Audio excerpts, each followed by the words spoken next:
How we doing, boys and girls? Good morning, welcome, welcome. Sir Coffee Bot is still fast asleep, still can't fix this goddamn stupid chatbot system. Stupid. Time to get a new one. Oh yes. How we doing, boys and girls? It's reset day. Time to make some gold. I missed last reset day, so today's got to be a big one.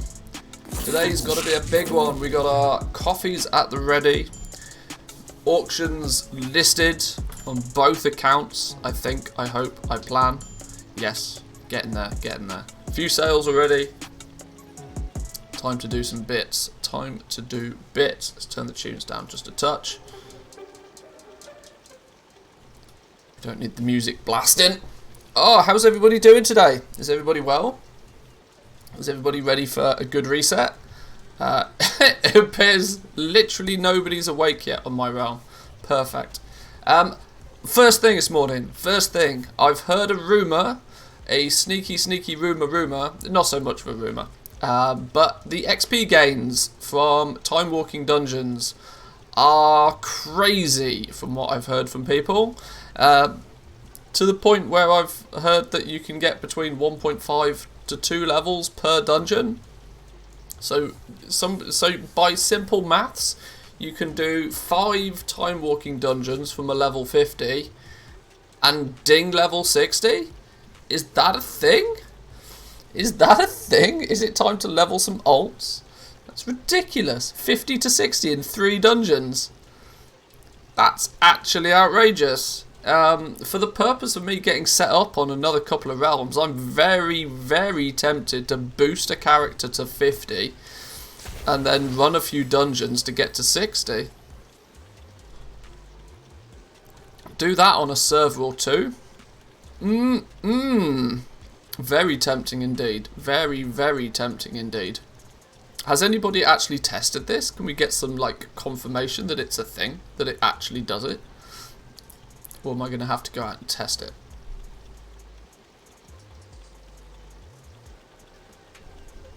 I mean, 50 to 60 in 3 dungeons sounds hella broken. I'm not going to lie. Somebody posted in the Discord. Somebody posted. It was an Icy Veins article actually. We can probably just go straight to Icy Veins and have a look.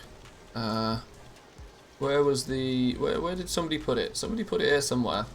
I read it earlier. Here it is. Can I just copy message link? That's the one I want. So this is what some no, relax, back it up, that's not what I wanted, that's the one I wanted. Please hold. Right, so yeah, that's cool. Seems XP games in Time Walking Dungeons weren't a fluke and we have them back again this week. Yeah, sure, whatever. Somebody spotted the experience per dungeon is back to its crazy high end of BFA days, as players are gaining levels left, right and centre, gaining 1.5 to 2 levels. 1.5 to 2 levels per dungeon. Sorting their level to 50 to 60 levelling in about 5 dungeons. This is mental. Time Walking Dungeons are giving 450k plus experience per dungeon at level 50. If you're levelling an alt, here's a heads up. I went from 55 to 60 in 3 dungeons. Oh boy. Do we think it's time to level some alts? Get some level 60s spread across a few new realms? I think it's very tempting, you know. Many players have confirmed in the thread it's a really good time to push whatever outstanding alts you might have to get those into Outland dungeons and get your army of alts up to 60.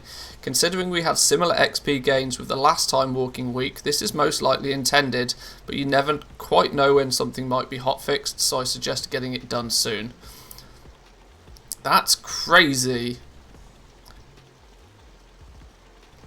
Time to craft more 87 and 200 gear? Yeah, absolutely. Goblins be goblins. 87 gear for those freshly dinged 50s that are under geared, and 200 gear for those that ding 60 in what will probably be 87 gear, plus or minus 1 or 2 drops from a dungeon. The 200 gear is going to look very, very attractive to those that take advantage of this. That's bananas. We might have to test this out. I mean, as much as I would love to do some auction house PvP, I know full well the Grimvale Cape 33k. I'm very aware that the early hours of reset day are never the most profitable ones, so maybe we could sacrifice a few hours of auction house PvP today for the greater good of going and get some alts leveled. I'm very tempted to use this opportunity to spread my wings onto a couple more realms. We're pretty much set up on we're maxed out on Sylvanas. We're getting there very quickly on Tauren Mill. It may be time to invade a few other zones, because if we can get a level 60 at least, time for US. Well, the problem with US is that I have to start 100% fresh, meaning I have to firstly level through BFA. I have to do it all without flying. The downsides of that, and more importantly, when I go over to the US realms, I'm going to do it for content. I'm not going to lie. It will be done for the purpose of content, and so I'll probably make a little mini series out of it. So just cheesing it all the way to 60 really quickly seems like a bad idea, but for where I'm already set up and established, it might not be a bad idea. If nothing else, let's think about it this way: mission tables galore, yo. Get those dudes in Korthia, get that anima on the go, get mission tables all over the place. It's very tempting. Did 1 million in sales yesterday on my shit server. Yeah, it's weird, right? When you're crafting and selling items that are 100,000 gold a piece, you only need a handful of sales, and all of a sudden you've done 7 figures in a day. It's really, really nice. It's a very, very good time to be gold making, in my opinion at least. I'm staying positive. There's a lot of negativity flowing around the world at the moment. Let's try and keep things a little bit more positive. Let's do a quick cancel scan over here on 4, 5s and 6s. Nobody's awake yet over here, which is absolutely wonderful.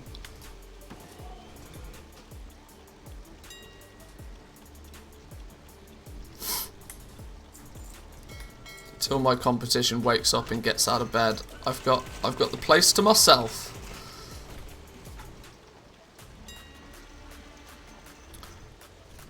But even when you have the place to yourself, like 300k is about what you'll achieve on this realm, at least anyway.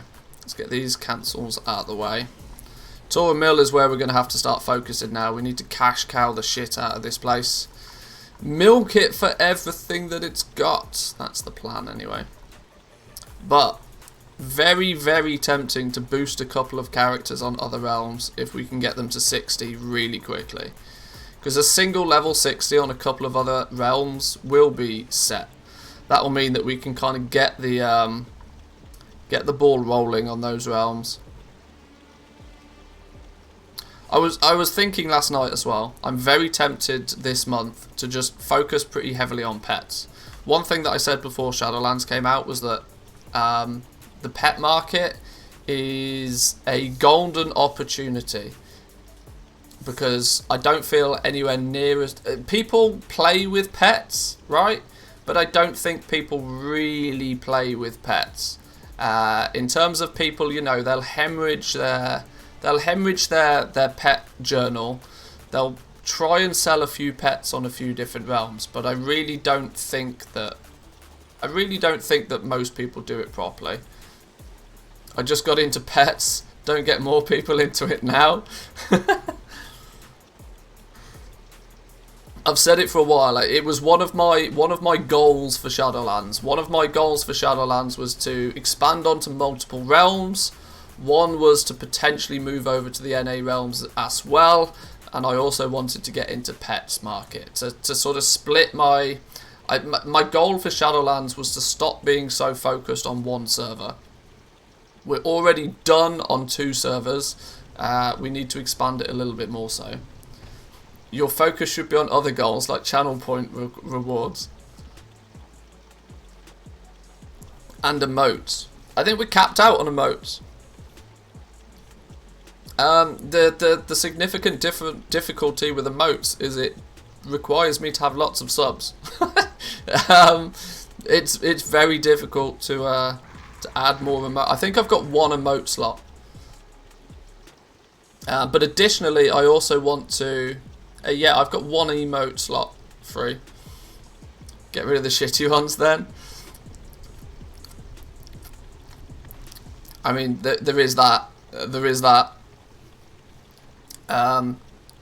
Yeah, I mean, even if I wiped the slate clean, I've only got 5 emote slots. You forget that I'm a small fry streamer on Twitch. I've not been here for ages. I don't know how it works with unlocking more ones, but there was something about you have to get a certain amount of something I don't know. I can't work it out.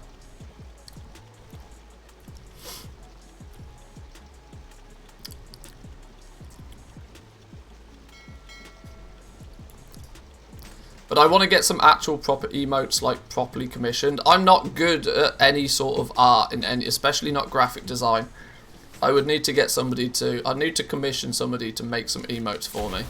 Or find somebody that's, you know, at least somewhat competent in graphic design. Because I don't want to buy shit generic ones off a website. I would rather have some nice custom ones. But to get some nice custom ones, you know, I wouldn't want somebody to just make them for free. I'd feel scummy about that, so... Once again, you started cancelling stuff and started talking. I know, it's a massively bad habit of mine. Because it's downtime, right? This is why whenever I start eating, I always end up looking at and just talking random stuff because it's downtime. Look on Fiverr, I guess. Yeah, maybe. Fiverr's so hit and miss. It's so hit and miss. You could pay $10 for something that's incredible, or you could pay $50 for something that's dog shit. That's the problem. That's not really how I like to work on something like that. But yeah. Soon, TM. The emotes will be ready when they're ready. Alright, let's check what's going on over here. Selling armor kits randomly this morning. Sure. Who buys a single armor kit? Who does that? And why are they 500 gold a piece? That's crazy.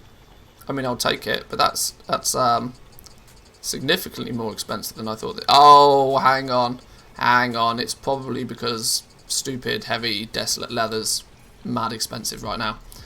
Black B, good morning to you. Welcome. How we doing? There we go, that's better. Bone Shatter Vest, we'll take that one. And Woo as well, good morning to you, sir. How we doing?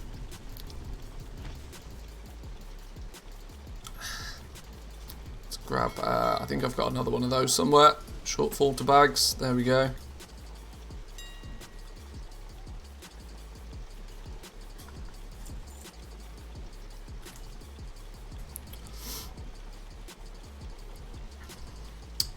Right, I think we need to, I'm probably going to have to take some advantage of this crazy fast leveling opportunity.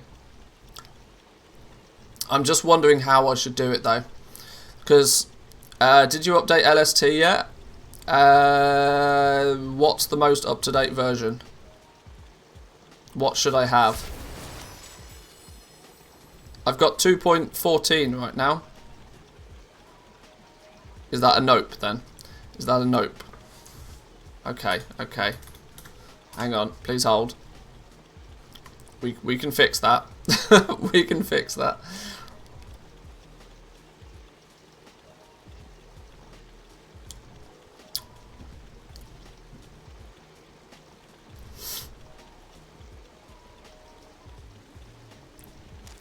Yeah, sure. All of that, great. Minor change, but a big difference. So what's changed? Something about the table. Something about the table view.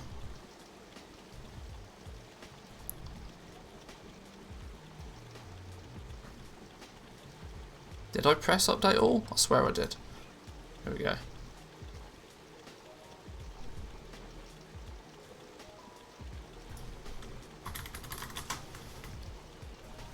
You'll just know it straight away. Well, let's see. Let's see.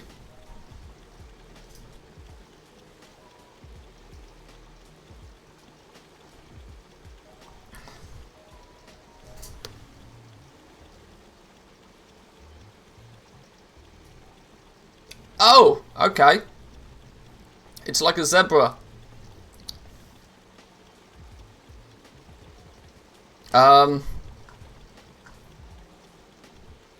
Can you turn it off?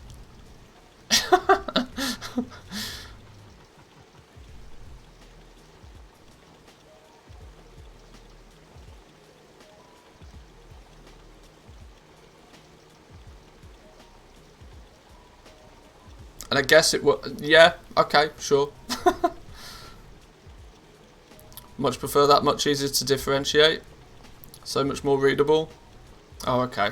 Okay, maybe I'm in the minority then. It makes me dizzy.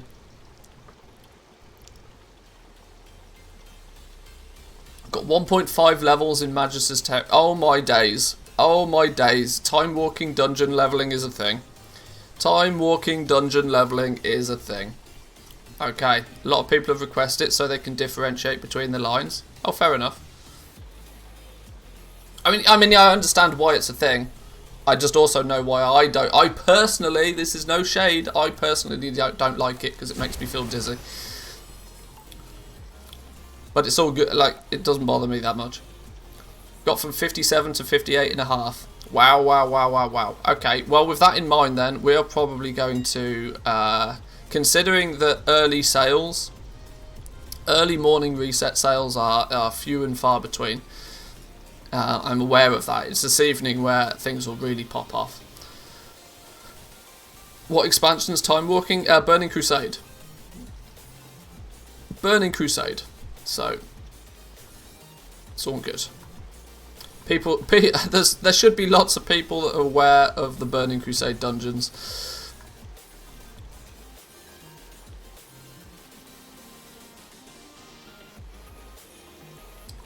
Rip Alcatraz, better go picking herbs for XP than wiping in there. Yeah, that place is a little bit more difficult, but sure. Don't go putting in options just for me, but it's for the like I said. I would act because I prefer this just view. My eyes work horizontally anyway. I don't look at the screen like this. I get why it's a benefit to some people. It's just it kind of makes me like it. I don't know. It just dizzy is probably not the right word, but this is less clear to me because the colours changing blurs all the text for me. But it's still, I mean, it's perfectly good.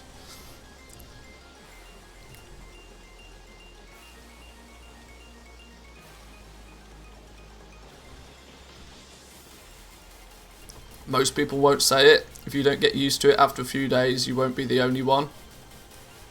True. Red text over dark colours, not very readable. I don't know. I'm sure it's yeah, because the red text does tend to blend in. I don't know. I mean, you shouldn't really be looking at the red text anyway. But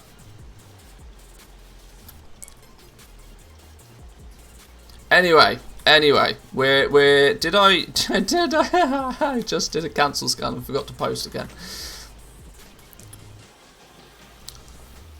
Oh, rank 6 bone shatter pauldrons. Sure.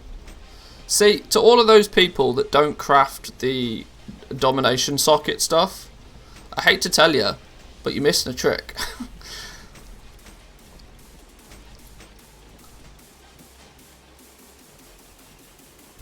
Grimvale robe at rank 6. Bone shatter pauldrons at rank 6. Bone shatter vest at rank 4. These are all domination socket slots, and people buy them. Do you craft rank 5 as well? On Sylvanas, I craft everything, literally everything, because I'm kind of lucky that I'm in a strong enough position to actually craft everything. Now I'm actually out of a lot of stock right now on rank 6s. I need to do a recraft, I think. I should have done this yesterday, but I didn't. Rank 5s are so dead. Yeah, the rank 5 market is tricky, should we say, in terms of the fact that it's in a weird spot, right? Because there's less people crafting rank 5s, and so the value of the rank 5s is often higher than what the rank 6 is right now, which is odd. But yeah, it puts rank 5 in a sticky situation. Once the what do you call it? Corthite crystals like come down in price, rank 5s I think will start being a little bit more viable. But at the moment, when everything's still 100,000 gold plus, and many times a rank 6 is cheaper than a rank 5 because, you know, there's more demand and more competition with rank 6s, because people are skipping rank 5s, it's just all a little bit weird. It's just all a little bit weird.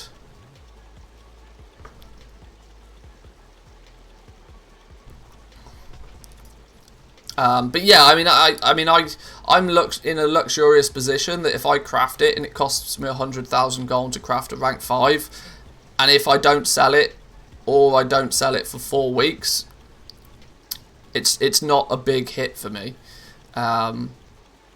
So it's much less of a risk for me personally to be crafting rank 5s, but I get why a lot of people are skipping them.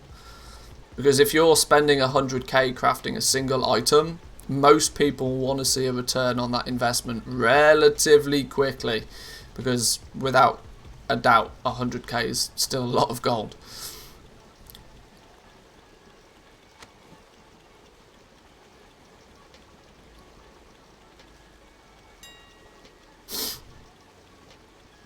I vote for adding a space between the armor types. Yeah, that alone, actually. That alone would make legibility much higher. Just a single line between you know, Bone Shatter, Umber Hide, whatever. I wonder if the massive XP from Time Walking is only from 50 to 60, or I'd get 10 levels from 20 to 30. That's a good point, actually. That's a very good point. I weirdly don't... I don't even think I've got any characters really under level 50 anywhere. I almost instantly... If I'm leveling a character, I level it to 50. Do a cancel scan there. Let's grab the rest of these expireds. Let's remember to actually put things on the auction house, otherwise stuff doesn't sell. Even if you can sit on it, the value of 40 Korthite crystals is declining, so slower sales are even riskier. That is true. That is true, for sure. Yes. Especially if we see a steep drop. And it's, you see, I'm going to be brutally honest. I expected Korthite crystals to already have gone down in price. But in a weird way, we're actually seeing them somewhat increase in value. They're about 300 gold more expensive this week on average than they were last week on this realm, on a really big realm. Simply because there's still a strong demand for new legendaries, but there's just a lot less people out there playing Korthia. It's very, very weird to see even at this point. I mean, I knew that eventually the Korthite crystals will be there'll just be way more of them than people need. But at the moment, whilst the demand is still there for these new legendaries, and the demand for the new legendaries is like being stretched out a little bit because of their high price. Because if everything is cheap, then people want it soon as it becomes available.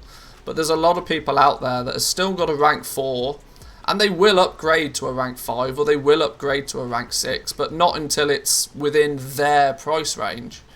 100k for an upgrade to a single slot is too expensive, but maybe when it drops to 50k they might consider it, you know. Which is meaning that the demand it's not coming all in one go.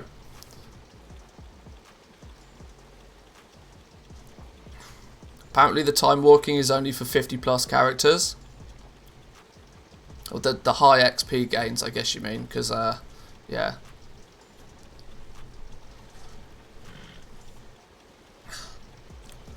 What are the, let's refresh my memory there. When and where is going to be... When and where are we going to go next? Hello? What's going on here?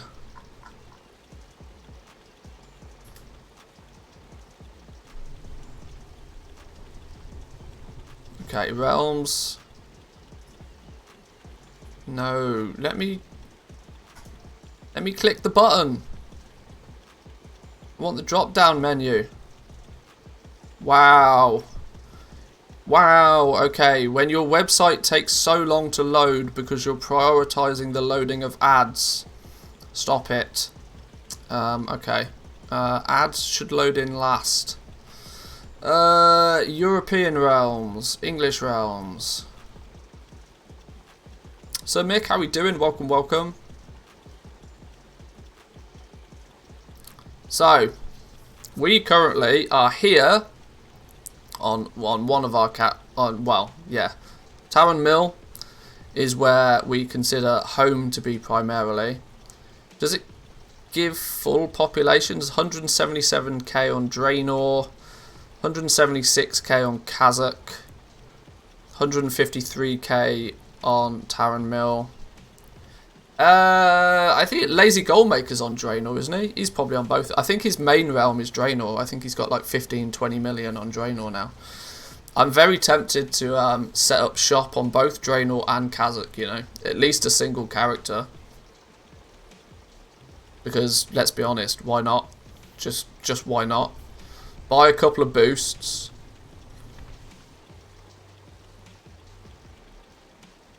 Just got my left-handed mouse. Feels so weird. I had a pain in my right hand from cancel scanning. Oh dear. Yeah, you don't want to do that. You definitely don't want to do that. You'd be much better off getting just like key binding scroll wheel up and down to like something like a button on your keyboard. Don't give yourself actual problems. Goblin RSI, yeah, exactly. But it makes sense to me to be playing on. We are done on Taran Mill now. We're just in cash cow mode now. The characters are leveled. They both have access to all of the legendaries. I'm still leveling up the legendary professions, but we're slowly but surely chipping away at that. Every little bit of gold I get is just being reinvested into leveling the legendaries. So Taran Mill is basically done, but I could definitely do with a couple of characters on Draenor and Kazakh.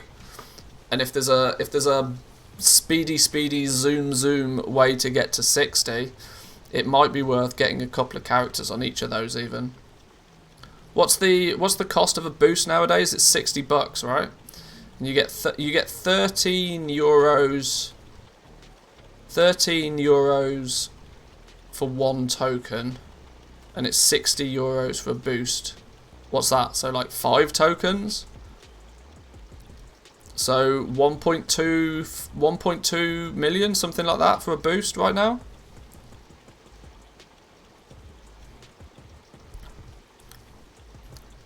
Is it 1.2 million for a boost? What's the token price at?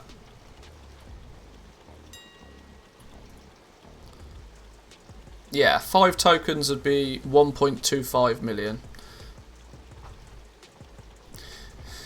It's too much for a level 50 boost. Depends how much gold you got, doesn't it? I would rather spend 1.25 million gold considering I've got gold lying about 20 million plus and it's still too much. Either or.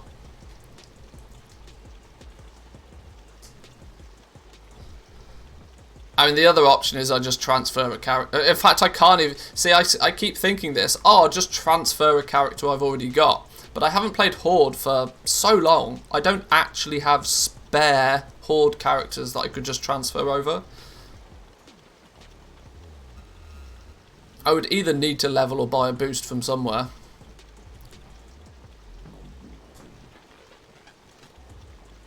$19 plus 27 for an ally to Horde and a transfer. 19 euros plus 27, 30, 40. I mean, it's basically the same. It's basically the same. I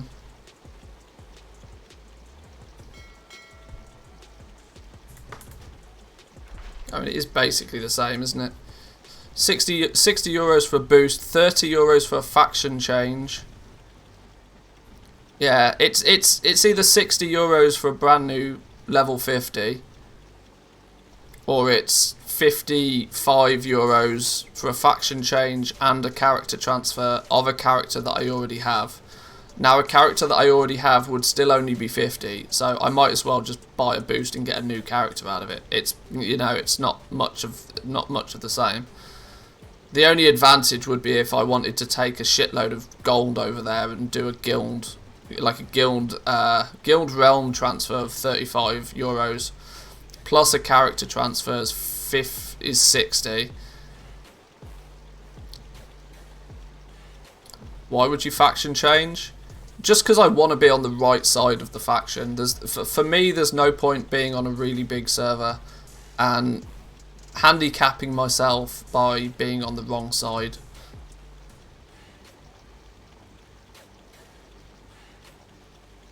all leveling's the same if you just stand in Dalaran with pet battling on a foot pedal.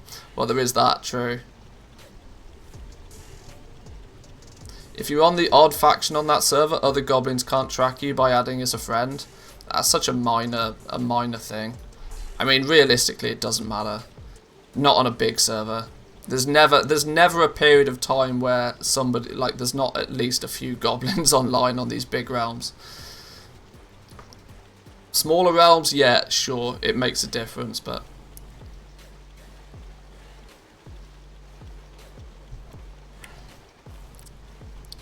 because heaven forbid I actually want to decide to play that character at some point, I'm instantly handicapped if I'm on the wrong side of the faction.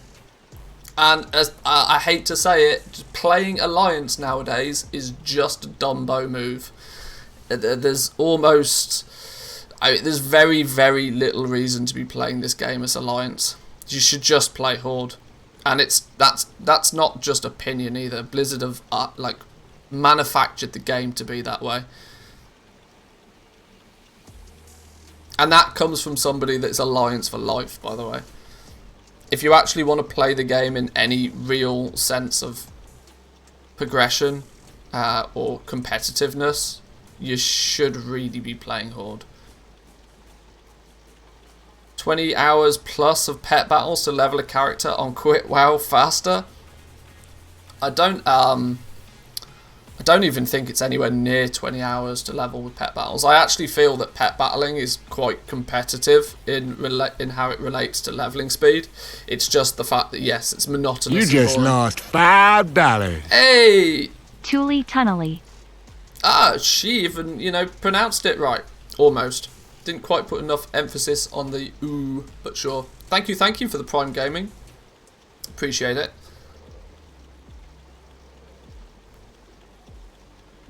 It's not that fast, it's just super simple. Yeah, I mean, it's anything that's like totally brain dead, boring, monotonous, repetitive to do. I get it. It's profitable though if you choose the right pets to level at the same time. Yeah, that's probably a thing. That's probably a thing.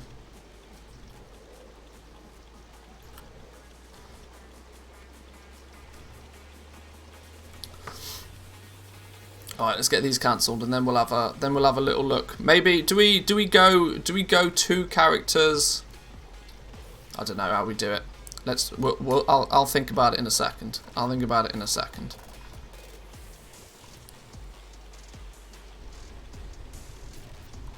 I think we need. Do we go 2 characters on one of the realms, or do we go 2 characters, one on each of the realms? Do I think it's because what I'd probably want to do, or just go 2 on 2. I'm not sure I want to buy 4 boosts right now. That will burn through quite a lot of my liquid gold. I mean, I could do it. It's not that I don't have the gold to do it. I absolutely could. It's just whether I want to. Although, let's be real here. What else am I going to spend the gold on? That's kind of the point, right? When you get to a point where you're not really able to invest the gold. But in fact, thinking about it, the gold that I have on Sylvanas right now, the gold I have over here is just sat here basically doing nothing. Because this realm is maxed. This is just on cash cow mode completely. We've got 10 mil sat in the Giln Bank that's not doing anything. I'm ultimately just going to either wait for the Brutosaur on the black market auction house, which even if it turns up on my realm, I'll probably miss it. Or I could use it to expand to more realms.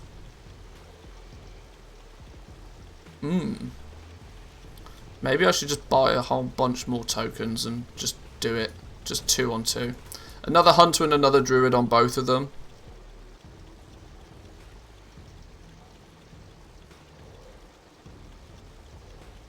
Shadowlands boost works only on an account where you bought it. But BFA boosts still work for all battle.nets. Yeah. What about a second account and getting the heroic edition? That gives a 50 boost included. Same cost as a character boost too. I think I've utilised that already on most of my accounts. I've done that a couple of times, I think, for bank characters.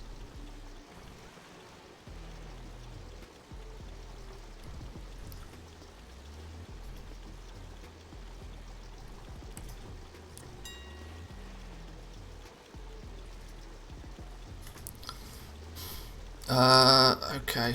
Once again, I've cancelled and not relisted everything. How long ago was that? Oops. Oops. When starting a new Lego market, do I start with just the meta slots and then get my money back and level the others, or do I level all of them slowly? If you're starting fresh, it's probably more sensible to focus on the meta slots. Now you're going to have a lot more competition in those. The margins are going to be smaller, but a smaller margin on an item that you can sell quicker and easier is probably the most beneficial way. If you know, just chunk away, make small profits and make lots of small profits, and take those profits and then slowly invest them into the off-meta pieces, is probably the most logical way to do it. With the mindset, obviously, eventually of having everything, but not starting fresh, have like 3 million. I hate to tell you, but in the legendary game, 3 million is basically starting fresh. Because that 3 million will get just gone. Especially currently with material prices as they are, 3 million will disappear in a blink of an eye.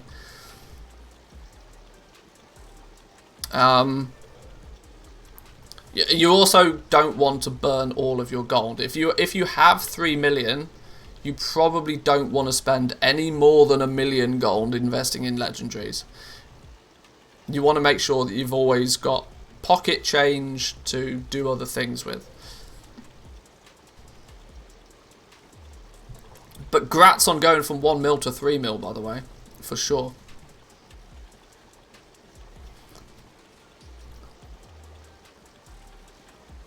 I asked Hickons this morning how reset was in the NA, and he said lame. So do we get to the point where all the people who wanted their Legos have bought it, and all the people without gold are just buying rank 4s and waiting until rank 5s or 6 drop in price?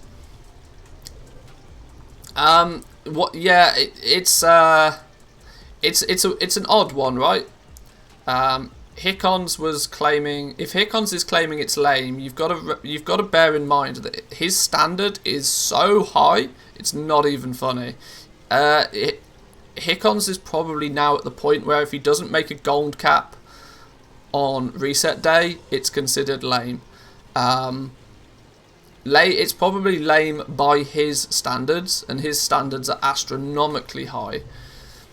I would still imagine that there is bags and bags and bags of gold out there for those that want to go get it.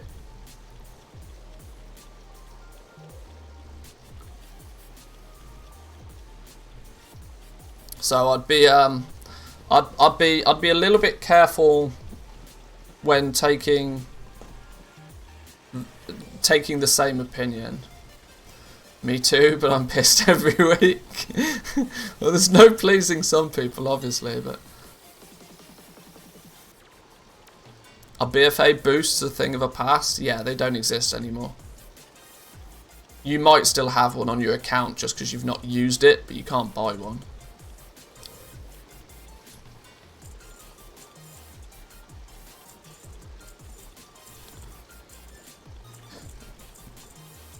There are some slots I'm not sure will ever be profitable anymore. Ranks 1 through till 3 tend to sell for like 100 gold. At the moment, when there's a lot of people still trying to power level their legendaries, it is naturally causing there to be a huge influx of the lower rank stuff. Now, that's not to say the lower rank stuff doesn't sell. It still does sell. The problem is there's just 10 times more supply of it than there is demand for it. But give it a small period of time when the rank 5s and 6s stop being as ridiculously profitable as they are, and more people start giving up with like listing and trying to sell all of their stuff, then you'll find that the ranks 1, 2s and 3s will probably look more profitable again. It's only because, you know, there's just way too many of them kicking about at the moment compared to the amount of people that actually want to buy them.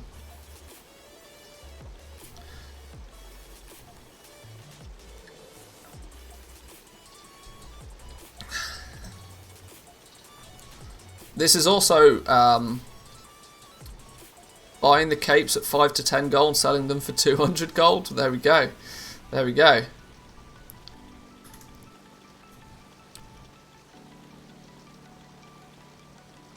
See, I don't even cancel scan ranks 1 through till 3 anymore. It's simply because I'm trying my entire cancel scan throttle is dedicated to 4, 5s and 6s. I just don't have the ability to cancel scan ranks 1 through till 3 as well. So I post them, and if they sell, they sell. If they don't, they don't. I'm not really bothered. Which means I realistically don't sell many of them at all.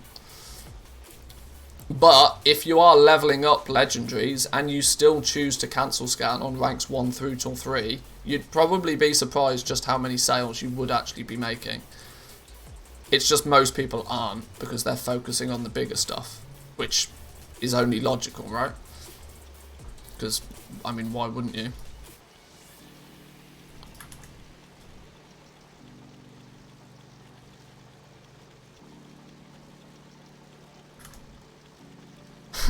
See, this is small realm compared to big realm differences when you do cancel scans.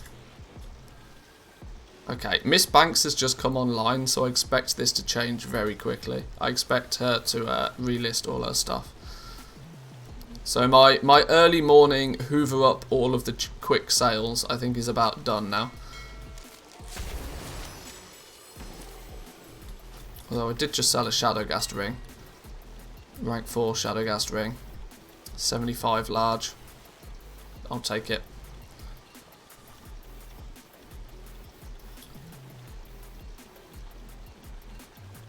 It's good when you start, but now I've got 1,000 plus of ranks 1 through till 3. Well, yeah, that's the thing. If you power level all the way to rank 4 and you do it in a couple of professions, you very quickly end up with seriously large amounts of 1 through till 3.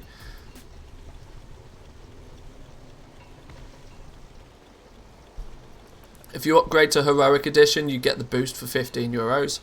Yeah, I've already got the Epic Edition, or the highest edition, or whatever it's called, on most of my account. I've already utilised that trick before. I'm at the point now where I just have to, you know, stomach the full cost if I want to buy a boost.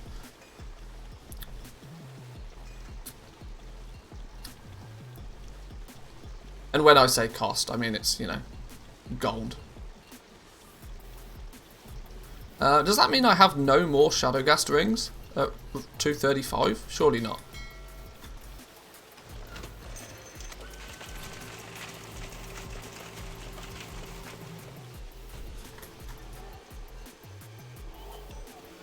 Literally my favourite button in the game right now. Shortfall to bags. This is arguably one of my favourite buttons.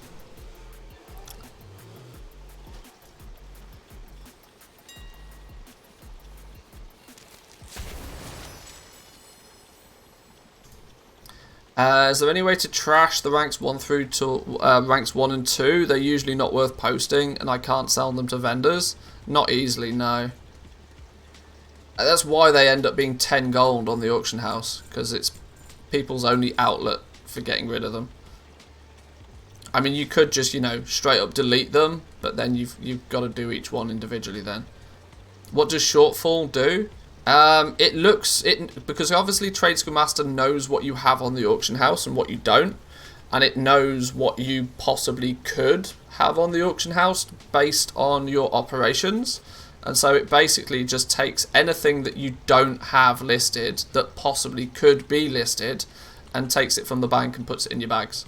So every time I sell something, Like just then, for example, I sold a Shadowgast ring at rank 4. And I could just very quickly open my bank and click shortfall to bags. I didn't need to find it and take it out myself. I could just click shortfall to bags and it moved that ring. Because it got sold and I no longer had it on the auction house, it just moves what I could have to my bags, and then I can go to the auction house and list it again.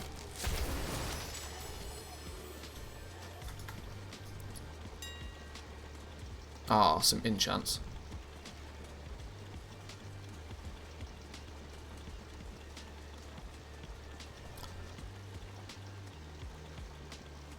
Right, am I to assume? There we go. There we go. I knew it was coming.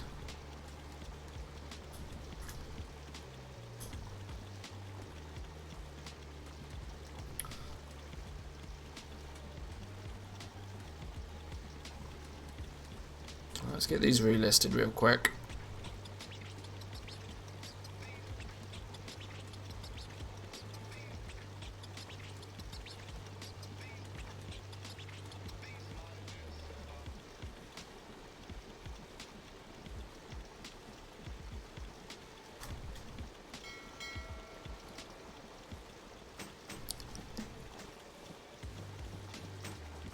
As you can see, I also got myself a sizable amount of lightless silk yesterday.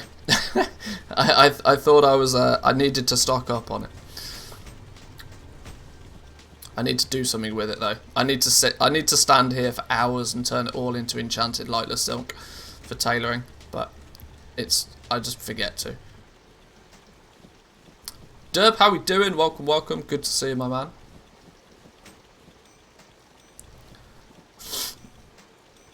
Hope you're well. Oh, I'm out of bag space. Out of bag space. Let's get them back up then.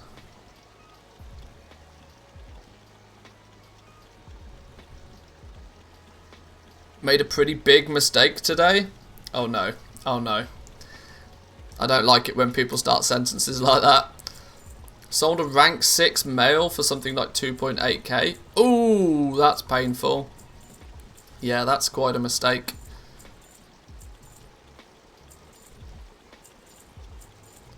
I have this weird problem where my Grim-Veiled robe at 249, for some reason, Trade School Master has got its crafting cost wrong. Don't know why, can't fix it. For some reason, it doesn't consider this to use a vestige, and so it tried to list this one incorrectly as well.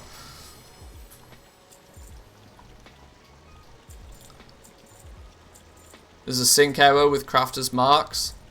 There's yeah, the synchronization error is not just with crafter's marks. Unfortunately it's also with the vestige of origins, which is more of an issue for sure.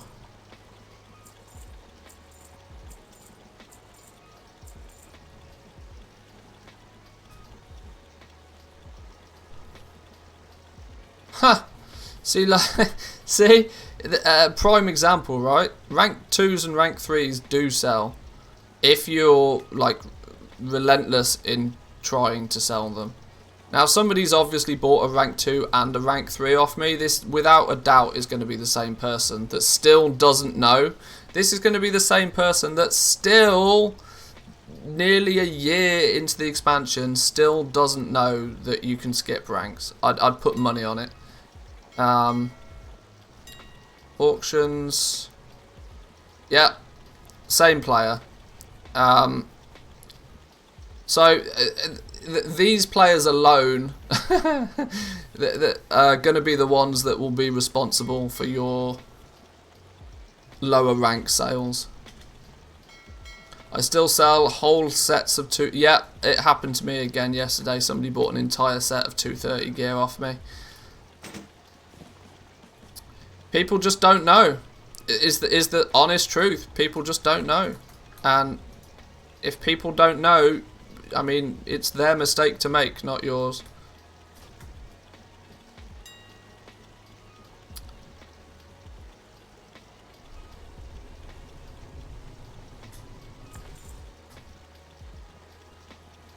Right.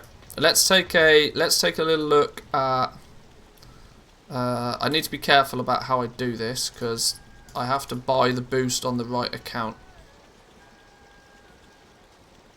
So, we are, for the most part, set up as needs be on Taran Mill. Two level 60 characters, both with, obviously, between the two of them, they've got the 4 legendary professions, of which tailoring is maxed.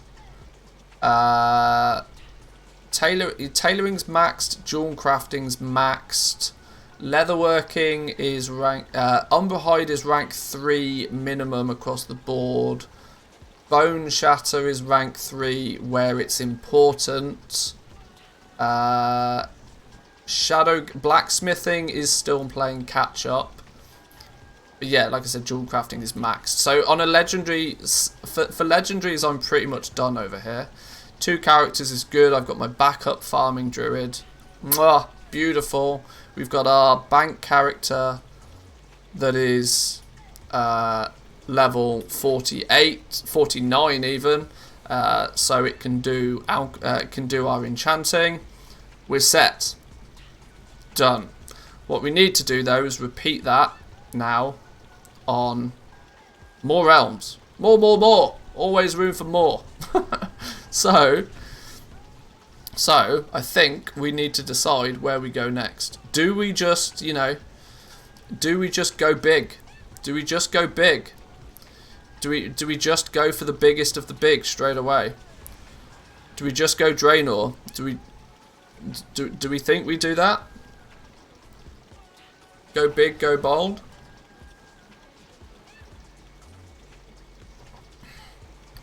Go big. I mean, it's Draenor or Khazak. Draenor, Khazak, or both.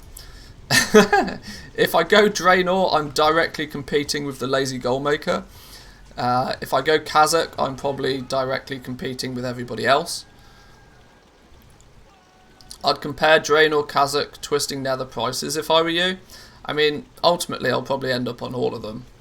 But based on realm population alone, Draenor and Khazak is the 2 that I've got my eyes on. 5 minutes comparing on the spreadsheet might make you millions. There's also the problem, I don't disagree, but by the time that I'm at the point to make millions, it might not matter. Because I'm gonna have to, unless I transfer a bunch of gold over to those realms as well, I'm gonna have to do the initial grind. Come to Twisting Nether so you can feel the server's pain in the Lego market.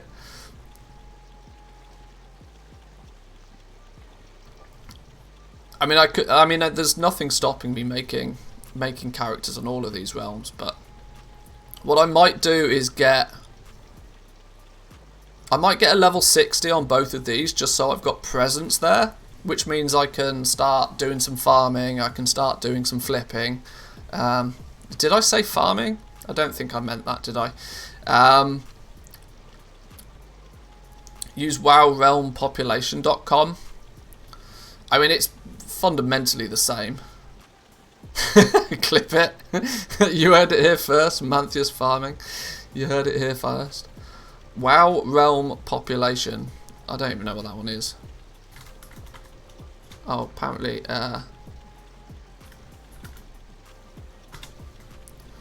Oh, this one. Most populated European Horde realms.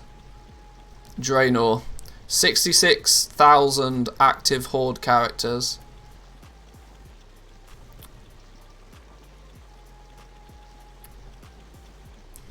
Lots of guilds up here.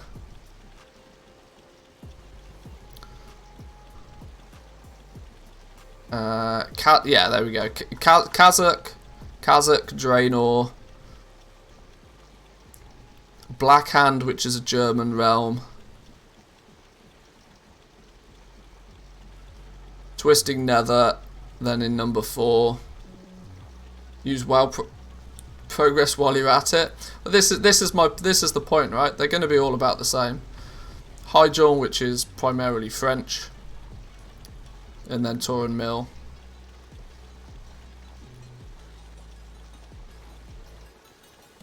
Twisting Nether and Kazakh had lower prices when I chose Realm for myself, so I decided to go Draenor. Yeah, it's not a case for me of choosing either or. It's more of a case of which do I do first.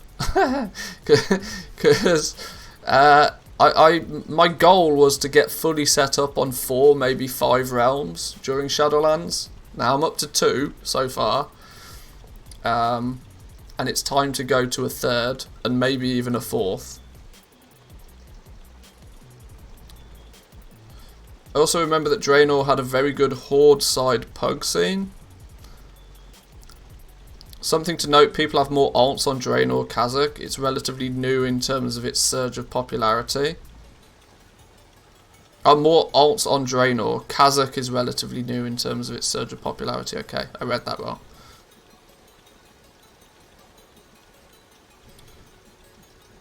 Well, like I said, we're going on both. We're going on both, it's just which one do we do first. I think we'll just do Draenor, because, you know, why not? We'll just go Draenor, why not? So, let's make a dude over here then. Draenor. Go. You've selected a full pop server. Yes, I know. That was my goal. I wanted the fullest of full pops. Now, I'm Mr. Boring. Mr. Boring makes only druids or hunters. Druids because they happen to be relatively good at farming, and hunters because I like hunters.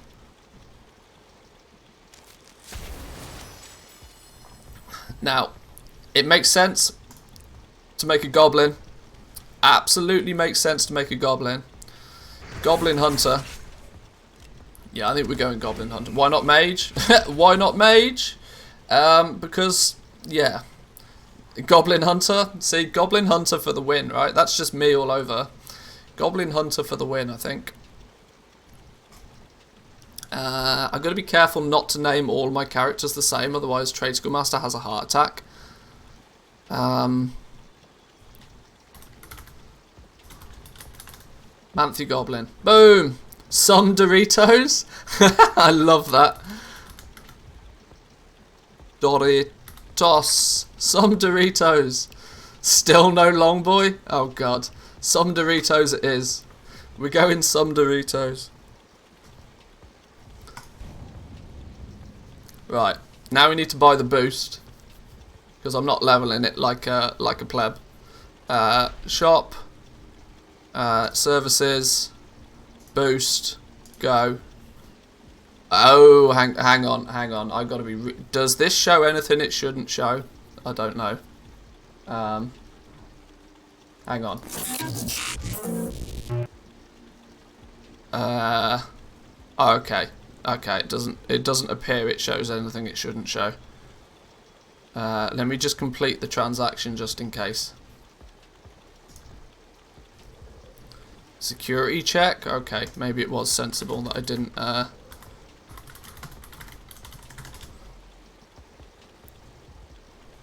Too late, found out how much balance you have. Well, I've got 60 euros less than what you just saw, so... Right, I think we're good. Right, so... Now we can go boost. Choose a character, this one. BM, yeah, that one, yeah, level up, yeah, level up, yeah, all the yep. Yep, all the yep. Boom! There we go.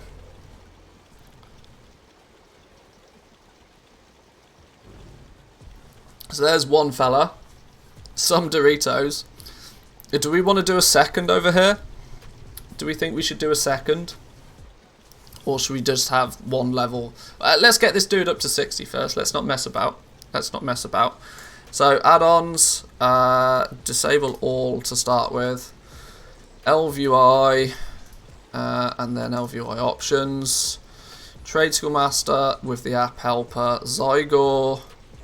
We want, what do we want? We probably want weak auras with all of the stuff that weak auras needs. Venture plan, not so essential right now. TomTom, not really essential right now.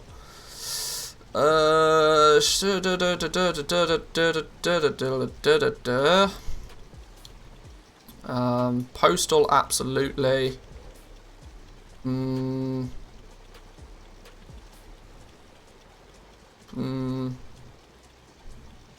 Lots of stuff I don't really need right yet. Some of this will turn on eventually. Just the basics. Details. Anything else? Anything else? Can I mog it for those occasional bits of loot that we get? In fact, no. Yeah. And then all the things, because no, we'll leave all the things off for now, because we're just leveling. There we go. Boom. Enter world. Go. Don't forget to set up TSM to get the data for that realm. Smart move. Smart move. You guys are always thinking. Always thinking. Does that show anything? I should be way more careful about this. I'm going to dox myself at some point, aren't I? Settings. Realms. Where is it? Set up realms. There we go.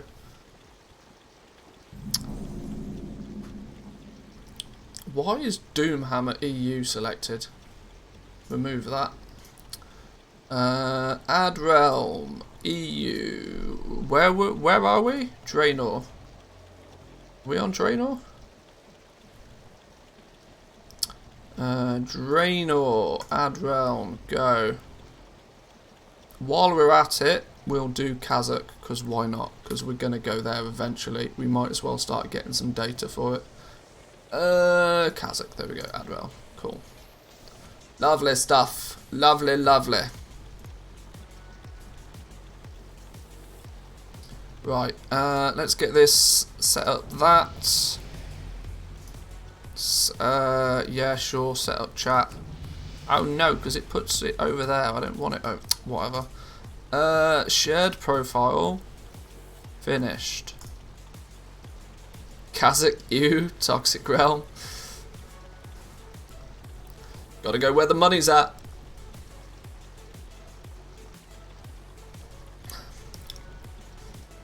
Remember watching Guild Wars 2 launch and the guy showed it all? By the time he tried to cancel his card, some evil dude had used it. Oh dear, oh dear. Yeah, this is why you've got to be slightly careful. Zygor, you need to go. Hang on. Let's unlock that window. Let's put you over there. Let's put you down here. You there, like that. Zygor settings, profiles. Use Manthe profile. Where is it? That one. And then we go like this. Boom. Now there should be a hide when in combat is done. Okay. Looking good. Looking good. Keybinds are all there. Lovely stuff. Something's wrong here. Why is there an overlap? Oh, because we have an experience bar all of a sudden. I'm thinking of trying to move to a full server. Any input? Bring gold. Yeah, that's probably very, very sensible. If you have the option to bring gold, I'm just not really that bothered at the moment. We're going to do some leveling, but can I now put my heirloom gear on? One of those. Hang on.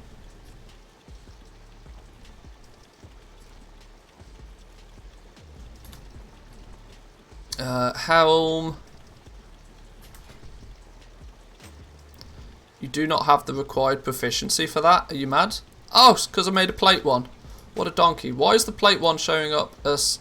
Okay. Right, there we go. So, this one of those. We need... No, decline. We want one of those. Decline. We want one of these. Get ourselves loomed up. Chest piece, one of those. Not that heirlooms really makes a blind bit of difference anymore, but you know, we'll take ourselves the dwarven hand cannon because you know, boom boom. Actually, these are all lower level than what we currently get given. We probably shouldn't have these equipped right now, but whatever. Some legs. What's next? What's next? What's next? No point, mate. Heirlooms are worse than gear. Yeah, I'm slowly realising that.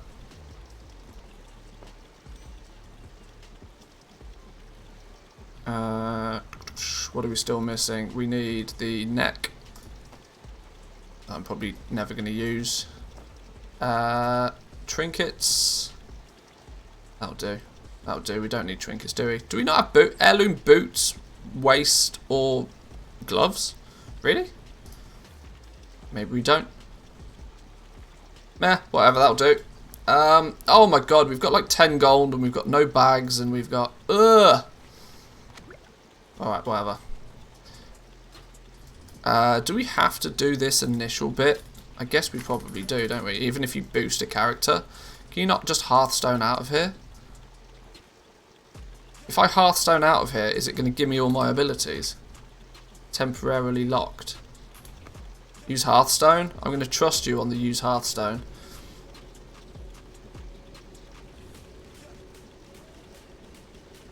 Imagine putting in the time to fixing heirlooms and then realising it doesn't matter. They're both lower item level and do less damage and the XP doesn't work past 49. Yeah, all of the above, really. Yeah, you're probably totally 100% right. Just relog and you're in Orgrimmar. Yeah, there we go. Shadowlands, off we go. Can I just straight up... Hang on. Let's put some abilities on the bar first.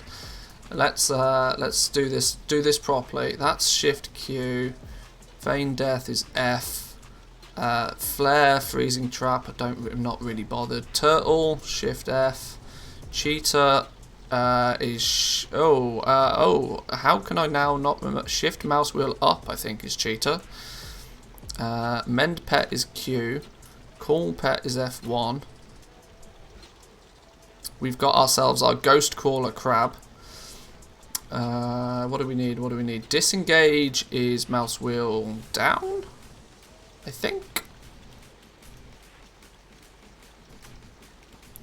No, kill shot is mouse wheel down. That means disengage must be shift mouse wheel down. Misdirection is a button that I can't remember because I rarely use it because I'm terrible. You should use action bar saver. Maybe.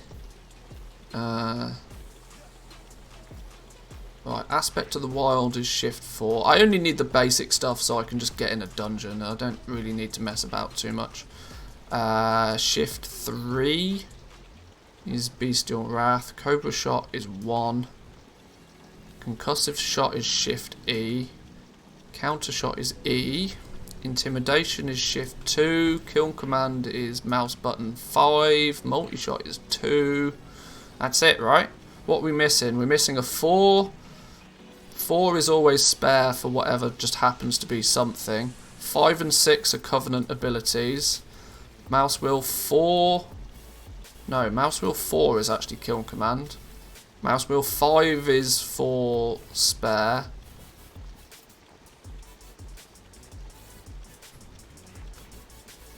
Oh, actually, misdirect is here. Is mouse wheel up. There we go. I think yeah, there we go. I think we're good. That'll do us enough for the basics. I'll put Trank Shot on the... Maybe I'll just put Trank Shot in 4 for now. If we're doing dungeons, Trank Shot might be worthwhile. Tar Trap we'll put on the bar, not that I use it. Not at the moment. Freezing Trap, we don't really do all that. I'm not a proper hunter, I'm a fake hunter. I'll put Eyes, I'll put Arcane Shot, everything that can go on the bar just to stop flashing at me. There we go. Lovely stuff, that's how we do it. We just make it so that, you know, stuff stops flashing. Cool. Right. Queue for dungeon. I'm intrigued. I'm intrigued now. What do you mean, fine group? Role unavailable. Oh, okay. Haha. Go. Let's put on...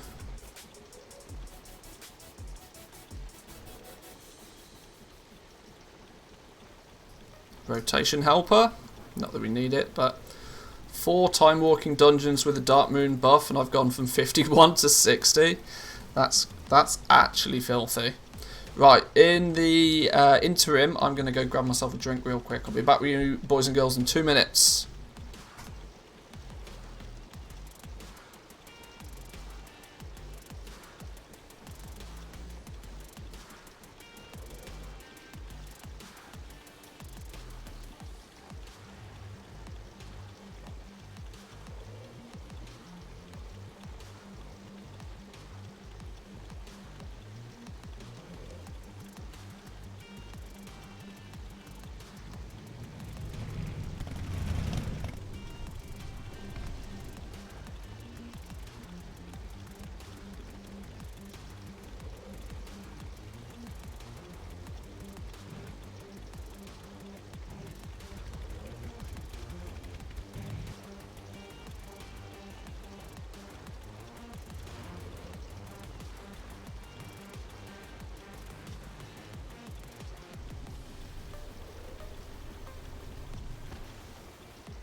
Alrighty. Alrighty.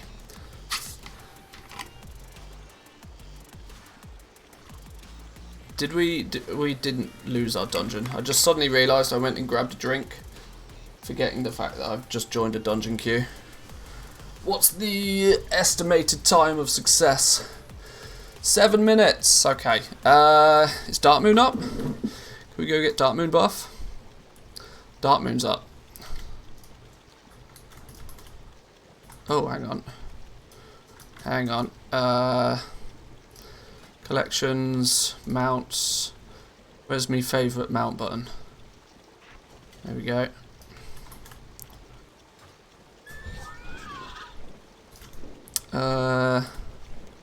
Zygor, send me to the Dark Moon Fair.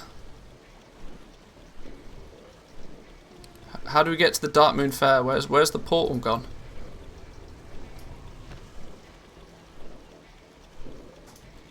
Why is my map not working? There we go. Go there. Portal to Zoldazar? Why are we taking a portal to Zoldazar? Alright, I'll trust you. Have trust in Zygor, Manthias. Have trust in Zygor.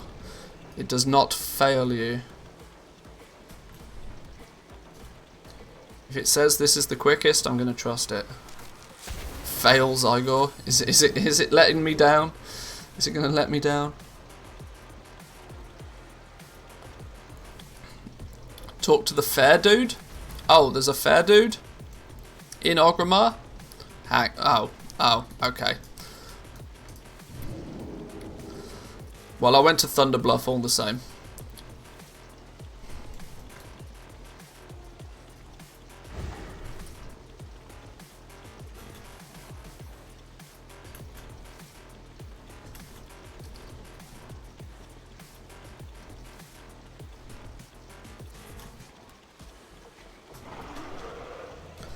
Right, let's go this way then. Actually, where? Oh, it's here. Look, here we go. See, that was pretty quick, right? That can't be considered broken. Do I need to do the Shadowlands introductory quests? You can fly in the cave, but oh, can I? See, I don't even know.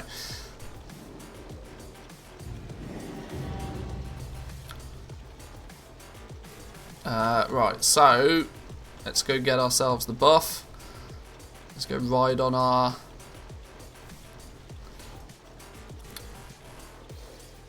You need to do the more intro, yeah? Okay, can I just do it when I'm 60? How broken is this?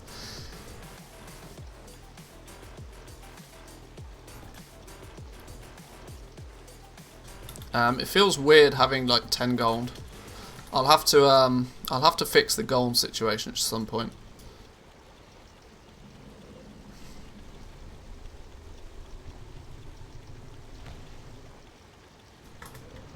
Waste of time and experience if you do it at 60. Yeah, yeah, do it just between dungeons, you're right.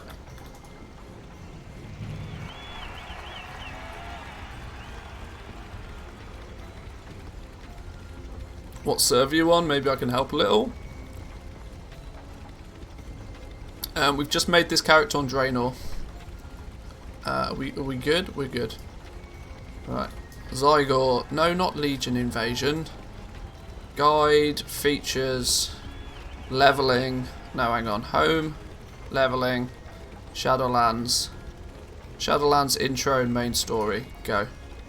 Click the portal, apparently.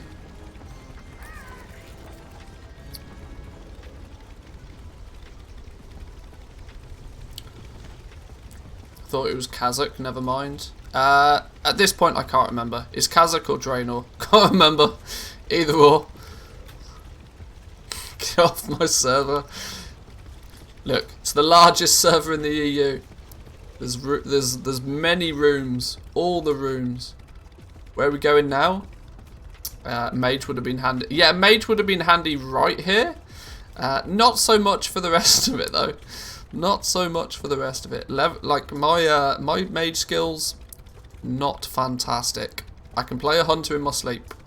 So can anybody, to be fair though. But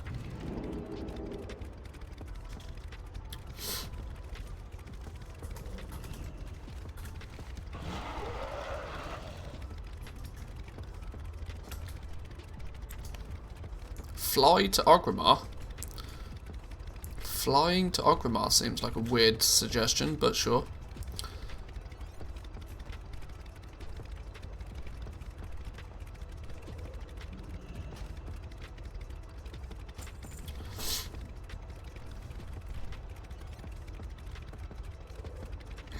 No room, too many too many people being competition for me. Maybe we can do a group for time walking. I mean, maybe. Let me get this first one out of the way. This one's about to pop. Once I've done this one, then we'll look at putting a group together. If the leveling speed is what like it claims to be, I might be doing a whole bunch of leveling. Whilst that's doing its thing in the background, though. Oh, who's buying all my rank 3s off me? I mean, sure.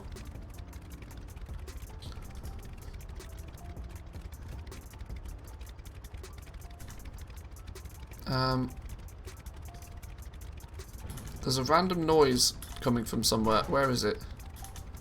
Is it this realm? It's probably this realm. Somebody's sat on a chopper. Constantly I got chopper noise in my left ear. Plot twist, rank 3 is actually rank 6. You worry me now. You worry me now.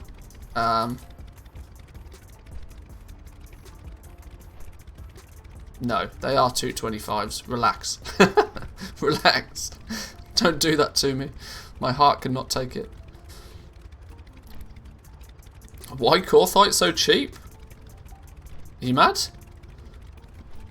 What price are you considering Corthite to be so cheap for? You need some shrouded cloth bags as well. That is true, actually. Yeah, it's gonna be. I'm probably just gonna level this dude to 60 and then just log him off and not play him for a while. But I want to, you know, take advantage of the leveling while the leveling option is there.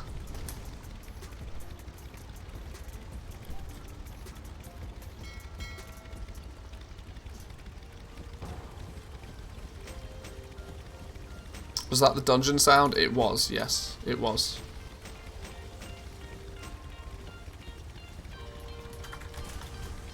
I could do with a pet, really. Where's Ghostcrawler gone?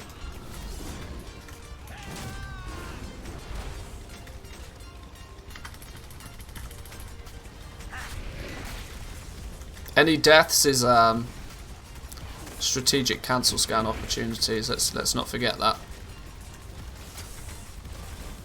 I'm assuming the lion's share of the experience comes from the end of dungeon kill, right? Surely.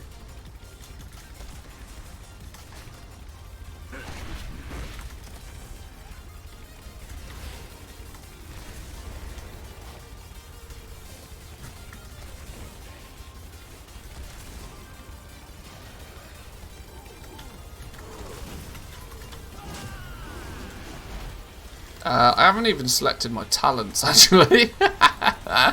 Oh dear. It predefines your talents on a boost, doesn't it? What's it? Oh no, I genuinely haven't. Yep. No, we want Trailblazer. Crows probably. Oh, crows or. Am I going to use crows? Probably. I might go Thrill of the Hunt. Just because it's no, we will go crows. I like crows. Disengage also. Yep, sure. No, we're not taking barrage. Not in dungeons. Stomp, absolutely. And then aspect of the beast. There we go. Let's put crows on 4 then. See you later, trank shot. Not today.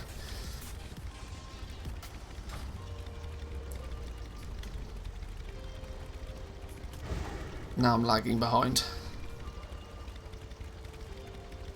And I've aggroed.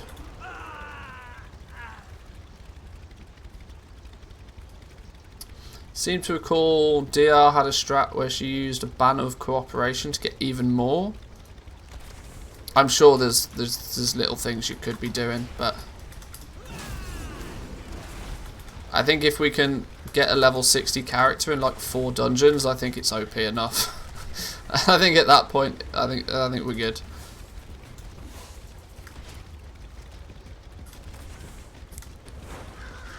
Why have we got that there? That doesn't need to be there.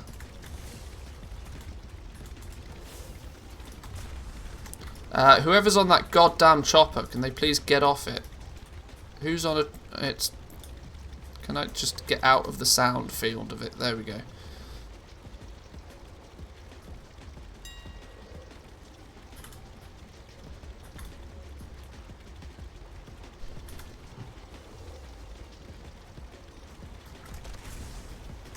I, in a weird way, kind of want to keep sound in background on though, because I want to know when I sell stuff.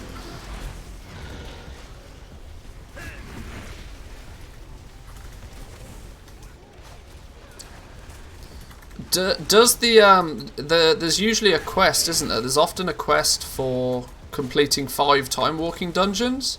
Can you only pick that up at level 60, or can I be working on that at the same time? Should I have also collected that maybe? Is what I'm thinking. Why is everybody evading? What's going on here? That's only a 60 thing? Okay. So I'm glad you know. You can turn off sound with Control S, and with sound in the background enabled, you'll still hear the ka-ching. I mean, that's it's not going to be Control S though, is it? Is it really? Oh my god. Oh my god, it's like Christmas.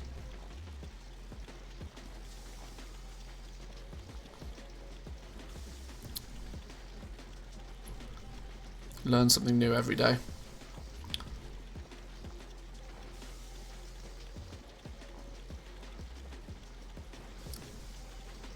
I've got to be really careful I don't get kicked from the group though for lagging behind.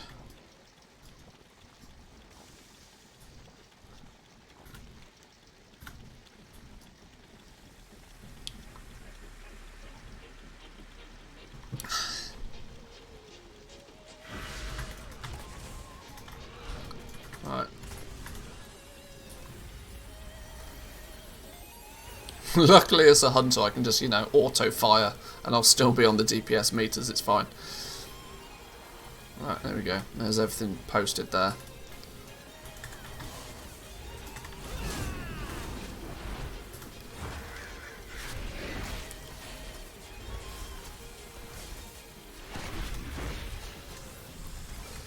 $40 for tanks. Well, if I'm going to have to do the Shadowlands intro, the more intro, then I'm going to need a little bit of time between dungeon pops anyway to get that done. So, considering that gives about a level by itself. I think I've just realised, is auto loot not on? Gross. Wasn't even the lowest on the meter. And all I did was just auto shot for about half of that.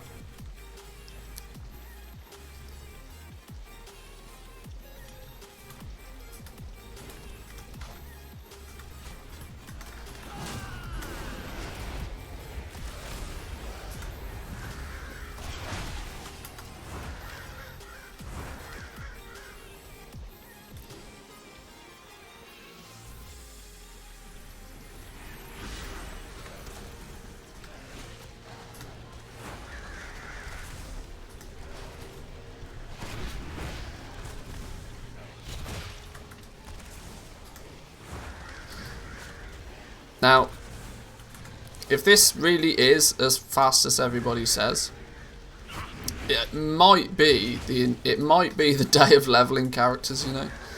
I might take this opportunity to just level a bunch of stuff. Because if I can do 4 or 5 dungeons and get a level 60, that's beyond broken. Oh shit. Hunter pulled. Misdirect quick.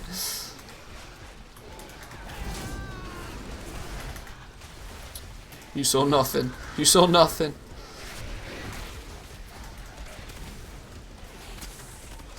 Gonna go to work on it today in case they nerf it or something stupid. Well, this has only come about because apparently people worked this out last time walking and have been pleasantly surprised that it's the same again. So, honestly, I don't really know. Either way, I mean, 5 dungeons to get a level 60. Sure. It's sure. I mean, I know Preach got banned for exploiting his leveling, but he was taking advantage of the potion thing. This is just, you know, you're not taking advantage of anything that's not already in the game. Or you're not like going out of your way. You're literally just playing the game. So this is as safe can be. He's banned? No. He got himself. He caught himself a 30-day ban halfway through BFA because he for exploiting.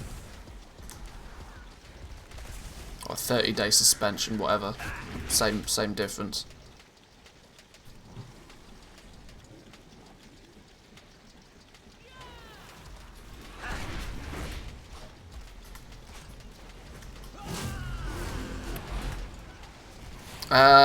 What is this about?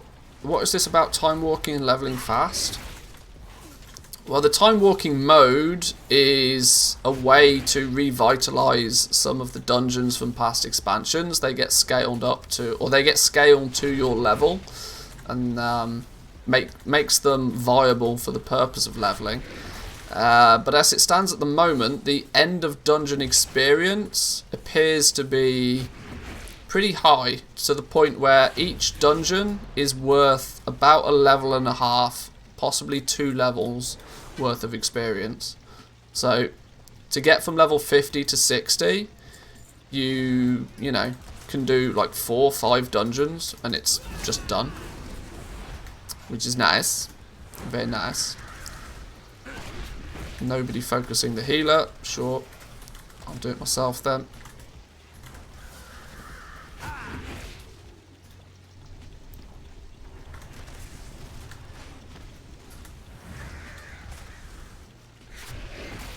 Now, if you wipe anywhere, it's usually here. Because those heals go off, but we're good.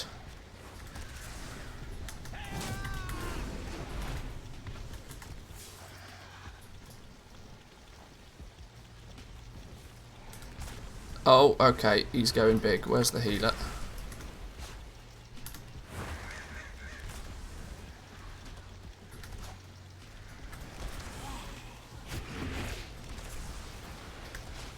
Okay, I've got aggro on the healer somehow. This is not a good sign. Oh, somebody interrupted that. Let's make sure my pet doesn't die. Stun you. There we go. We should be alright. Oh dear God, it's popping off. That warlock was destroying everybody. I'm going to have to feign death out of this. You're going to have to take it by yourself.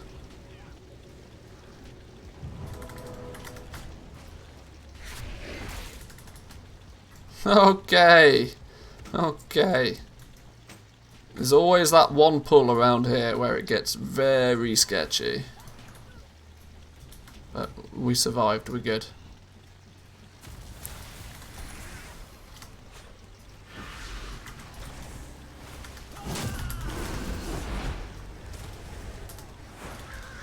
I had absolutely no intention of doing this today, but welcome to Mantheus's live streams, where the plans go out the window as soon as I find a squirrel to chase after.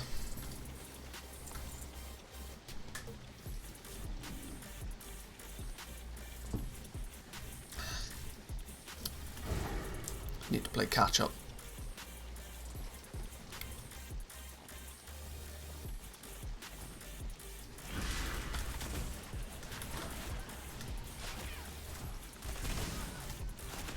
We're pulling everything, okay, sure.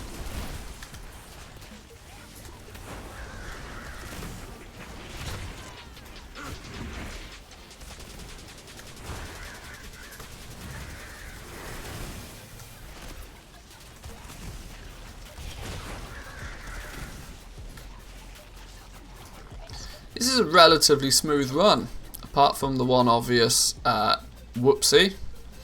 I'll take a smooth run for the first one. I see this is where potentially we're going to get monstrous amounts of experience right now. Oh, we're popping off. We're going elbow deep.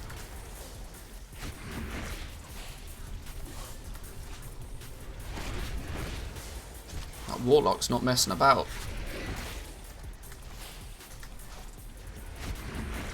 Whoa, what's with this warlock damage out of nowhere? What are warlocks doing nowadays that's ridiculous? Chaos bolts? Who is this dude? Oh, he's level 60 already, that's probably why. Boom! Oh, snap! Oh, boy oh boy. Halfway through level 51. Damn! Okay. Okay. Sure. That's a thing then. Oh, and I was using all my heirlooms, which I shouldn't have been. Wow, wow, wow, what do you know? Doesn't even loot the boss. Yeah, not bothered. How much XP did you actually get? 250,000 at level 50, which equated to I'd say about 1.3 levels, which is actually bonkers.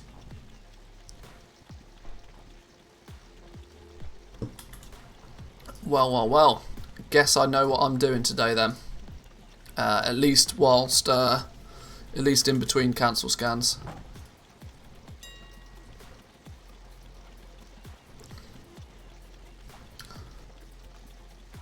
Seven to 8 dungeons if all things equal. Yeah, it's probably 4 or 5 dungeons if you've got rested experience. That's 8 dungeons to 60. I was promised 4. I mean, even then, it's still pretty good going.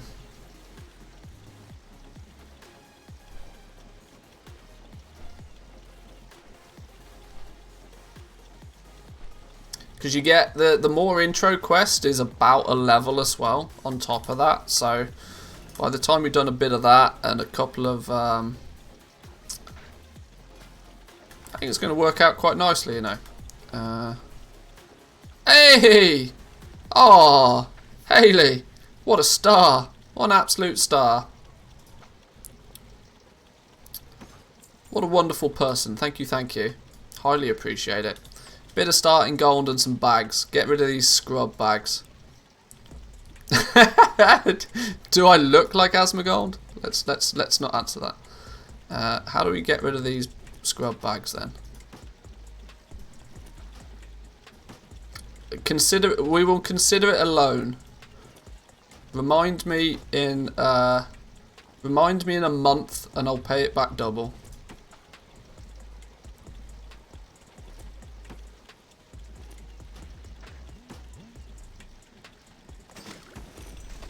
Hairline, yes. Boom. Boom. Oh, disgusting behaviour. Actually outrageous. Totally true though. I think that's a bit of an oof. Cut me deep.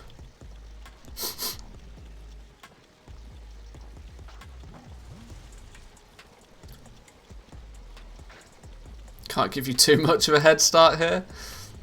Yeah, remind me in a month and I'll pay it back double.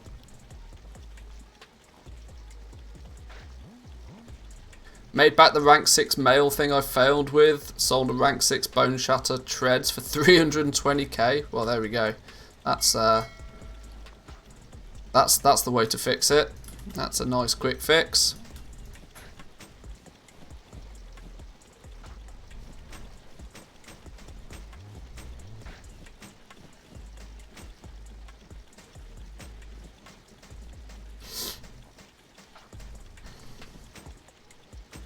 Right, hopefully we've got enough time to get these relisted before our next dungeon pops.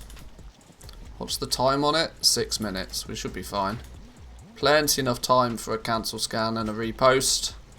Oh, we're starting to get expires come through now. Is it that time of the day? Apparently so. Let's grab those while we're here then.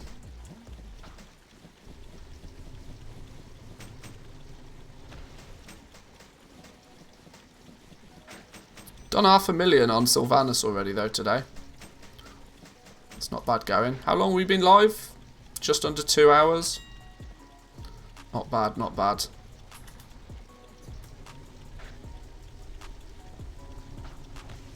Not quite so fruitful on Tor and Mill, but we'll get there. We'll get there.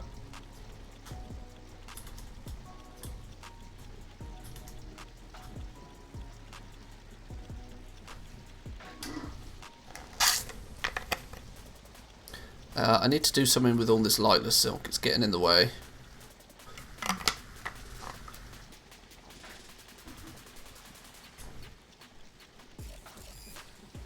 How's everybody else's sales going though this morning? Is reset day treating people well? Have the sales started to come in yet? I know the early hours are a little bit hit or miss.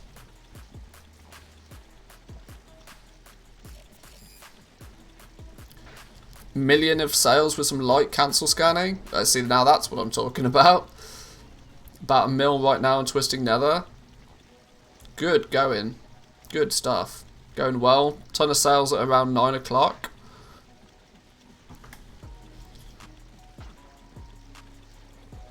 Three realms, more than 1.5 mil, one on 500k. Good stuff. Good stuff. Loving those numbers. Oh, hey up. That sounded like a dungeon pop. And I should probably accept that.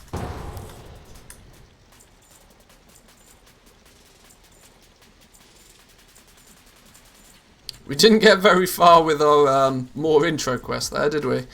Slightly preoccupied with the cancel scan, but it's all good.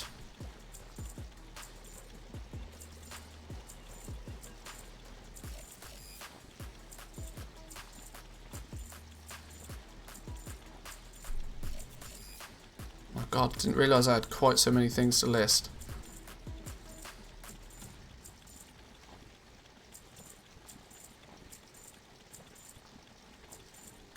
go. Good. Where are we at here?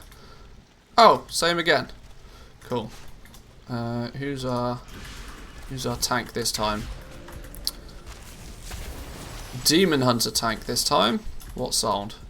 Who be buying stuff? Who be doing all the buying stuffs?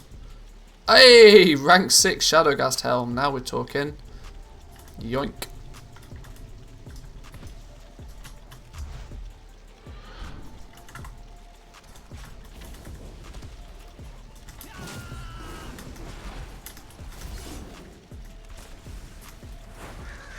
So, if we can get... This might push us... It's probably going to leave us just shy of 53 after this second dungeon.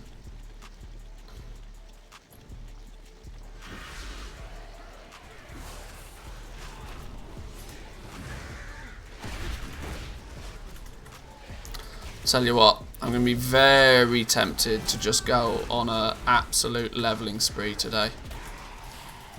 Not that I think that they will, although, it's a weird one, right? Because today is reset day. I really, really, really should milk reset day because it happens only once a week. But I can't help but feel that Blizzard might step in and change this. Because getting that amount of experience for completing a dungeon between 50 and 60 is, yeah, a little bit outrageous. After the more you can get your Threads of Fate and the Covenant abilities, that's true actually. I really should actually prioritize, yeah. Yes, you're right. What Covenant are we going to go? I'm going to find it very hard to not go Night Fae. I'm not going to lie. Not that I particularly like the Night Fae. Because Ardenwhelm can suck a dick, but mainly because, you know, mission table and that. Rooted? Don't think so, I'm a hunter, mate. See you later. There is only one Covenant. See, this is the problem, right? For goblins, for goblin purposes, there is only one Covenant, really.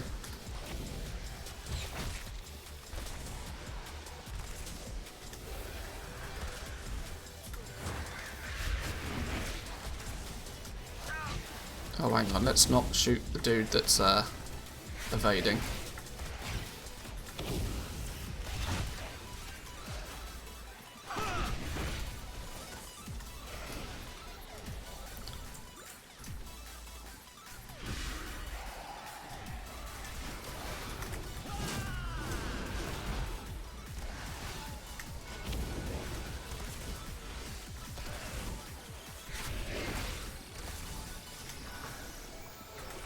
Sharkshooter, how we doing? Good to see you.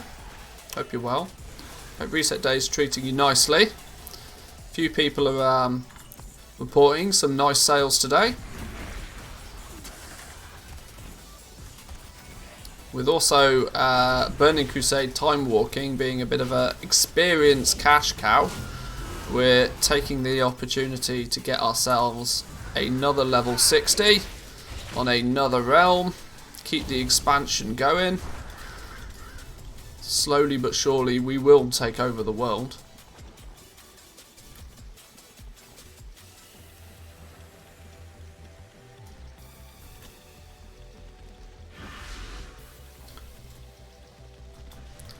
How many realms are you on? Currently I'm basically fully set up on 2. This is the start of the 3rd realm. I plan eventually to try and be set up on 4 realms, maybe 5 by the end of Shadowlands. We'll see.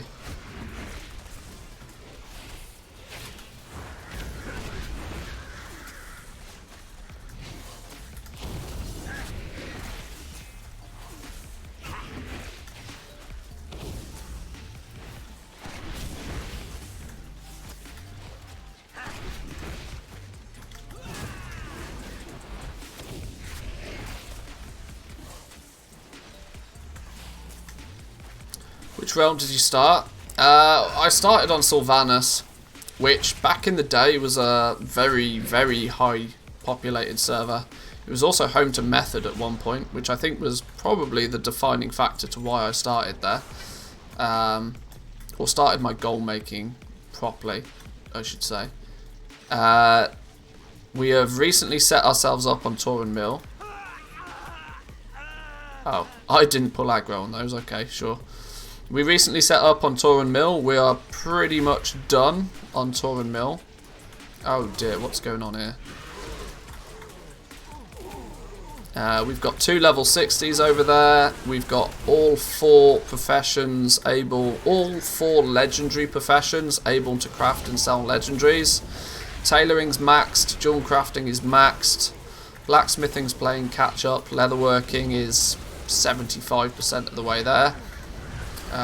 So it's time to expand further.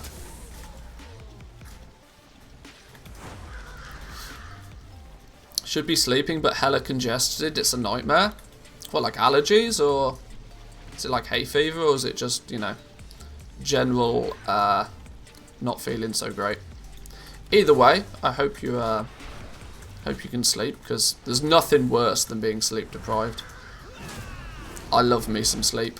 If I don't get my 8 hours, I'm not even a real human being the next day.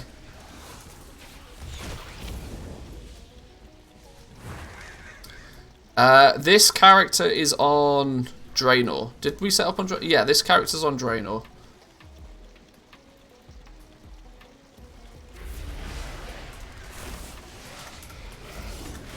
I'll be waiting with open arms in the NA. Yeah, NA Realms is a thing. I'm probably because starting on the NA Realms will be a 100% starting from fresh. I'll have no strategic advantages by already having characters there. So we'll be starting afresh on the NA Realms. So I'll be making it a bit of a... There's a shortcut here apparently. I'll be making that into a bit of a series, I think. Oh shit! Whoa, that was close.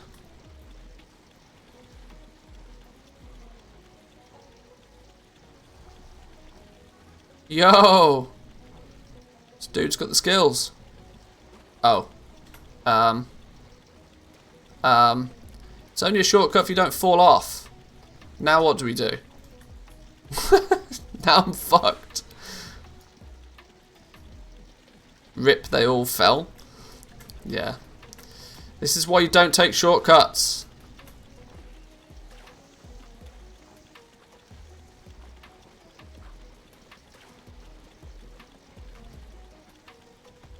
Not to mention I now have actually no idea where my pet is. This could be really tragic. Shortcuts are fine, just don't be an idiot. Yeah. Actually no idea where my pet is, which really does scare me at the moment. My pet might slowly but surely be rounding up the entire dungeon. Let's see what happens when I find him again.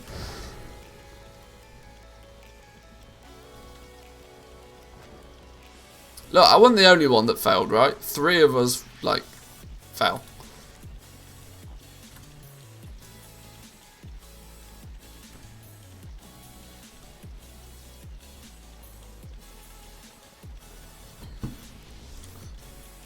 If a shortcut requires you to do too much hoppity-skippity wizardryness... No, please don't... Oh no, he's going to do it again. Why can we not just do it the normal way, please? For the love of all that's holy, can we not just play the game in the normal fashion? Because it don't fucking work if we do this.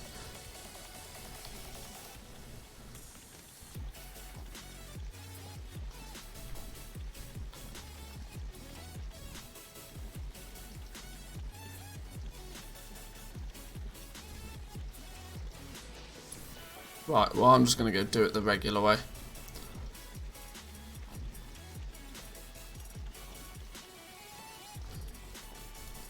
The shortcut that ends up taking 3 times longer than the regular way. Gotta love it, right? Gotta love it.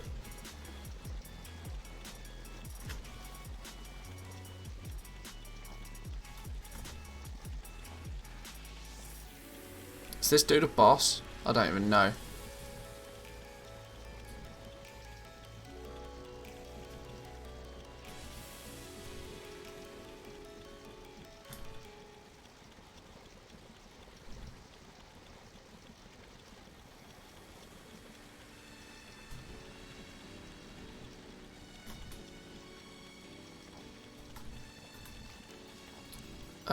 Oh, they've actually decided to just come round in. For fuck's sake. Whatever. I'm gonna chill here. Crap, that's so cute. It's Ghost Crawler.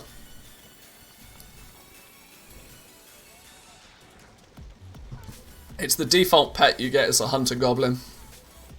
I didn't go out of my way to get the crab. He is quite cool though. I still haven't got the stupid pet mount, the crab mount actually from Najata. I'm really close to that. I should just go and get it. I think because the meta achievement for Najata, I think I need 1 more follower to level 30 and then it's done. So I really should just, you know, go and do it.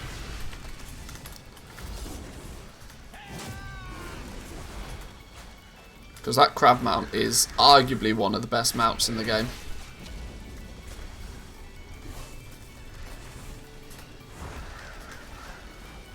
And that's what meta quest mounts should be, by the way, Blizzard, just saying. Not a reskin of one that you can buy off a vendor.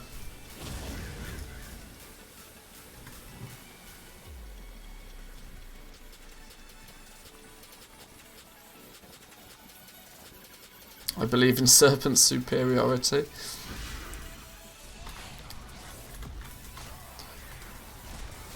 Serpent mounts are more frequently used. Are they used in PvP quite a lot for hunters? I don't know. I don't play PvP.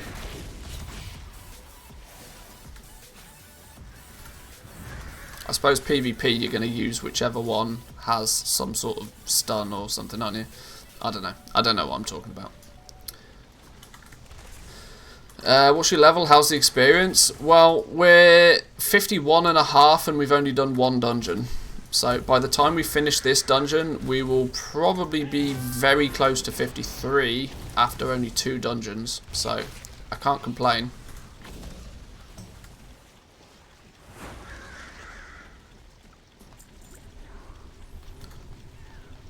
Keystone Master mounts shouldn't be reskins either, especially when they make you do twice the work. Well, that's true because you have to do it on Tyrannical. Yeah, you have to, yeah, you do actually now, don't you? You have to do your 15s on twice. How much XP you get per dungeon with time walking? At the moment, with no rested, it's about 1.3 levels. That's for the completion of dungeon. Obviously, the dungeon itself gives a little bit, so it probably averages out at about 1.5 levels of dungeon. And that's with no rested experience, by the way. Although I am also using the Dark Moon Fair buff, which is an extra 10%. So, you know, plus or minus a little bit.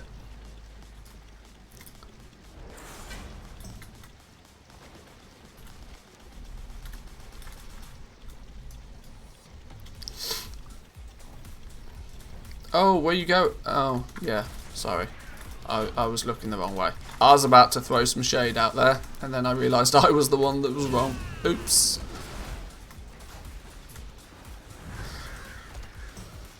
You know what we should have done in all of that shenanigans of trying to take shortcuts that weren't any shorter because they took twice as long? We should have... that was strategic cancel scan opportunity missed. Which is bad news. Because I'm not hearing any, you know, ka-chings in the background, meaning we're not selling stuff.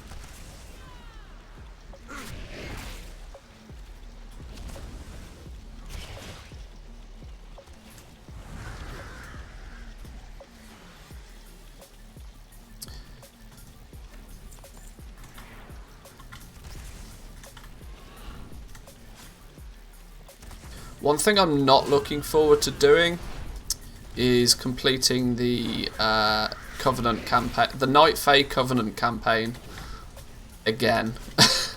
I've only just done it twice. I did it twice quite recently on Torin Mill.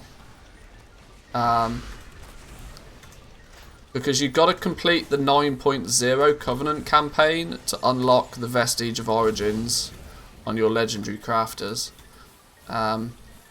Now, if I want to be crafting high-level legend, oh my god, we're trying to do skips and everything. If I want to be crafting high-level legendaries, I'm going to need to do that, which is actually probably the most time-consuming aspect of all of this, because that's probably, I want to say, like 3 hours, 4 hours to do the whole campaign. If I'm streaming it, of course, that is. If I'm doing it off stream, I can probably smash it out in a couple of hours, but it's not too bad with flying. Yeah, it's a lot more manageable now with flying, I'm not going to lie. It does definitely shave an hour or so off the fact that you have flying.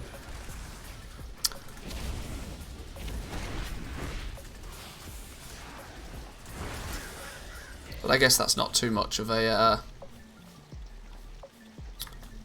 issue. If we can get to 60 in only a few hours on a boosted character, I mean, my slash played by the time I hit level 60 is going to be gross. Borderline offensive.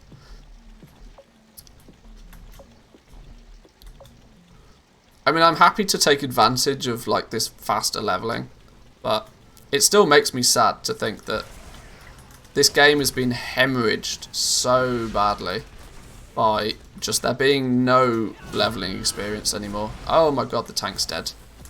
And my pet's dead. This is terrible news. Yeah, let's peace out of that.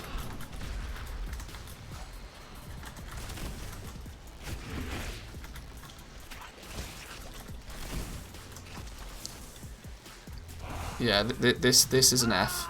This is a real F here.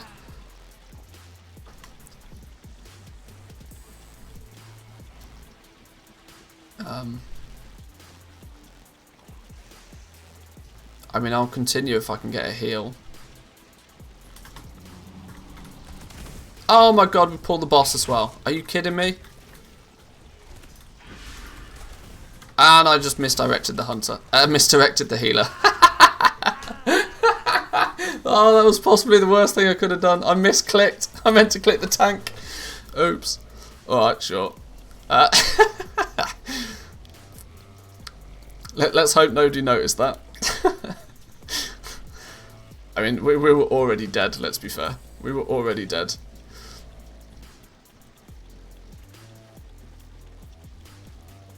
Did everybody just release? Oh, everybody released. Oh, I'm just going to chill here. I'm not messing about with that.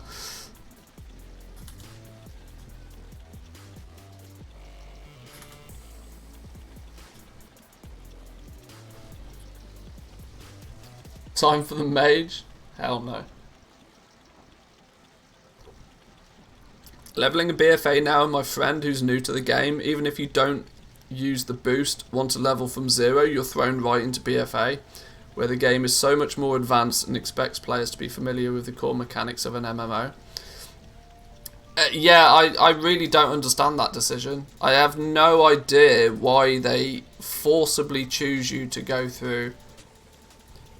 Especially, one of the worst experiences I had was being level 10, queuing for a dungeon, and being thrown into a Tal Dazar on a character that just has like 3 abilities, and a Tal Dazar expects you to be stunning, interrupting, doing a whole bunch of stuff that my character just did not physically have the ability to do, and it was an absolute shit show. The decision to pump everybody into BFA by default is a crazy one.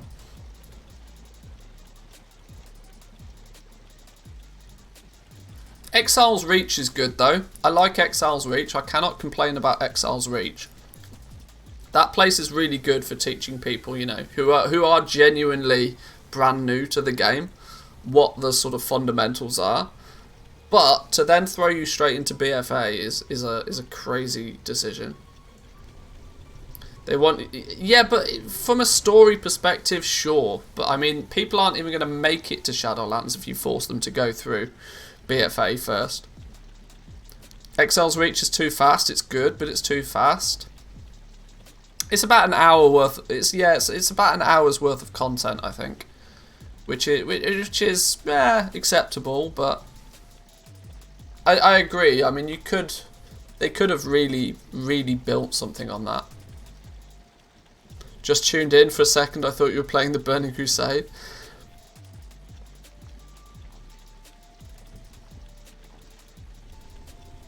Not quite. Not quite. We're supposedly leveling fast.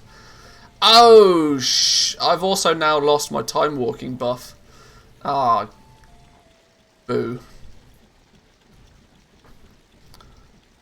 Everybody's back here though. What's the wait? What's the wait?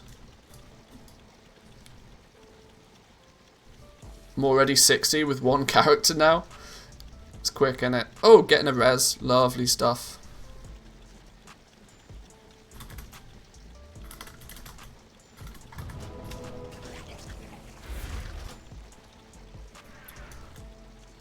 What? What? Oh. Oh, I had a horrible feeling for a second there. A horrible feeling that I'd accidentally pressed release, but no, I was looking the wrong direction. Please ignore.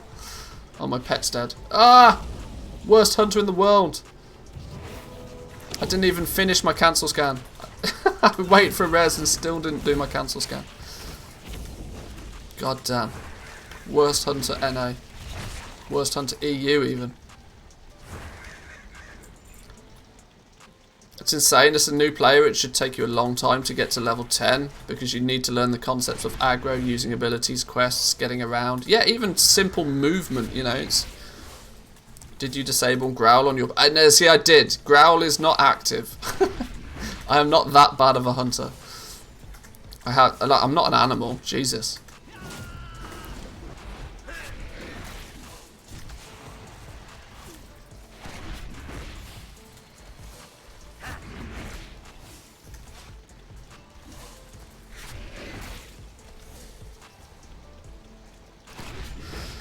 Oh, that death though. That death is going to cost me a lot of experience because 10% of big nut. What's going on in the background? We're selling something. Well, there we go. Okay, 2/3 of the way to 53. We actually lost a fair chunk of definitely lost a fair chunk of experience by dying there. That should have been not a thing. Now new players get rushed through Exile's Reach and they're thrown into content where they need to use mechanics they don't even understand. Yeah, it's true.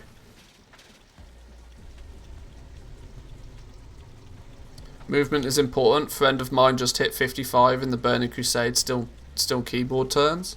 Yeah, I mean the keyboard turning, like keybinds themselves in general.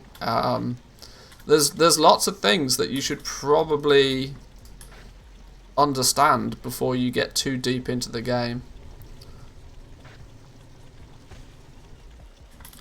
Queue for dungeon. Let's not mess about.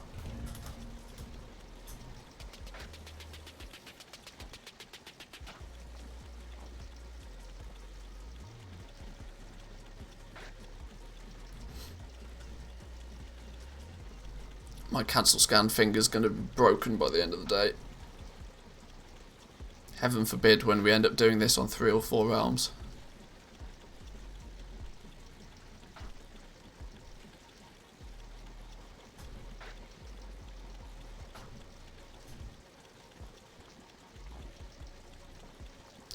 If you had threads, the dungeons would be giving you renown. Maybe I should actually just go and do the more intro quest and get Threads of Fate, because I think you're right. I probably should chill on the dungeons until we've done that actually. Let's go. I've lost the stupid Dark Moon Fair buff now because I died, which is mighty annoying. What's the quickest way to the Darkmoon Fair then, boys and girls? Darkmoon Fair Mystic Mage. Hang on. Can I talk to you? Can I get a portal? Hey! Check me out, my skills. Right, let's go get our 10% experience buff again. Let's get these auctions listed, because if we don't list things, we don't sell things.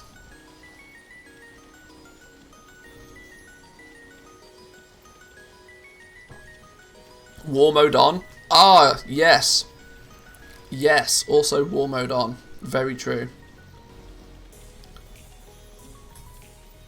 For Micromar, you can fly and then cancel scan whilst flying. True. My mouse has a thing that if I push my middle mouse to the left, it considers it scrolling up. So I just do that for posting, cancelling and other stuff. That's pretty clever.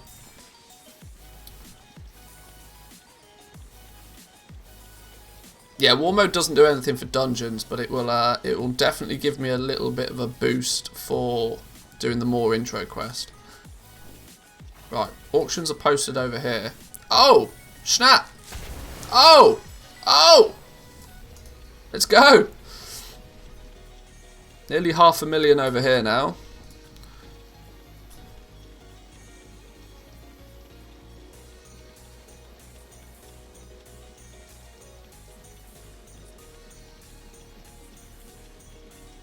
The rest of these cancelled. Don't know if I've sold anything on Sylvanas yet.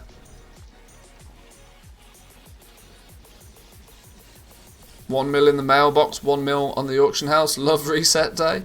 Yeah, man. Reset day, best day of the week. Love me a Wednesday. Apart from when you sell 2,000 gold worth of nothing.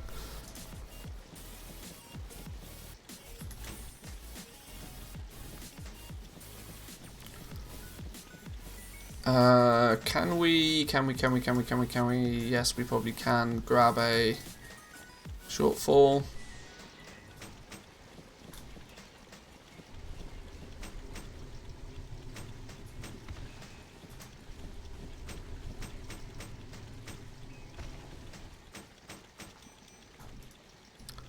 Well, those few sales have just tripled our efforts over here then, which is nice. Or may I add, while we're leveling a new character on a new realm, this is efficiency.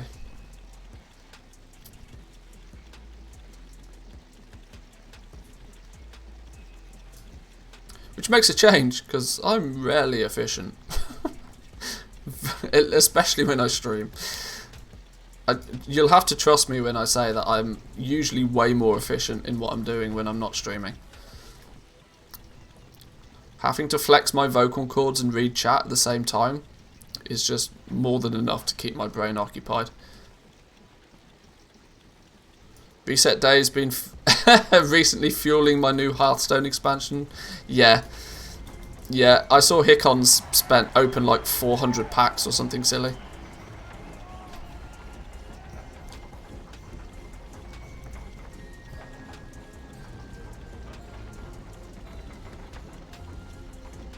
He gets all that cheap NA gold, so it's borderline illegal.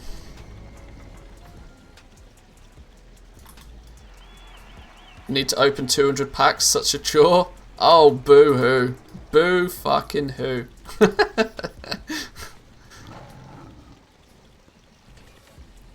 Don't talk bad about my gold.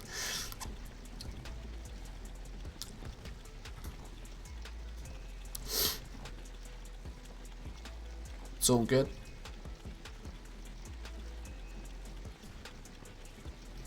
I am quite somewhat I'd almost say excited to start playing on the NA, because the amount of min-maxing I feel that you have to do on the EU, and it's that min-maxing that limits the overall margin that you make on stuff. Like the average margin I think is about 20-30% on the EU, where it's more like double that on the NA realms.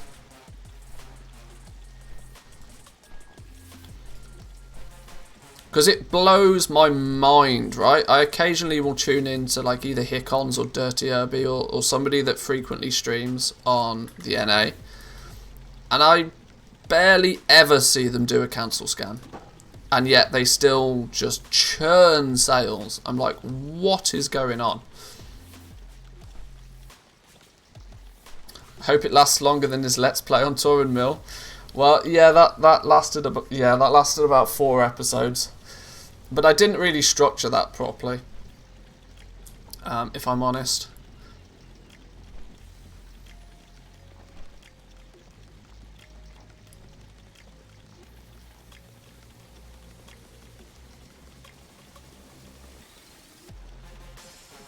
Right, come on, cancel all the cancels. Oh, we sold something, just not here. Wrong realm. What did we sell? Can't have been anything too interesting. Oh, some armor kits. Better than a kick in the teeth.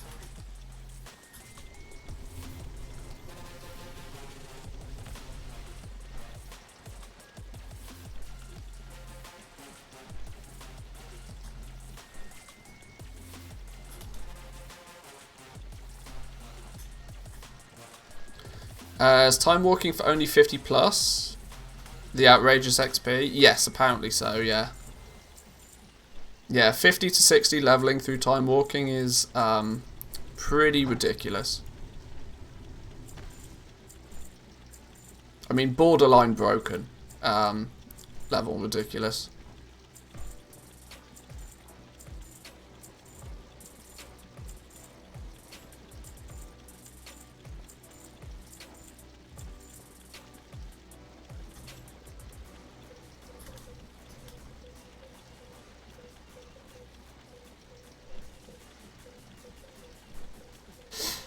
I think there is content in what to do now. Lots of content still talks like it's pre-patch. Huh? I don't know. I don't understand that.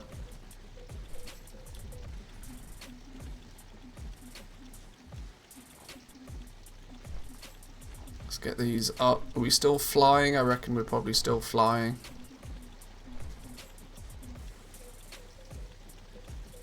Oh, my poor mouse wheel.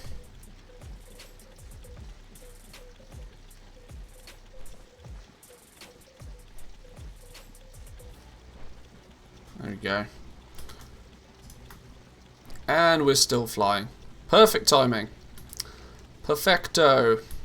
We need to turn war mode on as well.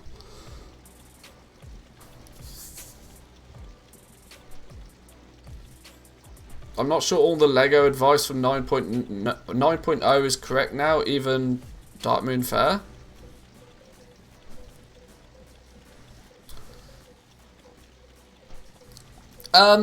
See, the nature of advice is it's usually based on something. And if that something changes, then the advice also changes. People have criticised me quite heavily in the past that like I'll make a video telling people to craft legendaries, like telling people that now's maybe a good time to start crafting legendaries, and they'll reference back to a video that I made 3 months ago where I told people it was a bad idea to level legendaries. And what they fail to see is the fact that, you know, things have changed and so hence my advice is different. It's not me being hypocritical. It's not me gatekeeping. It's very simple that if the value of materials are crashing, it's a terrible time to start leveling things up. But if things are relatively stable, then it's a good time to level things up. And it's the same. I mean, yeah. I mean, you can look at it in the same light. A very polite hunter just asked if I'd be willing to sell him the Bone Shattered Greaves at rank 6 that I had listed for 550k for 480. Oh, go on then. Well, that's it, because he was polite. Because he was polite. Oh, go on then. Sure. I was agreeing what to do now is different and timely yeah. Yeah, you just gotta go. You gotta go with the flow. If something's worth doing now, do it now. If it's not worth doing, wait, do something else.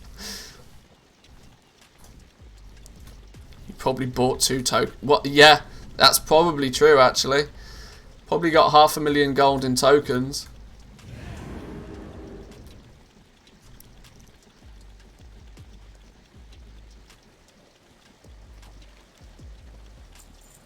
Oh, I didn't turn war mode on.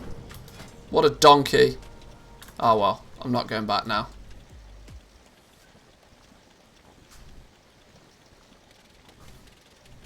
Will you still cash out? Because I'm thinking of doing the same. Got a lot of stock left though. Cashing out is actually more difficult than it sounds. Because for the most part, you're always trying to cash out. There's never a point where you're just like, oh no, I'm trying to not make sales. By definition, cashing out is less about trying to sell more stuff quickly and less about just like, you know, just not restocking. If what you sell you then don't restock, then cool, but try and burn through your inventory that way. But what I tend to find is that when you sell off the stuff that, you know, sells quickly, the rate in which you end up selling stuff dramatically drops off a ledge. So you never really sell out. You might liquidate like 20-30% of your inventory, the fast moving stuff, but the slow moving stuff, it just sits there.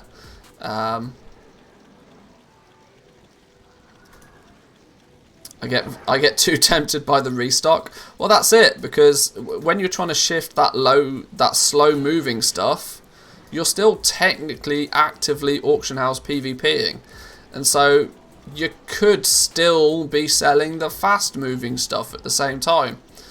So if you restock that, then all of a sudden you realise that you're actually just still playing the game normally, and your efforts to sell out were just basically for nothing. Which is why you can never quit the Goblin game. When the Goblin game gets you, it gets you good.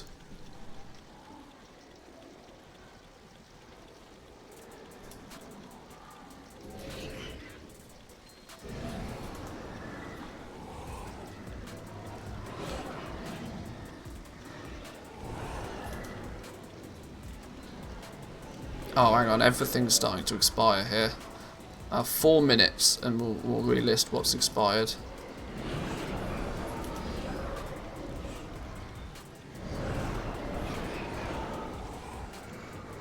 Here I am 14 years later. Yeah, exactly. That's the problem, right? The only way to stop gold making is to just stop cold turkey. Like, it's genuinely the only way to do it. Be content with the gold that you have and just stop. If you do anything other than that, you're still technically in the game. Cold turkey or nothing. Oh, hang on. Your mount ignores your call within the moor? Fuck off, does it? What? Why is that a thing?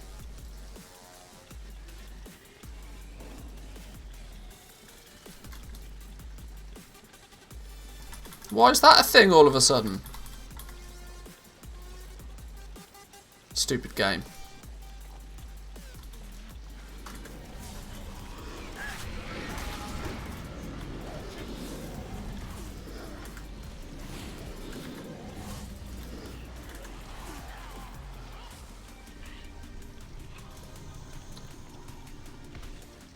Once you start with goal making, there is no stopping. It's kind of true. Once the bug gets you. But also, it is entirely possible to be a part-time goal maker.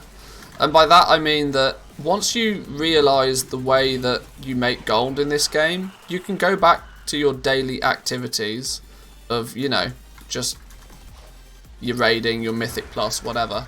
But it's a mindset thing for most, right? So once you once you have the right mindset for gold making, you kind of never stop gold making. Because all of a sudden you realise when you start looking at new content and a new patch comes out, if you've got that gold making mindset, then you suddenly spot the opportunities to make a lot of gold very quickly at the start of a patch, which you might have missed upon previously because you didn't have that correct mindset to begin with.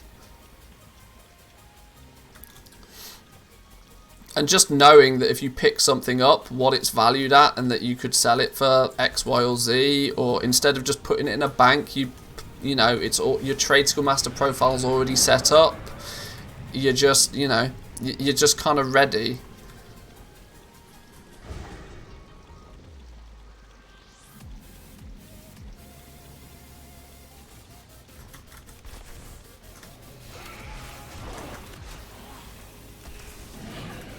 Is this the NA? No, this isn't even my NA character.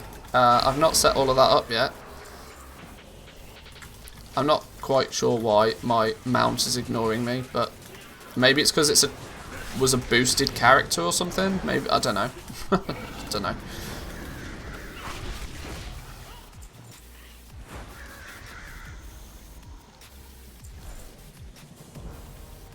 Where's this dude gone then? Oh, Sharkshooter with a sponsored ad. Thank you, my friend. We will do that. I'll throw up a quick sponsored ad. Thank you, thank you.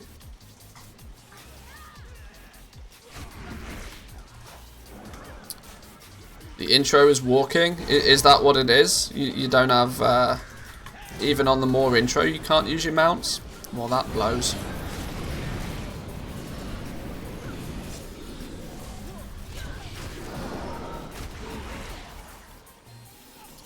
What's the flipping point?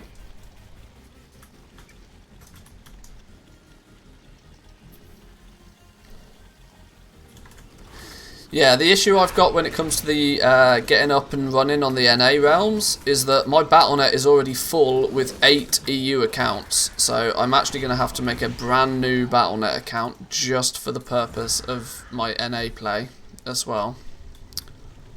Which is a bit boo-hoo, but I don't think it makes a huge difference though.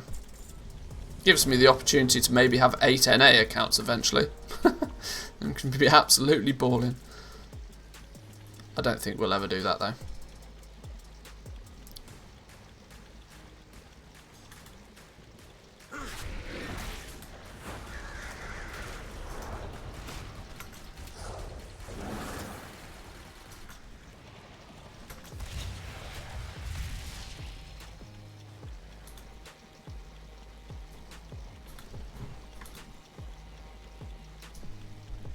Here's clue numero 3.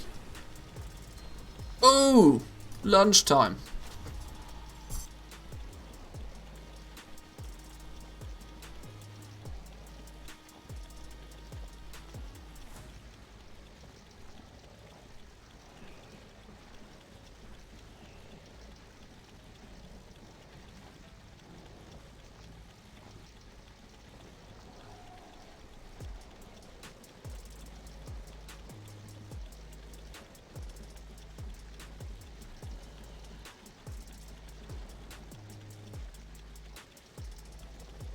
Right, you boys and girls get to go over to the side slightly while I nom on my my lunchtime salad.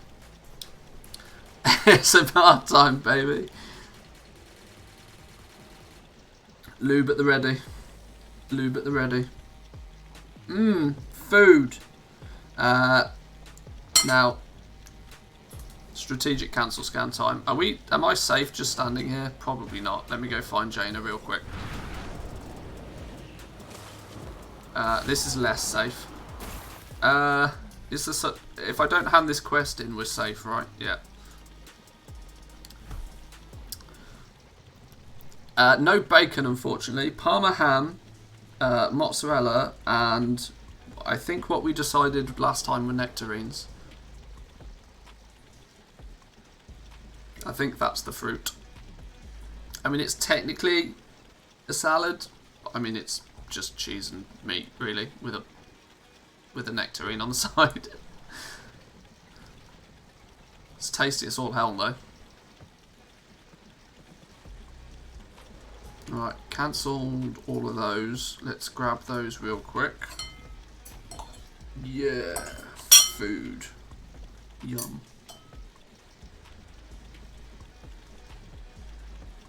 It's real bad of me, really, to be fair. I stream for like 3-4 hours and I fit in a meal in the middle.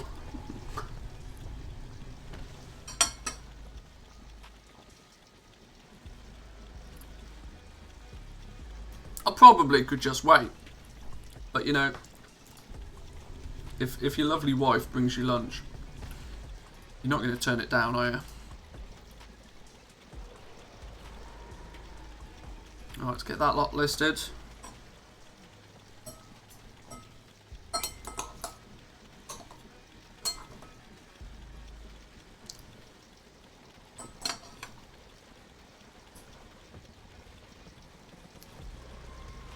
Hang on, who's this? Torin Wu? Who's this then? Getting in on my legendary market.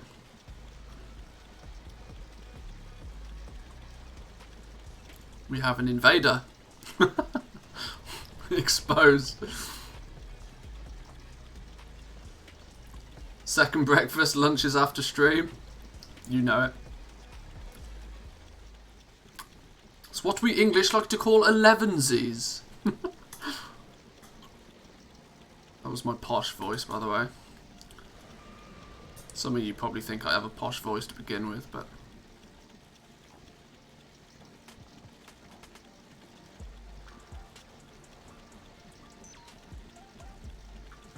all the cancels.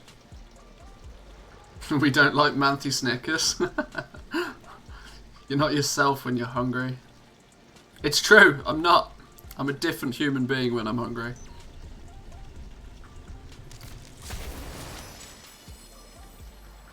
Yeah, that was the sound of success in the background. Shadowgast Saboteurs. Rank 4. We'll take a rank 4. It's all good. Sales are sale, right? We've now peaked 500,000. 500,000 on 4 sales. Oh my days. Legendaries, boys and girls. The world of legendaries. How to make 2 tokens with 4 sales.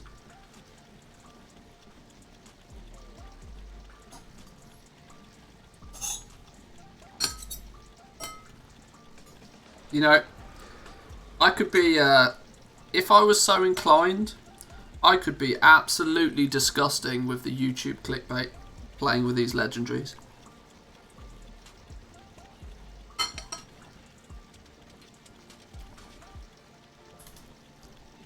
Four sales, 500,000 gold.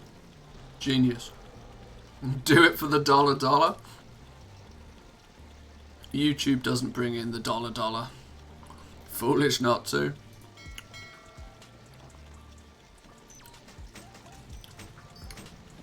YouTube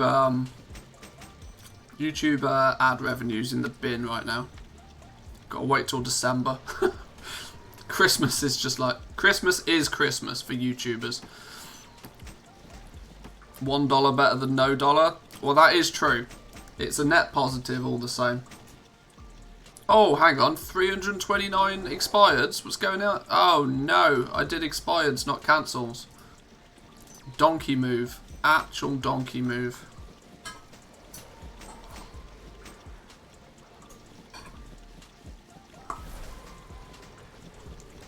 These nectarines are slippery buggers, though.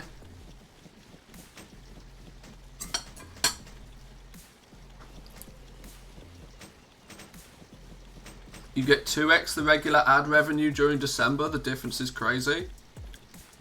If it's only 2x, you're doing it wrong. But yeah, you are right. Daily uploads in December. If you Student's the funniest one, right? Student all of a sudden starts posting 3 videos a day. It's very funny. And so do I. Like, it's by no surprise, and definitely not a coincidence, that streamers will do that. YouTubers will do their, you know, daily uploads for Christmas kind of thing. Because December is just cash cow month. The money that people make on YouTube in December basically covers the cost of the rest of the year.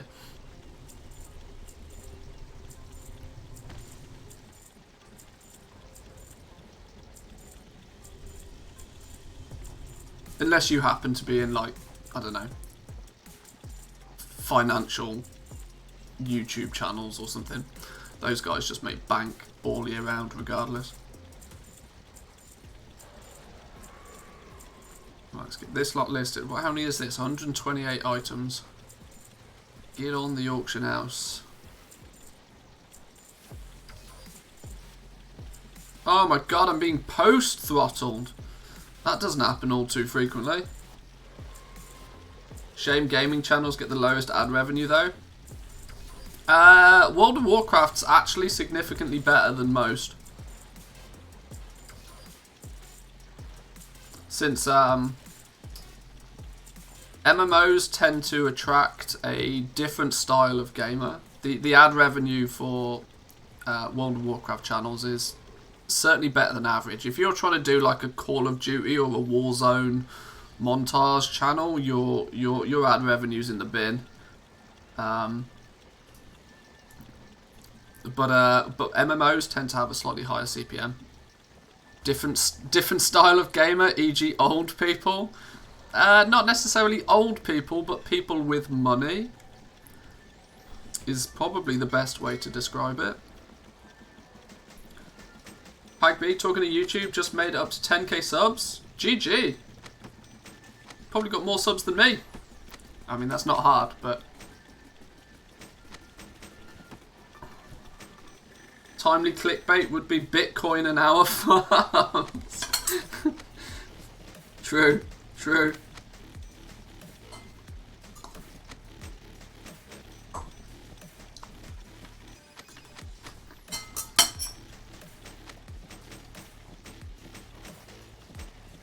It's funny, right? There was one video, I did this deliberately. Before Shadowlands launched, I put the word credit card in the title of my video, and just to see what would happen. And I put the word credit card in the title of the video. The video did the same amount of views as most of my other videos, but it had 4 times the CPM. Just because it had the word credit card in it. That one video made me 4 times what an average video made. So you can fool YouTube into giving you more money. Oh, CPM, sorry, ad revenue.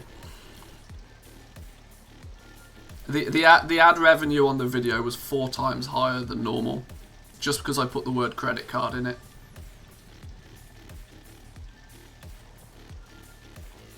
So you kind of can fool YouTube if you want. How do you fit credit card into your WoW theme? I was talking about I think the video was something like credit cards at the video title was like legendaries are expensive, credit cards at the ready. And this was before Shadowlands launched, when I was trying to inform people that legendaries were going to be mad expensive, and people didn't believe me. And so I had to math it out for people to show them just how expensive these legendaries were going to be. And yeah, simply by putting the word credit card in the title of my video, that one video made 4 times as much revenue. Because it got all of the financial adverts on it.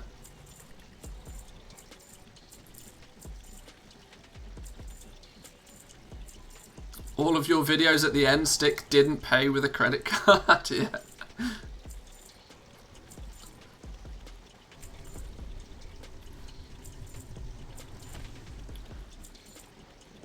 And that just goes to prove just how much money those financial channels make. It's filthy.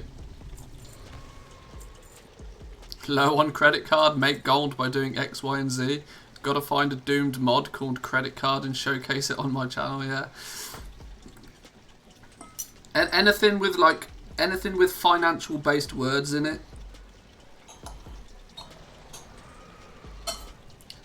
You see, I for a long time, I considered calling gold money, because if I don't use the word gold in the title, if my videos were how to make money in WoW, they'd probably generate 4 times the ad revenue.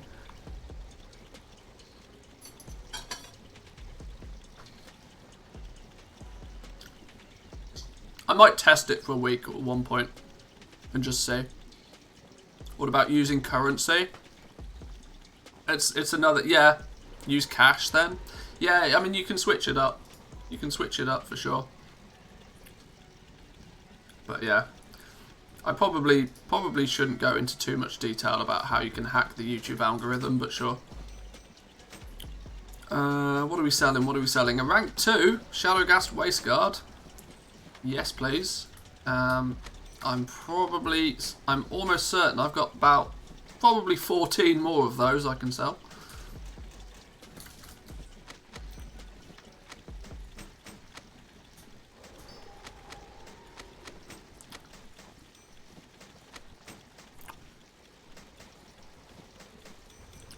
Johnny Cash videos make a yeah, maybe that's what I should call my bank characters. Ah, I should call my character credit card. That way I can reference him in the title of all my videos. Look how much gold look how much gold credit card makes. Genius. 500 IQ.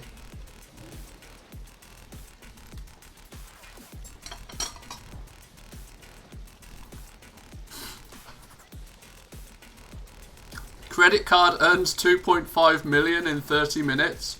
Boom! Ad revenue to the moon.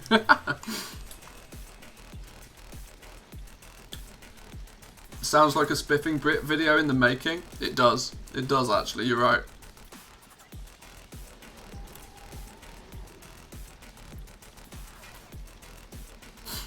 His channel exploded when he did those how to hack YouTube videos.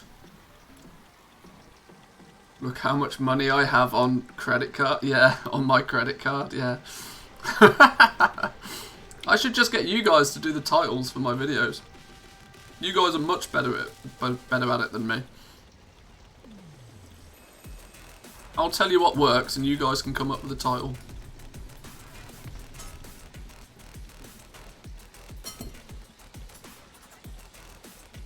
Right, we're almost done with lunch. We're almost there. We can get back to super fast leveling.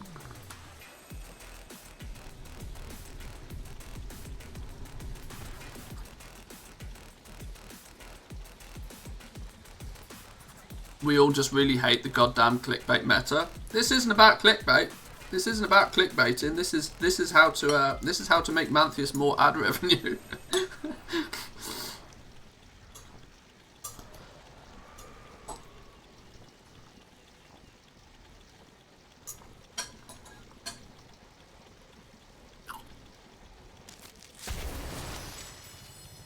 Yeah, just put no credit card required at the end of everything.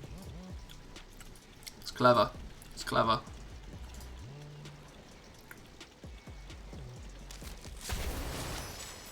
Hang on, what's going on over here? What's going on over here? Item level 87 gear. Do you reckon there were people leveling?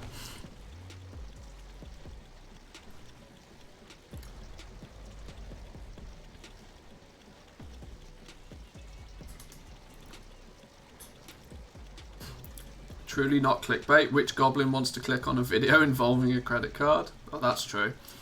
It's almost anti-clickbait.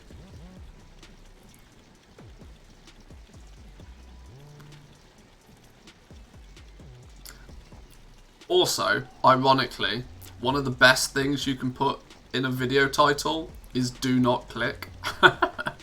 Soon as you sell, it's like wet paint. Do not touch wet paint.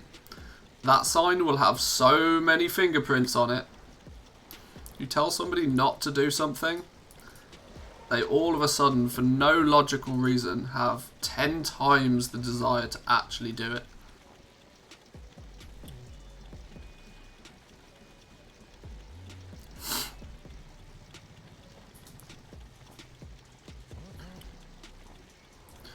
We've done the same for years with readmes and files that you want people to look at.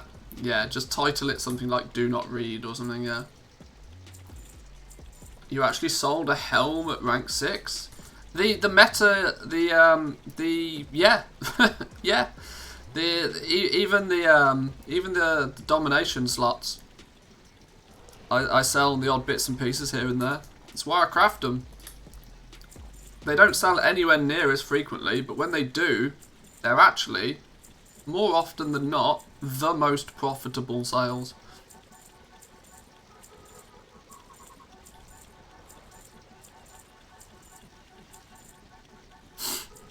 We should make a new cryptocurrency where instead of mining with a GPU, you have to spend your gold on the auction house. Maybe I should turn all my crafted legendaries into NFTs and sell them that way. Please don't send me gold to my mailbox. Yeah. The good old please don't. This one. Right, everything. I think that's everything posted.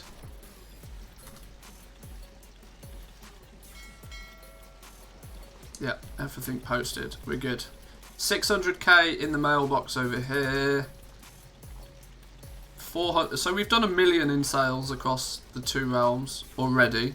1 million sales is what's in the mailbox. We have 400k here. Nothing here.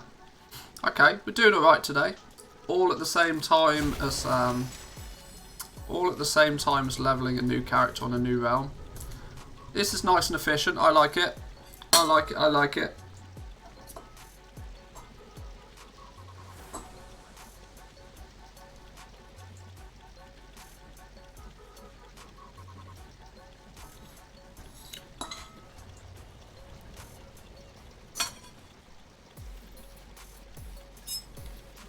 Why did Jack quit WoW? For the same reason many people have recently. I mean, I've not spoken to Jack personally about why he's decided to stop playing. But the recent controversy with, I think he feels the same as many people do. The recent controversy with Activision and Blizzard was the straw that broke the camel's back. I think for a while you could kind of tell Jack was getting a little bit bored. He certainly wasn't enjoying it as much. He was doing the podcast, he was enjoying doing the podcast, but that was really the only thing I think that was keeping him playing the game. Outside of that, I don't think he was enjoying playing the game all that much anyway. And this was just like a really, really good excuse to just chill. What about the podcast? Well, the podcast is, I would say the Auction House podcast is probably on long-time hiatus. Zanzafall doesn't really want to continue it by himself. He posted in his Discord yesterday that as far as he's concerned, the podcast is done. But of course, if Jack decides to come back to the game, then maybe they'll start it up again.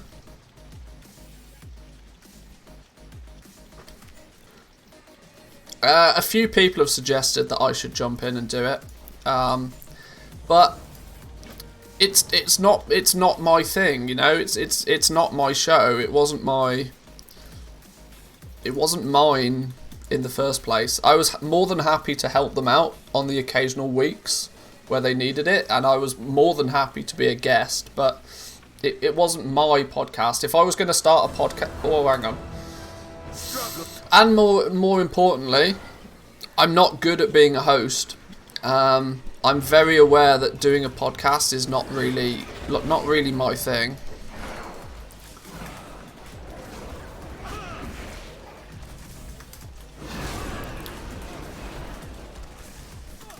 So like most gold maker gurus, they last less than 12 months. Samadan jumped in on the weekly wrap-up midway in as well. I mean, I've been in the goal making community for a long time. Most of you guys know, or well, some of you may know, but probably there's only a handful of people. I used to make World of Warcraft goal making videos and stuff years ago. I mean, like 5+ years ago. I've done all of this before, and I took a long vacation. I was still playing the game, but I took a vacation from having a publicly facing, lifestyle. And I've seen it all before, and you're right. It's very difficult to do this for a long time, consistently. And one of the biggest reasons why it's very difficult to do it long time is because it's almost impossible to finance it. You have to keep it as a hobby. And it becomes an expensive hobby. And to take the jump to do it full time, to make gold making in World of Warcraft financially viable for you to do it full time, and for it to become, your job per se, is nearly impossible. It's not totally impossible, but it's very difficult. And also, it's also very risky. Super risky, and I'm almost there. I'm not quite. I'm almost there, but this is the main reason, right? People do it as a hobby for while they enjoy doing it in the game, and then they disappear, and then they're just gone. One of the more famous ones of recent is Want to Buy Gold. Had a thriving YouTube channel at one point. Still to this day, I think he's just shy of 100,000 subs on his YouTube channel, even though he's posted maybe 3 videos in Shadowlands. He still streams occasionally. Occasionally will throw out an odd tweet, but I'm not sure what his situation is behind the scenes at the moment. But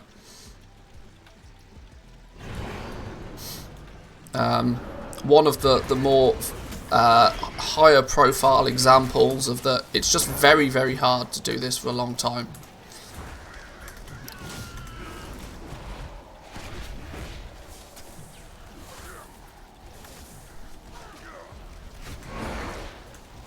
Who has so many subs? Want to Buy Gold, or Reckles as he's also commonly known across the internet. Seen him active on Twitch a bit recently. I think he may be coming back. Maybe. I mean, he's got the platform there. He's known throughout the community well enough. If he starts putting the content out, he'll have a resurgence for sure.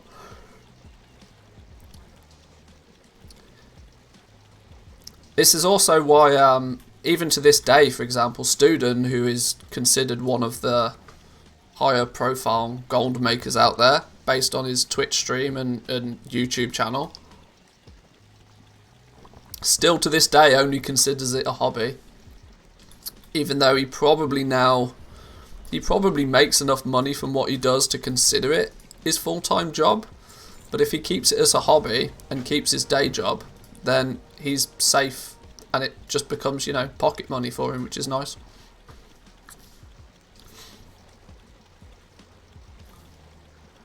What's keeping me from making videos on WoW stuff?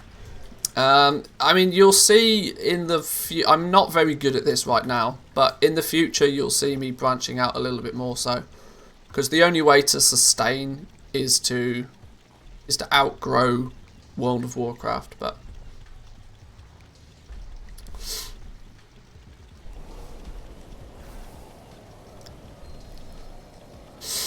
I'm sure I can teach people a lot about TSM goal making, but it's nearly impossible to generate a worthwhile income from doing it. And if it doesn't generate income, it's hard to keep dedicating time to it. Yeah, exactly. It's a snowball, right? You have to pay the bills. And the problem is if you're borderline, right?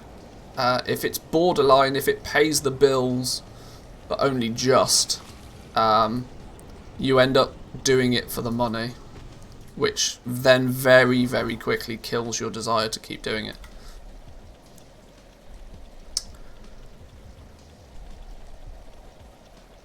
I kind of know what happened to Want to Buy Gold because somebody in an old guild was close to him. From my understanding, real life stuff happened to him. Yeah, I know he had a lot going on outside of the game, of which he actively chose to keep quite public, which is sure.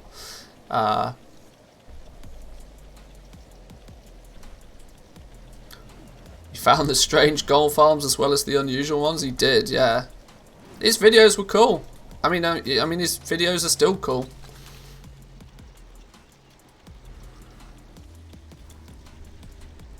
Turning something like this into a 60 to 70k a year job would be way too hard, I think. Easier to keep a day job. Yeah, without a doubt.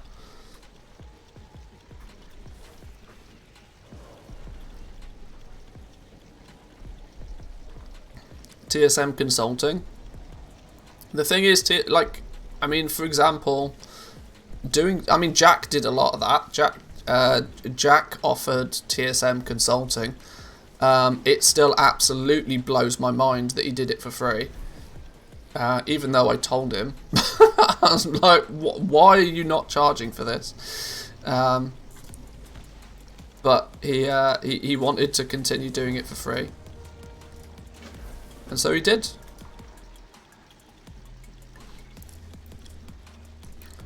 It's great, small, but it doesn't scale. Yeah, exactly, it doesn't scale.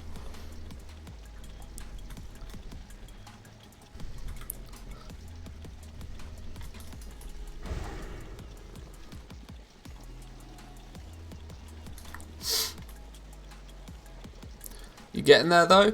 I'm at a position now.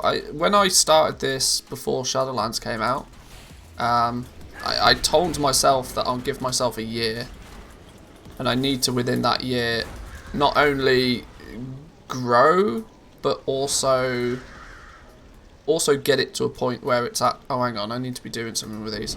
Get it to a point where it's, you know, that it generates enough to pay the bills and support my lifestyle, and also provides enough that I don't have to feel like I'm whoring out views. Because as soon as you start creating content with the intent of making money from it, it goes downhill instantly. Instantly. If you're not doing it for the passion, you shouldn't be doing it. I'm kind of getting there now. Kind of getting there. It's been a bit of a challenging few months, but we're getting there.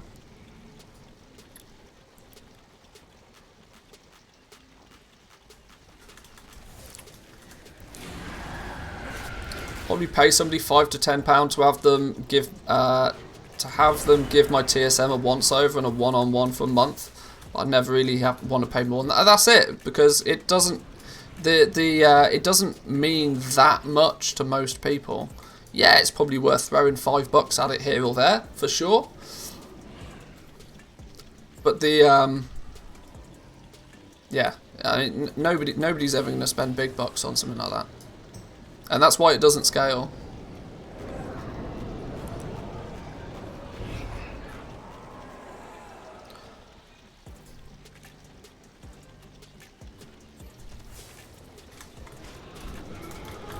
This is why you, if you want to do this long term, you have to outgrow the small niche that you're in. You have to start off niched really, really narrow, and then you have to broaden what you do. But we'll see. We'll see.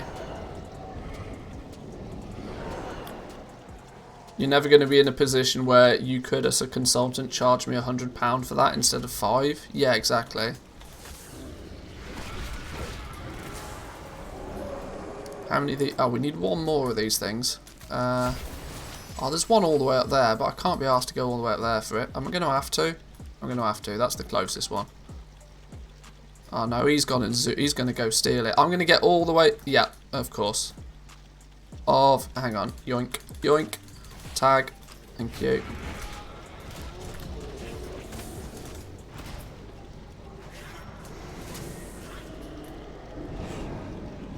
Who are you calling a cheater?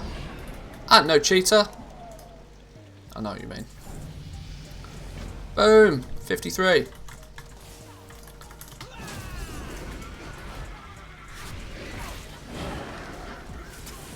should probably press this button occasionally, really.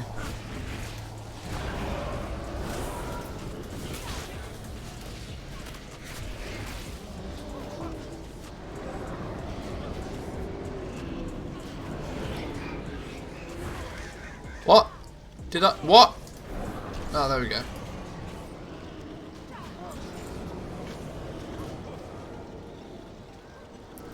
Command the out. I did! I did! Zygo, you're slow. I did.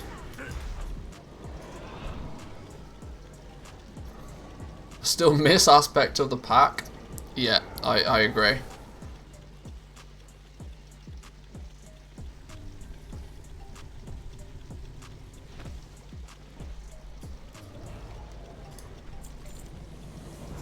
Too many times, though, you'd have a hunter with aspect of the pack on in a dungeon, and you'd have to kick the hunter because he's a donkey, because everybody was getting stunned all the time.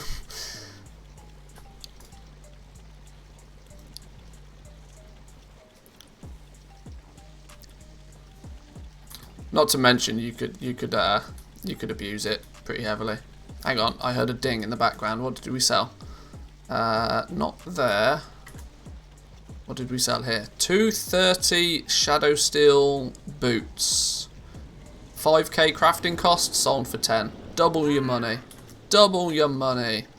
Lovely.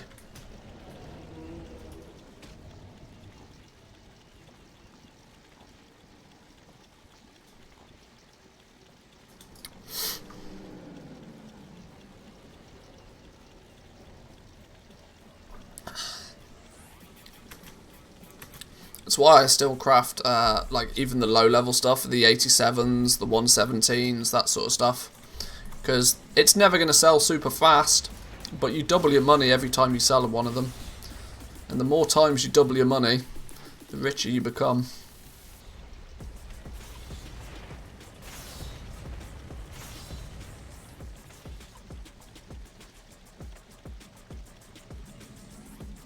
And lose money reposting it.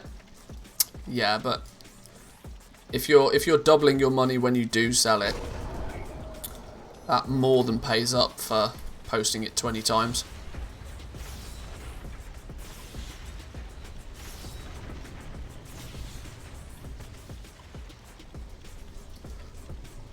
I tend to play the long game when it comes to deposit fees. I'm happy to burn through thousands and thousands of gold in deposit fees, because I just consider it a cost of doing business. Like, yeah, sure, you might end up getting, like, if you look at one item individually, yeah, sure, by the time you sell it, you might have lost gold on it. But the amount of gold you made on everything else circumvents that.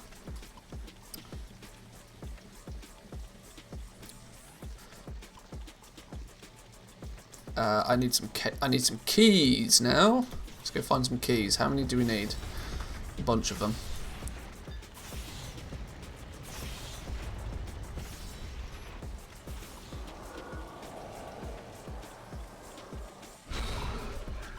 One thing I try to I don't know how good of a job I do at this, but one thing I try to teach people pretty early on with goal making is that like everything you do should have scale in mind.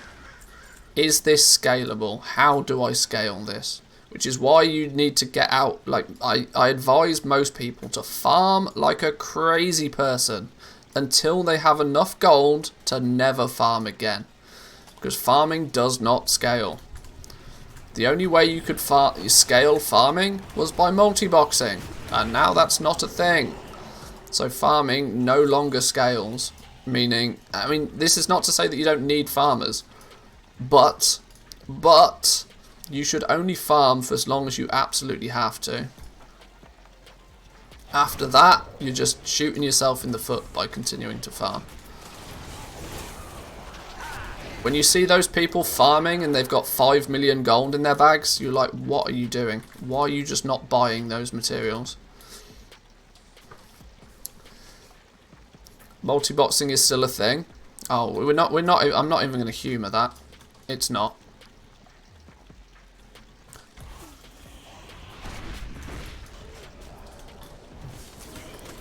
Once you get to once you get to a point where you've got enough gold to buy the items that you need to craft, just do that.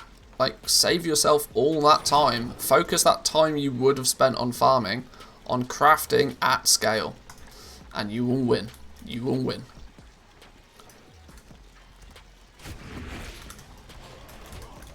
Yeah, this is we're leveling a new character on Draenor. We're basically fully set up on 2 realms, so it's time to get a 3rd on the go. Once you've got a 3rd on the go, we'll see if we can get a 4th on the go. We're utilising the fact that the time walking experience is just crazy. The dungeon experience is actually bonkers right now. You can do 4 or 5 dungeons and get from 50 to 60. Obviously, you've got to do the more intro quest, which is a level and whatever, but if you get the more intro quest done, go get your go Threads of Fate, get your Covenant, what do you call it? Covenant abilities. Bang out a few dungeons, you'll hit 60. You'll have gained a few renown from doing the dungeons as well. It's all gravy, baby. Multi-boxing and botting for the win. Yeah, sure.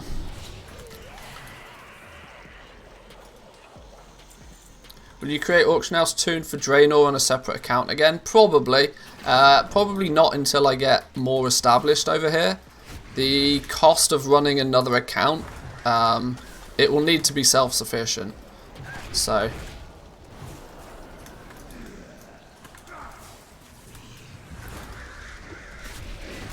short term, we'll probably just pick up a couple of. Well, yeah, short term we probably won't even do anything with legendaries. We'll take this one at a little bit more slow and steady approach, I think, maybe. Either that, or I will just transfer a bunch of gold over here and just cheat the system, but we'll see. Another example of let my gold make me more gold is sort of the plan. I need 3 more dudes to be saved.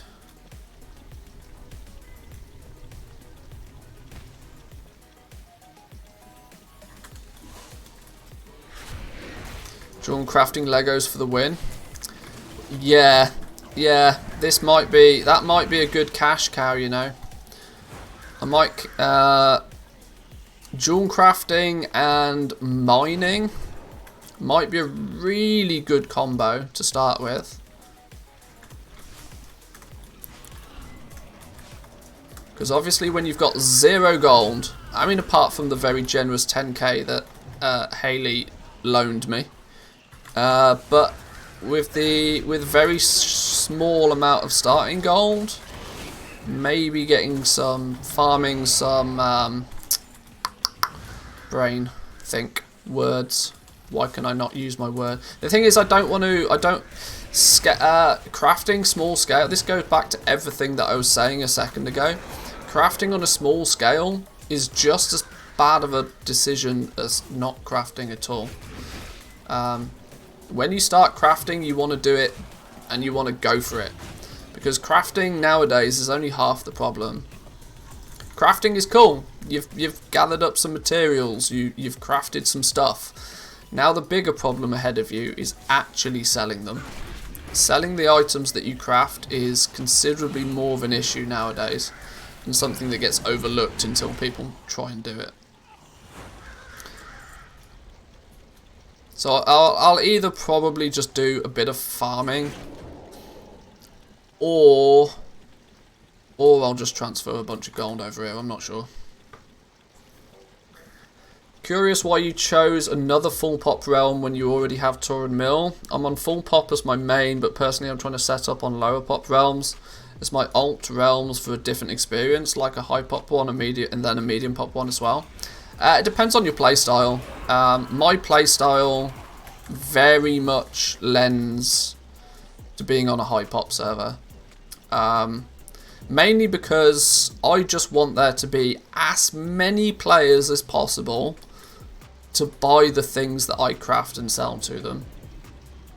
The biggest downside of a low population server is that there's just not enough people to buy stuff.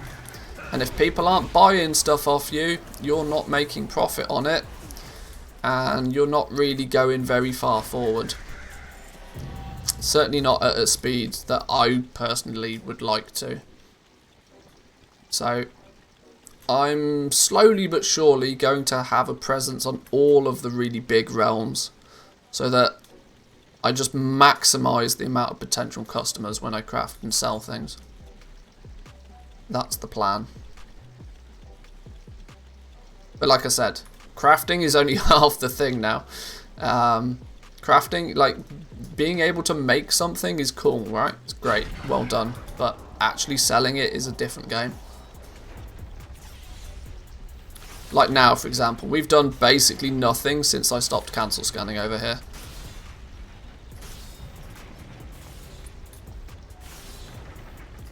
But there's nothing to stop me having 4 different accounts with 4 different auction house characters and just, you know, playing it that way.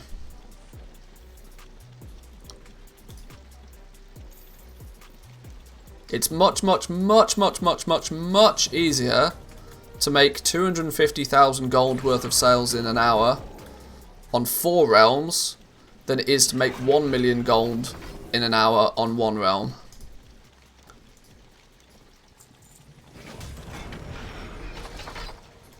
And the law of averages kicks in after a while as well. Because what doesn't work on 1 realm, or what's, you know, what's below crafting cost on 1 realm might be very profitable on another realm. So it's all about, you know, just... I tend to, when it comes to goal making, I tend to have a, well, I call it the Walmart approach. It's the sort of design philosophy of craft and sell as much as you can, as many different things as you can. Because all it ultimately does is give you many more opportunities for somebody to buy that thing you crafted.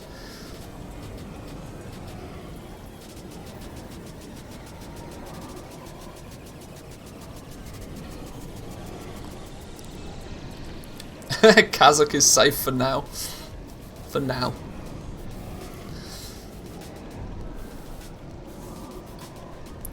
For now.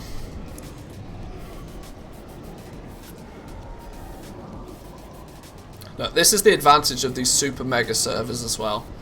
Like, you could throw 20 goblins on a super mega server and nobody's going to notice. Because there's just so many people playing there. You're literally, by definition, even an experienced goblin is no more than a small fish in a very big sea on these mega realms.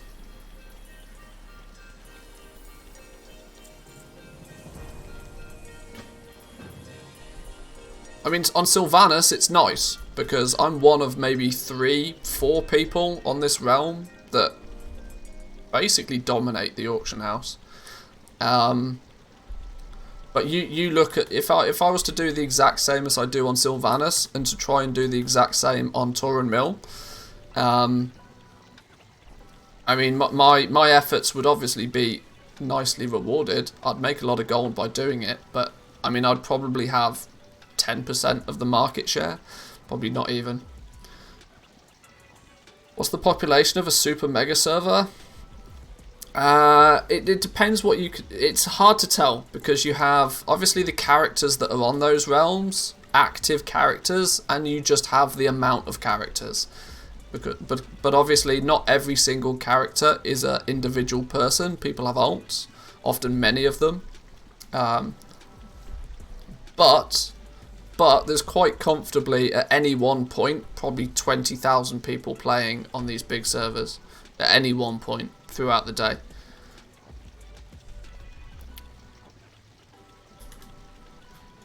Whereas a medium pop realm, you might only have a few thousand people playing on them.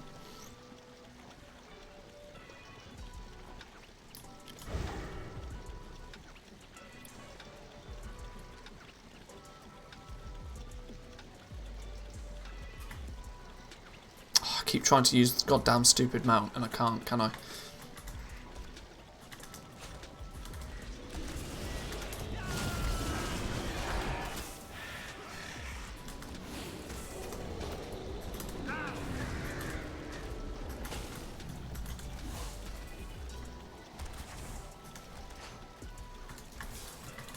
Yeah, so there you go. Like, if you've got 20,000 active players on a realm, by definition, that realm is going to be more competitive because there's more people on it.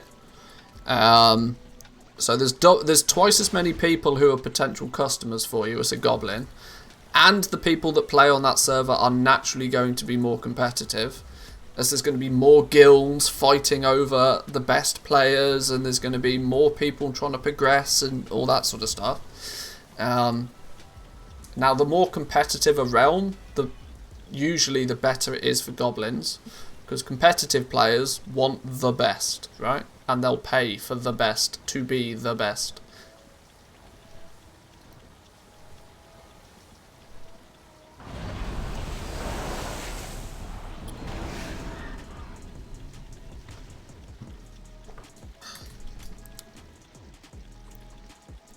But like I said, this only really works for my playstyle. I'm happy to sit and cancel scan on 4 different accounts on 4 different servers for 5 hours a day and make 10 million gold by doing it. Some people, on the other hand, are definitely not happy doing that. They would like the 10 million gold for sure, but the thought of cancel scanning, even in the first place, makes them, like, you know, curl up inside. If you despise the cancel scan meta so hard, you probably are better off playing on a medium pop realm, where you can still craft a whole bunch of stuff, list it, come back a few hours later, and you probably will have sold a little bit of it.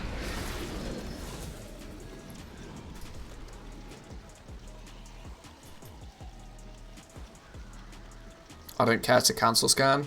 Yeah, I mean, if you're not a fan of cancel scanning,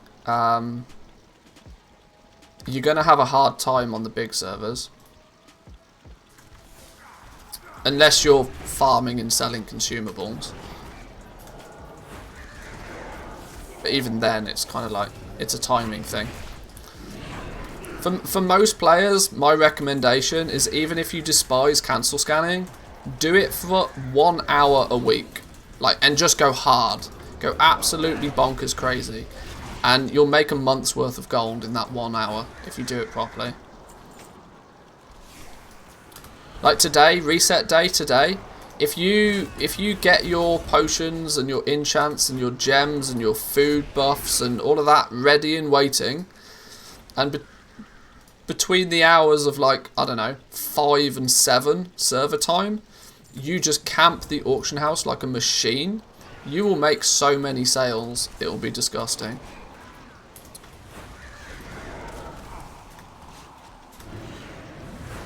And you can probably make enough gold in a couple of hours to be more than content. And then you can go about the rest of your week, you know, as you would do normally. Even on Shadow Song, I see a very definite increase in gold obtained on days when I do cancel scanning versus days when I don't. I mean, yes, true. The other thing to remember is that going on a lower population server doesn't mean that the cancel scan meta's not there all of a sudden. Because technically, it only takes 1 person to be active cancel scanning, and you ain't going to sell a bean. It's just the fact that there's the chance of there being less people doing it. But even 1 person being competition is still enough to prevent you from getting any sales if you're in the same market. Most food buff I sells between 7:30 and 8. Yeah, exactly. Just before everybody decides to go off to do their raid for the week. Boom! Mad sales.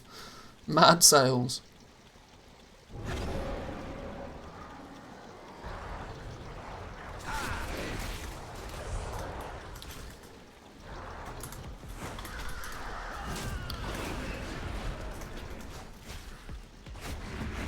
I mean, yeah, you're right. There is almost no way around the cancel scan meta, unfortunately.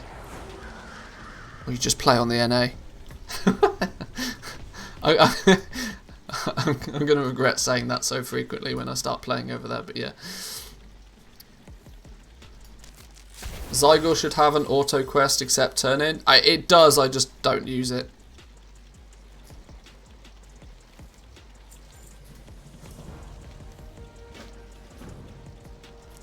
Speak to Jaina.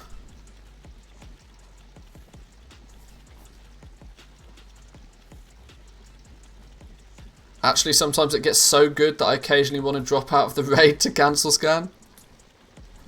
Yeah, this is one thing that holds me back from doing anything too competitive.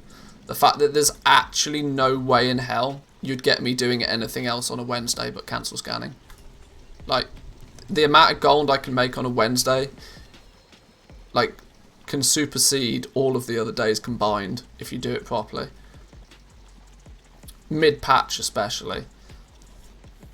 I mean, obviously, patch launches, expansion launches, you can do bits most days if you try, but I like mid-patch cycle, Wednesday is your day to make gold. You do your crafting, you buy your materials, you do your preparation before Wednesday, and then Wednesday you sell things.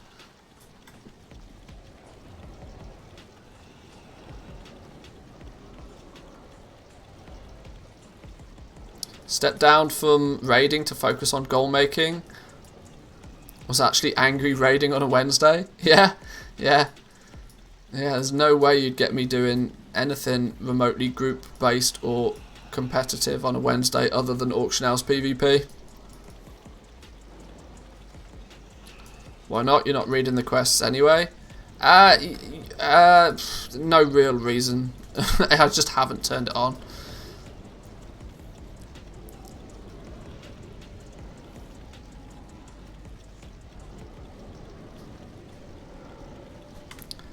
To be honest, I'm feeling more and more that if you don't like cancel scanning and you want to be a goblin, play a different game. Yeah. I'd be interested actually to see what the goblin life is like in other games.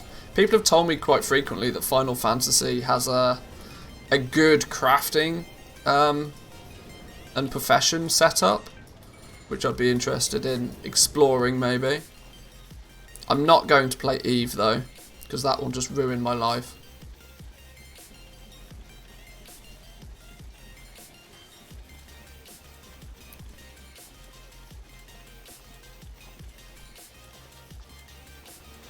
I play Eve, don't do it. Yeah, see, there we go.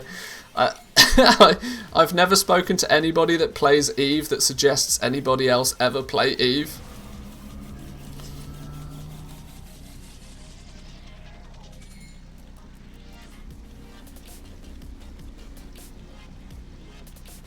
Why can I... What? Let me click the button. Oh, I've got to do the defend thing now, don't I? Yeah.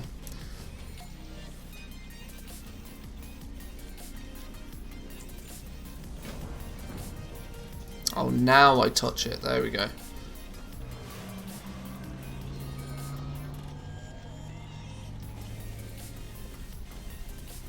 Made some ISK just ferrying items 10 years ago. It's basically Excel online. That's what I've heard. If you think that goblins in WoW make some fancy Excel sheets, you have seen nothing. You have seen nothing. Those Eve guys, they're built different when it comes to spreadsheets.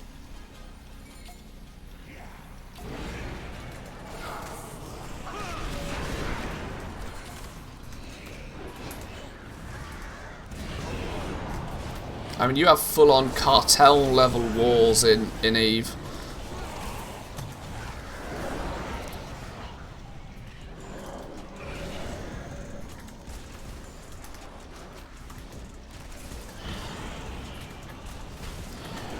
Doing goblin stuff in other games without... Well, yeah, I suppose you've got to get the spreadsheet on the go if there's not an add-on that helps you do it. Trust, if TSM wasn't a thing, I mean, in fairness, if TSM wasn't a thing, another add-on would be doing it, but because luckily WoW has a very, very strong add-on system. But yeah, if you're trying to calculate costs of things, there's almost no substitute for an Excel sheet. New World's profession system's been pretty good so far.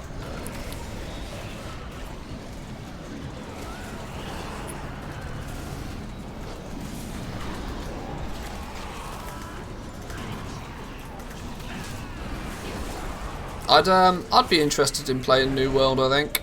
I think if anybody's going to create a game that can be successful, it's probably going to be Amazon. It's not like they haven't got enough money to throw at it if they need to.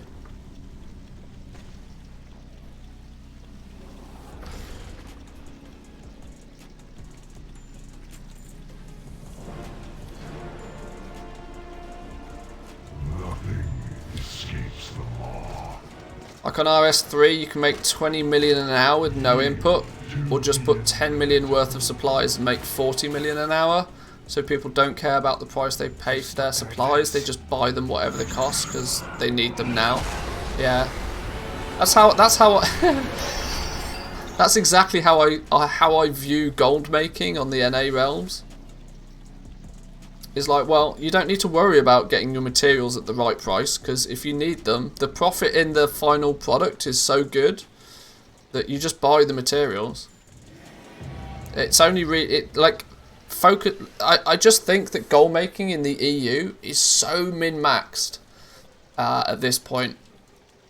If you're not going to the nth degree, and this is why people worry, I think, so heavily about their trade skill master operations on the EU. Because people are fighting over 10% profit margins. Whereas on the NA realms, I don't see any of that, ever.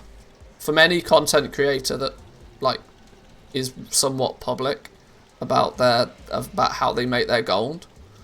I just don't see that at all on the NA realms. Fate. Go.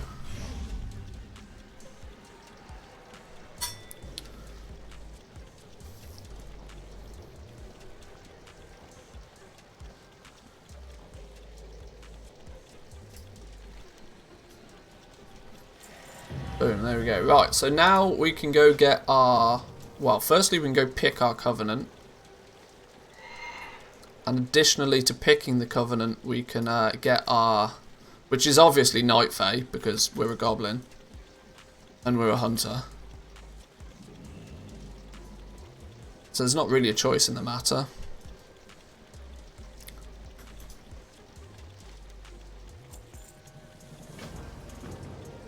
I still have to, unfortunately, speak... Oh, no, I don't even have to speak to everybody anymore. Where's the Night Fae, then? That's now considered optional. Lovely stuff. Yoink. That one, I think. No? Jesus, why... Ah, there we go. No? Where's the button to let me just... Give me the stupid... Oh, do I not have to talk to these dudes at all? Oh! Derp.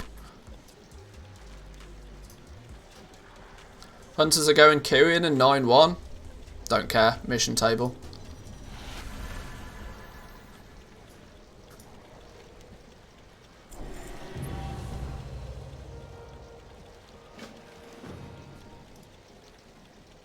Right. At this point on, we stand here and we dungeon queue.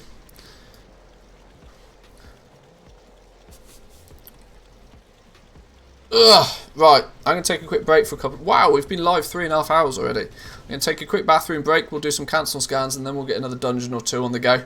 I'll be back in 2 minutes.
Manthe not so big sellout, play an ad.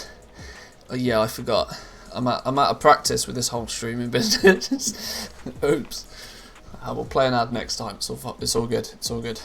Oh, Ginny did actually redeem one. We will then. We will. Thank you. I appreciate the sponsored ad. What's the chair's name? Bob? Have we named the chair?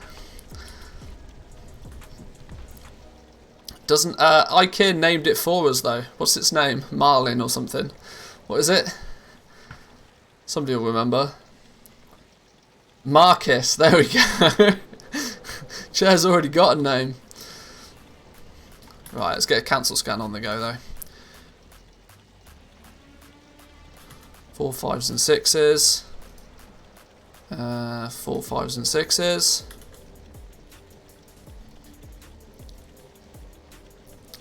Marcus, yes, that's the one. That's the one.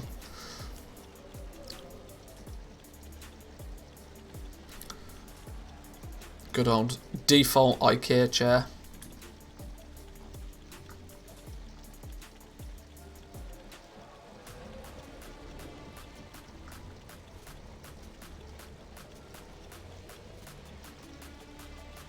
Right, let's hit the throttle on this realm.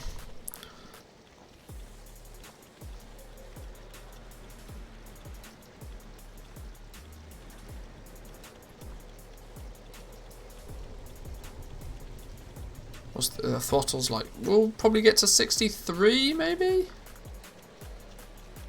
65, there we go. Now we do the same over here. Oh, Zanzafal's online. Is he lurking? Is he lurking? Maybe.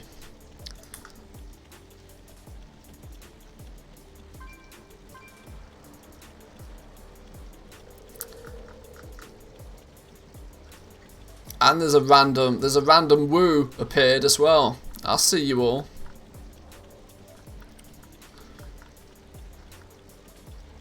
There he is, the man himself.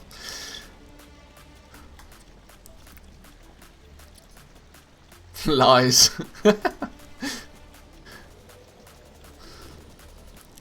I don't mind being people's podcast, it's all good. It's an imposter, is it? I see. I'm not entirely sure I believe you. I'm not entirely sure I believe you, but we'll see. I'm too busy leveling right now. You'll probably cancel scan me into oblivion.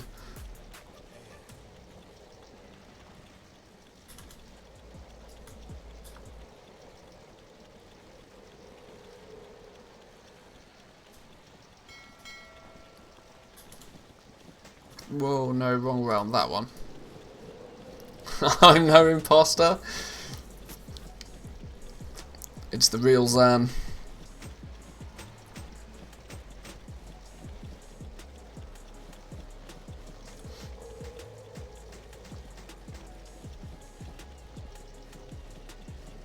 My bank alt is called imposter? Really? I'm post R.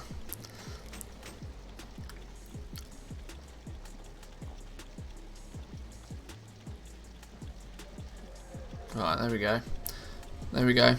Feel free to undercut me again, Zan.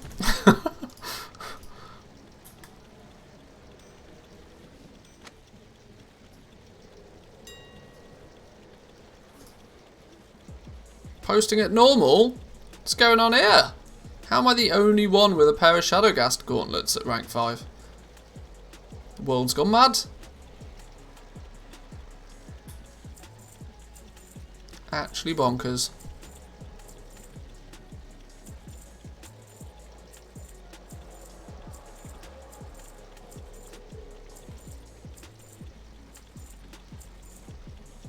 One thing I didn't do yesterday was recraft a bunch of legendaries, so I'm probably missing a lot of the good stuff.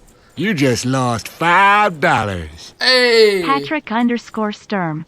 Patrick with a prime. Thank you, my man. Thank you, thank you. Highly appreciate it. Welcome, welcome.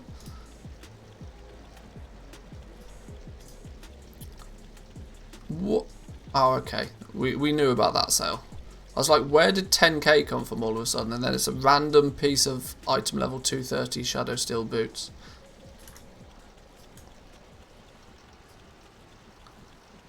Right, there we go. Oh! Grimvale Mittens at rank 3. Probably got a good few pairs of those kicking about somewhere. No? Really? That's a lie. That's a lie. We cannot be out of them. There we go. I knew there was some somewhere.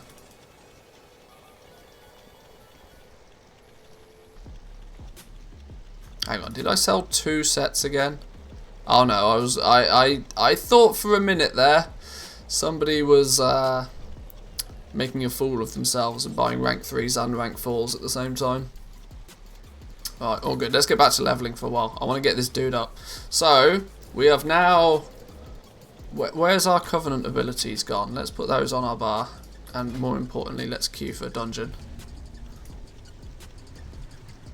Wild Spirits. And where's it gone? Soul Shake. There we go. Lovely stuff.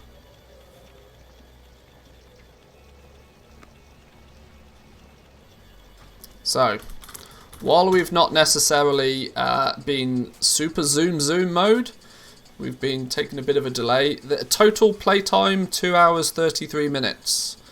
2 hours 33 minutes and we're already 53. That's actually terrible. That's actually terrible. That's still basically 45 minutes a level. But I guess we had to do the more intro and we've AFK'd a fair amount of it. But I think we'll probably take full advantage of this time walking this week. I mean, there's almost no reason not to. If we can get from 50 to 60 in like 5 or 6 dungeons, with the addition of the more intro quest, yes please. And especially now, we should probably sneak ourselves a few renown out of doing this. All the better, right? Suddenly 20 hours for 1 to 60 doesn't actually sound all that bad. Sounds more manageable, right? Definitely sounds more manageable.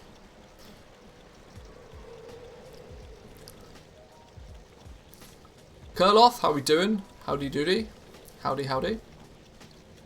What's our queue time on this? 9 minutes! Oh, to be a tank in this situation.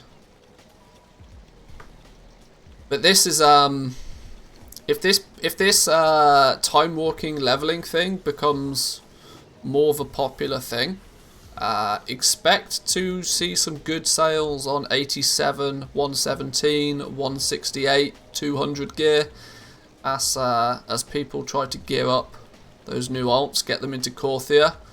Whilst you can comfortably run around Korthia with most classes at about item level 150, it's always nicer to be running around feeling a bit stronger. Time walking leveling's always been a thing. Why do we suddenly think it's better now? It doesn't. I don't always think it's been this ridiculous. I think it was something. I think 9.1 had something to do with this. I'm not entirely sure what, but you seem to be getting considerably more experience for completing the dungeon than we did in the past.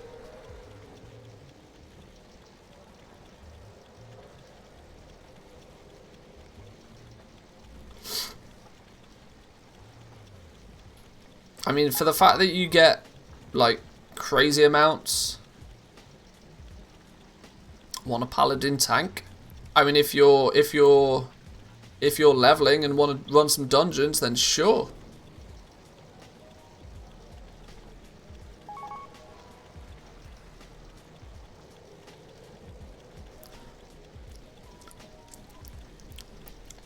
Set the group up then, woo, let's do this.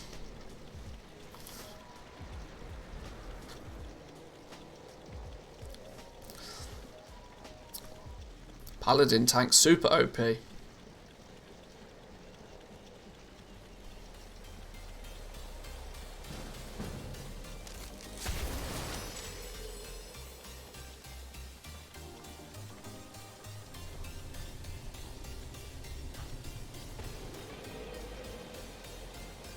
Anybody else want to join in for a bit of time walking fun? We got a spot for a healer. We got a spot for 2 more DPS. What time walking week is it? It's currently Outland, Burning Crusade.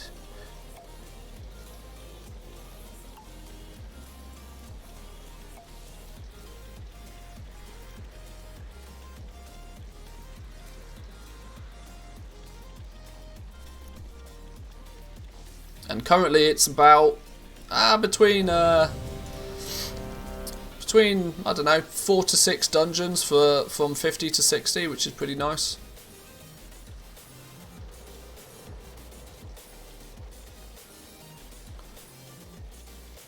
Sub 1 minute queues with a tank.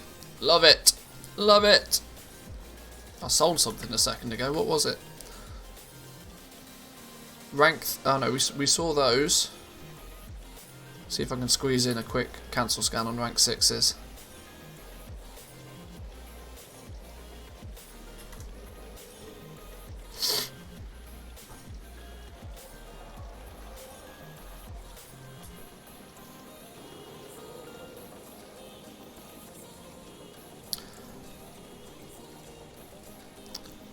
A party full of goblins aren't having to cancel repos. Probably a bad idea.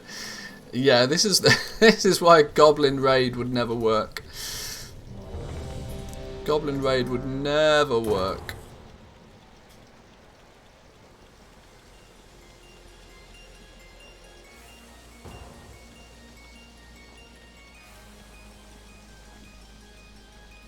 Any reason you don't make the window smaller and use always on top for your auction house tune? Just scale up TSM to make it readable? Yeah, maybe, but yeah, nah.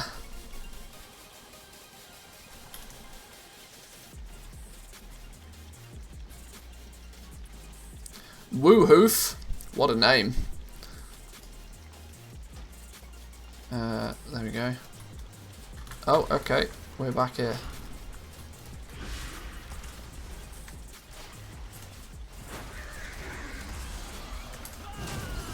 Pop off, go burr. They ran out my wild spirits. Sounds like Woo playing a cow.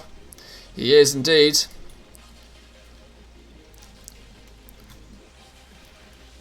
Bit of a cow tank.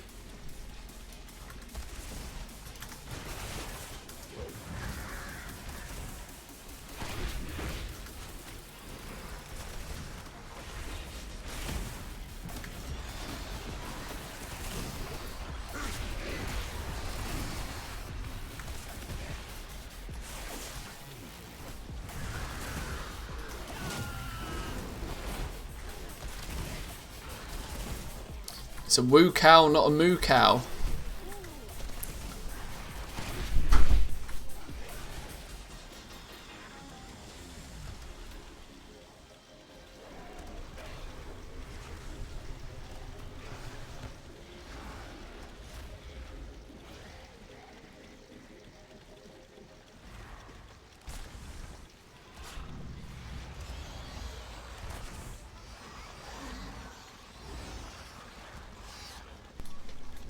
Right, have we won yet? Am I 60 yet?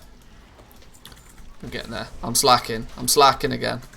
Manthy slacker. It's not like me. It's not like me at all.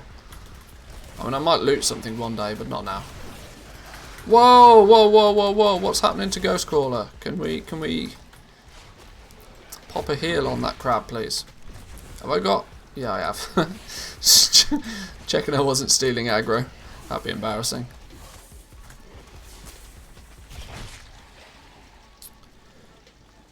For blue and green gear, should I craft all the item level gear possible and see what sells, or what doesn't, or just focus on Mark III and Chained Isle?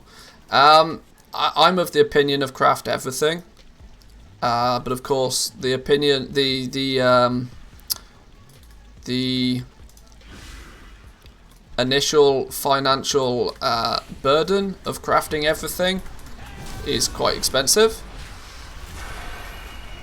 But yes, I craft a little bit of everything, because then the more things you throw at the wall, the greater chance there is of something sticking. And it's not like, you know, you probably won't sell it eventually. It might just take a bit longer. Even 117 gear, for example, I mean, I never sell massive amounts of it, but it still sells, and I still keep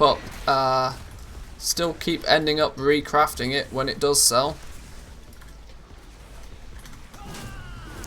Oh, Woo's going ham. This cow's going ham. You could say this cow's going beef.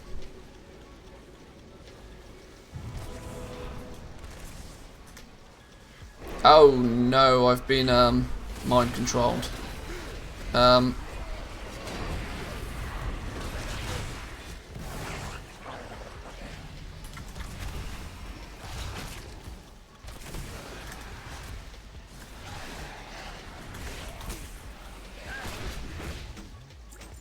As long as when it comes to crafting, if you're using Trade Skill Master, you can just set it up so that you only ever post your items at a profitable point. So and then when you do that on scale, at enough of a scale, you can kind of forget about posting fees. Because we got to remember, most of the time we're dealing with current content stuff. Anything that's current content will sell eventually. I mean, the patch is, you know, the expansion is going to be the expansion for a long while. My thought philosophy is different when it comes to past expansion crafts. That you really should only be focusing on stuff that you sort of know will sell. It's significantly more risky to just craft a bit of everything from past expansions. But for anything that's considered current content, yeah, craft it, list it. If you don't craft it and if you don't list it, you'll never sell it.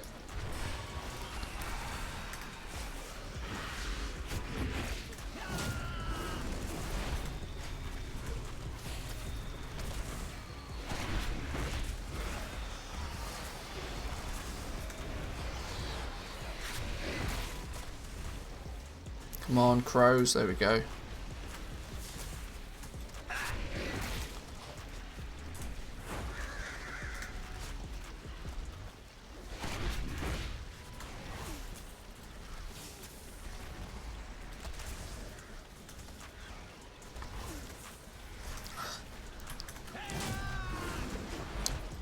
Oh, check out this Dorito dude topping the DPS meters.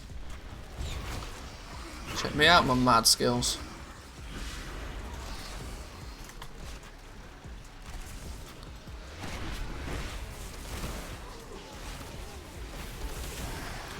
Post at profit even if the current craft is unprofitable.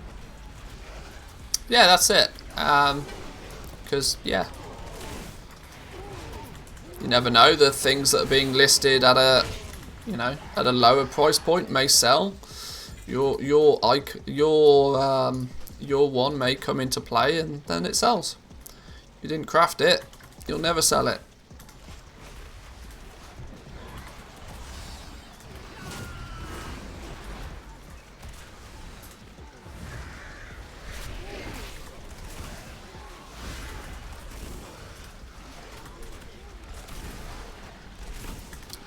I want to keep playing the retail game, but the borrowed power system just blows. It feels lazy and uncreative. That's a good starting point for a discussion. The borrowed power system has always been in it. Like, it's not anything that's new. The only reason that people notice it more so is because Blizzard oh no, I just misdirected the healer. That was terrible. The balance of borrowed power, they've got a little bit wrong recently. There's always borrowed power systems in the game, but when they equate to just too much of your abilities, when too much of, because your core abilities should account for like 70-80% of the damage that you do. Borrowed power is cool. It's a thing that can be added on top, sure. but it should never really equate for much more than like 20-30% maybe of a player's actual overall power. Whereas unfortunately, especially with things like Shards of Domination being like 100% passive, that's entirely borrowed power. You're just doing more damage because of a piece of gear that you've got. There's no manual input from yourself. There's no skill gap. There's nothing. And there's unfortunately a little bit too much of that. So I kind of agree, but it is, like I said, it's a balanced thing. It's something that from patch to patch could be different.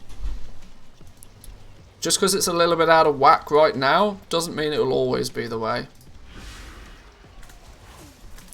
And without question, the Shadowlands so far has not gone to plan. The plan that Blizzard had for Shadowlands has not been executed fantastically well, and you can tell. The cynic in me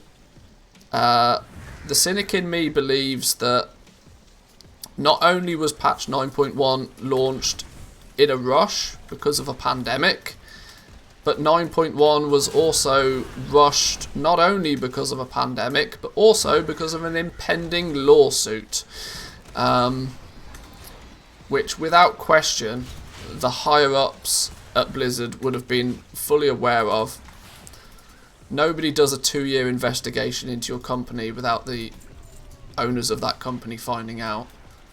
And I firmly believe, this is very tinfoil hat, but I firmly believe that patch 9.1 was launched quickly. I mean, I know it still took 8 months to come out, but I still feel it came out considerably sooner than it probably should have done. Because if it had been delayed or took any longer, there'd have been nobody playing the game by that point.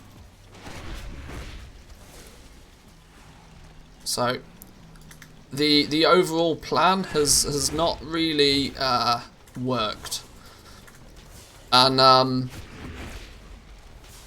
in tying it all back to borrowed power, it is 10 times easier to implement a borrowed power system than it is anything else. It's much easier to say, right, here are some gems that you put in some fancy bits of gear and they just make you do more damage. It's a system that will work regardless. It's considerably easier to tweak and tune the knobs on just passive power gains than it is anything that's active. And of course, then when you're in a rush and when you have to release something, and you have to release something quickly, it's the system that, you know, Blizzard fall back on. But with a little bit more structure, a little bit more time, a little bit more thought, Blizzard have proven many times in the past, not so much in recent days, but in the past, that they can be creative. And they can create engaging, fun systems. Tier sets of old days where you'd get your 2-piece tier set and it would change your playstyle just enough to make it feel fresh.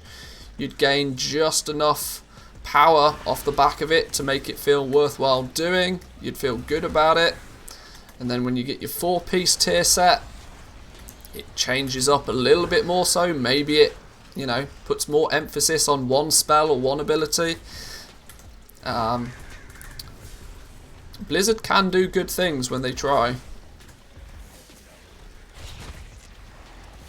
And this is while as much as we can shit on Blizzard right now, because for very apparent reasons, what you can't take away is the creativity and the game development ability of these people, regardless to whether they're assholes or not.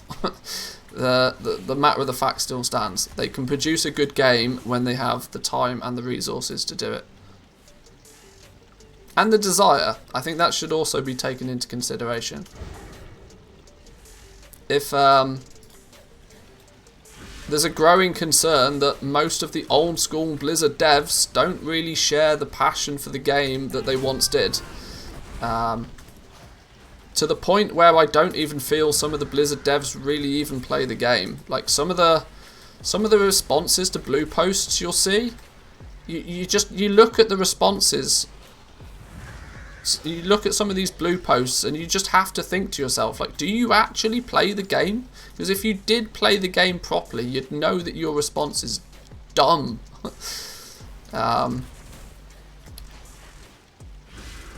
And maybe a bit of a maybe a shake up, maybe a bit of a you know.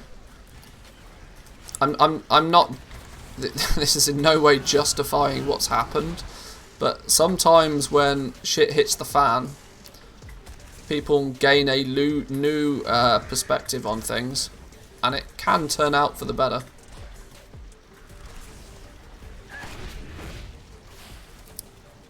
For the betterment of the game, at the very least. Activision was not pushing them to release back in the day. There's a huge part of that. That Blizzard for the longest of time were, it'll be ready when it's ready. Yet they had enough time, expertise and resources to still keep things on track. They still were able to comfortably release expansions every 2 years or something. And in turn, you know, everybody was happy. Ah, Reckles, how we doing, my man? Hope you're well. Good to see you. You came up in conversation earlier. Maybe you were lurking. Maybe you can check the VOD.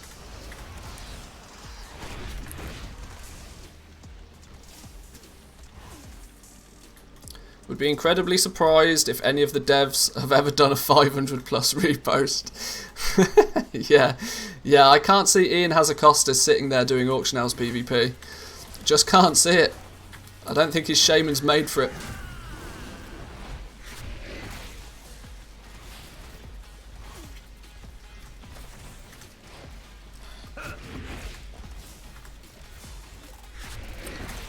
I assume he still mains a shaman.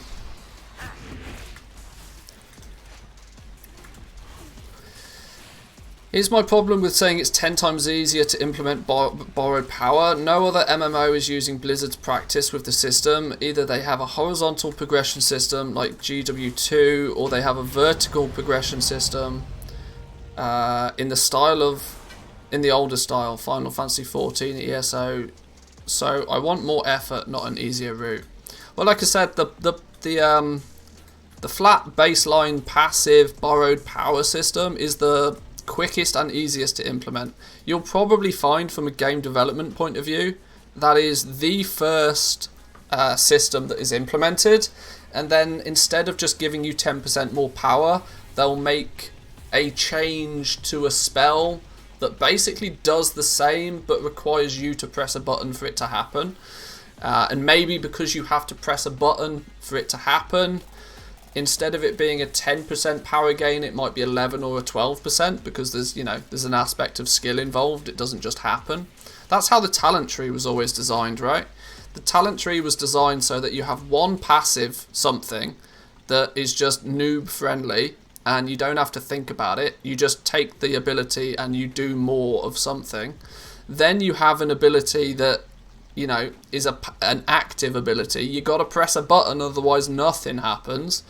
There's a bit of skill in working out when to press the button, and then there's usually a utility option. Maybe it makes you move faster, or maybe it lowers the cooldown on something. It's this level of detail that's missing recently, which I think is the big problem. Unfortunately.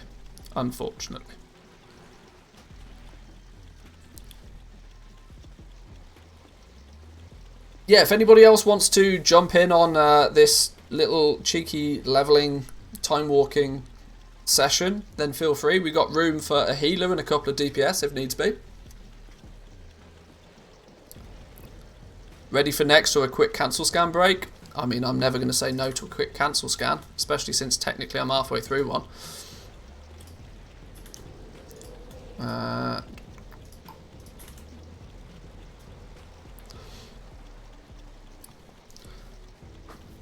Why does the level of effort matter? If something is harder to implement but not better, why bother? Glares at domination shards. Well, the problem is domination shards could be really good. It wouldn't take a lot to make it really good. Something as simple as, like I said a minute ago, instead of it being just a straight up flat damage boost, just having more and more damage amps is boring, but make something a little bit more active. Make it focus on an ability, make it do a little bit more, but you have to press a button for it to happen. It's still technically borrowed power, but it's gameplay based rather than just something that happens. The domination system, whilst most people look at it now and think it's dog shit, it's mainly because it's boring and it doesn't change the way you play the game in any shape. It's just something that you feel obliged to, engage with. It's not a case of the fact that it's low effort or not better. It's more of a case that it's undercooked. It's only halfway there. There's nothing inherently wrong with borrowed power. It's just that when it's done wrong, it's terrible. When it's done right, it's really good.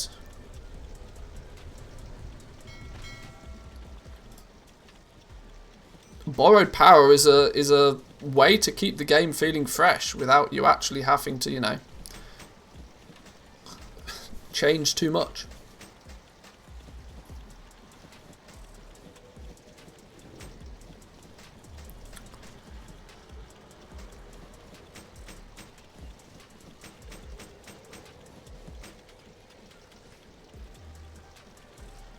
Oh no, we've got expireds on the list as well. I hadn't planned for that.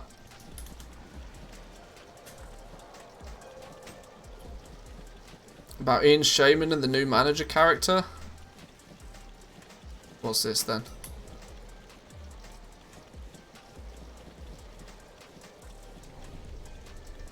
I mean, I'm sure it's a meme.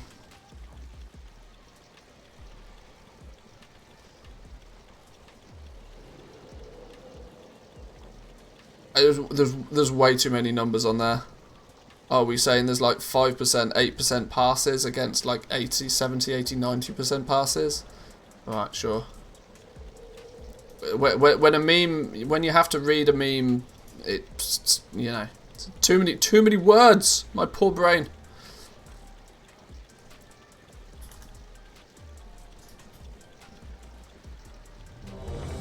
Oh, snap. Go. I'm trying to keep up. Speedy now. Faster. Move faster. Raid log's the new raid.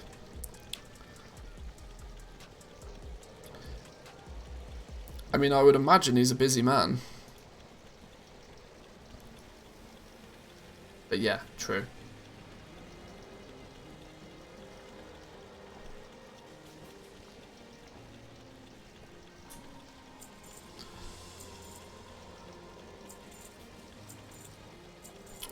I'd warrant tier sets with borrowed power that lasted for a single patch. They weren't definitely better than shards, but that's because they were more gameplay relevant than scaling. Yeah, there's multiple aspects to, This is the thing that Blizzard have, struggled with over the years. There's often a very fine line between a system in the game being really, really good and that system being dog shit. It's often a very fine line, and unfortunately sometimes they get it the wrong side of that line.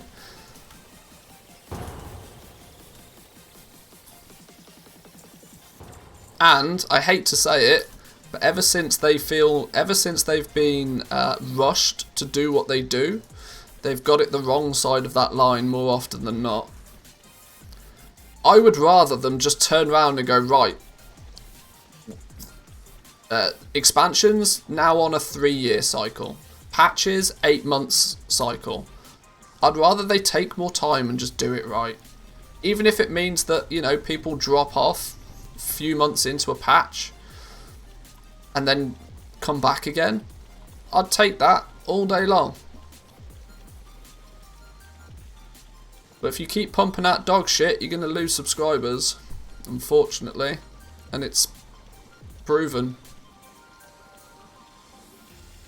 And they could do it in Legion. Yeah, they hit the nail on the head pretty well in Legion. Like, relatively speedy patch cycle. Overall, generally speaking, the Legion expansion was really good. Not that people believed so at the time.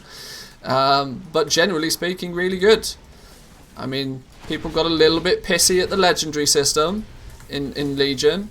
But I mean, for the most part, they definitely had some big dubs. I mean, the fact that they were able to make order halls for all of the different classes in the game and make them feel somewhat interesting and unique was a testament to what they can do.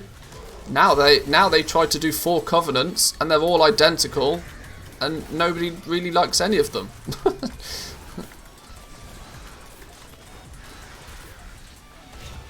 Not to mention that every specs, artifact, weapon and stuff, they put in some work to that expansion. But equally, I have a feeling that Legion was an expansion that was a good 5 years in the making. I don't think people understand just how much time and development went into Legion compared to the amount of time that they've spent on, you know, BFA or Shadowlands. Because if I remember right, Legion was being worked on before they even created Warlords of Draenor. They were. I think it was even Ian that said this, that the Legion was meant to come out before Warlords of Draenor. They were meant to come out in the other way, but I can't remember what the region was. Maybe they had the development wasn't strong enough or something. I can't remember exactly what it was. But Warlords of Draenor was meant to come out after Legion, but they switched the expansions for whatever reason at some point. Maybe to fit it in better with the storyline or something. I'm not entirely sure. There was probably some political reason. But you could tell that they'd been working on Legion for a long-ass time. And hence why Warlords of Draenor ended up being a shit show with like 2 patches and 1 raid and garrisons. Because WoD was way undercooked when they released it, because they were actually focusing pretty heavily. What's going on? Are we going this way this time? Okay, sure.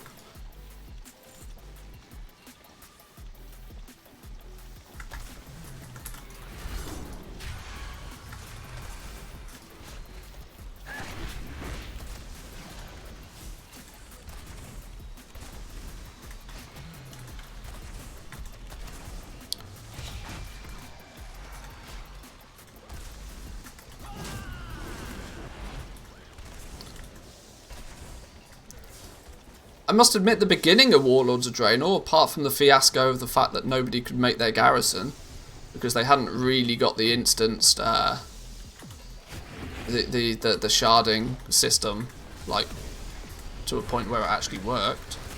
But the leveling experience in Warlords of Draenor was cool. I loved WoD leveling. That was really good. WoD leveling was really... I mean, it was... the fact that you had... I mean, it was a little bit linear, true, but generally speaking, it was pretty good. The zones were nice, the zones were interesting, there was plenty of stuff to do. It was the first time that you had, like, the bonus objectives and stuff. It was fresh, it was new, it was good. The problem was, that's all the content there was. There was nothing endgame. They forgot that endgame existed. But, like I said, that's, to my understanding at least, that's mainly because WoD was a real rush job. Because they had half of it done, but they were actually, for the most part, working on Legion. And had been for a long time before they even started working on WoD. I wish I could find you a source for that, because like, without me like citing something, it just sounds like I'm talking BS. But there was definitely news and reports from an interview or something where it was made aware that the 2 expansions were meant to come out in the other way round, and hence why Legion ended up being really good because it had 5 years worth of development put into it.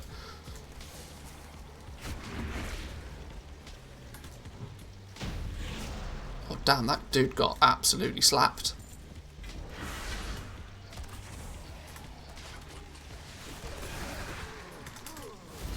Oh, okay, we're going in.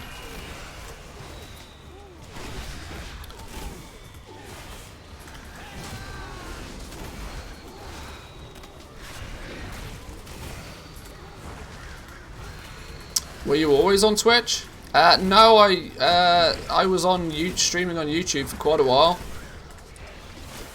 Well, I mean, we've been on Twitch a few months now. 4 or 5 months, maybe. Hot take, Garrison's, in my opinion, the best system Blizzard ever put into the game. Just stupid to put it in an isolated environment in an MMO. Overall, it was pretty good.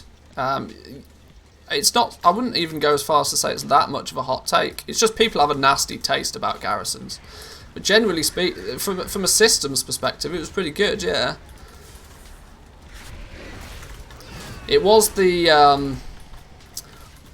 It was unfortunately the start of everybody being able to do everything. The all-inclusivity started with Garrisons, in my opinion. Before that, you know, you had to hold your own. But with the introduction of Garrisons and everybody, you know, having access to everything, that was one of the first times we started to really see that approach to the game.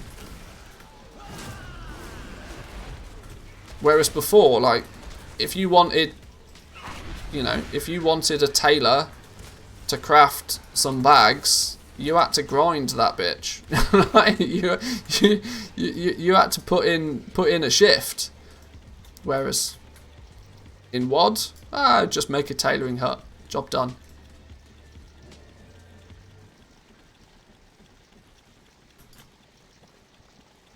But each and every, I think Stroh's just nailed it there, really. You actually felt like you wanted to improve your garrison. You wanted to, you know, upgrade it. You wanted to utilize what there was there. Covenant halls, nobody gives a hoot. Nobody gives a damn. Honestly, to this day, I feel the only reason most people upgrade their Sanctum was so that they get more anima. And even that was a bit of a catch-22 situation, that it cost so much anima to upgrade it in the first place. You were like, well, alright then.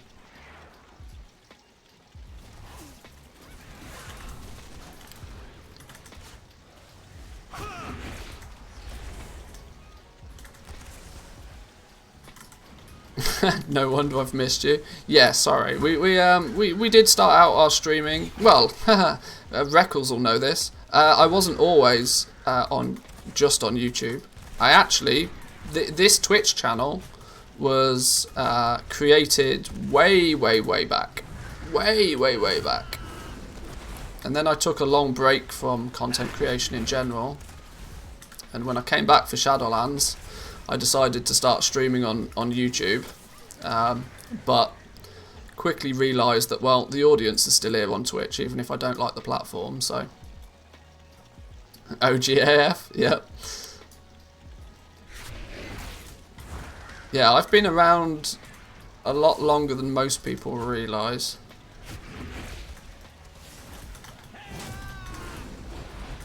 I mean, my hairline probably says that for myself.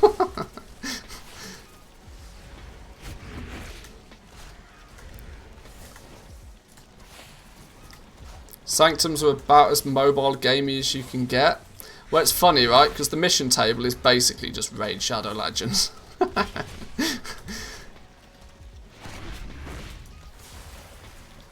Who was goal making first, me or Sterling? I mean,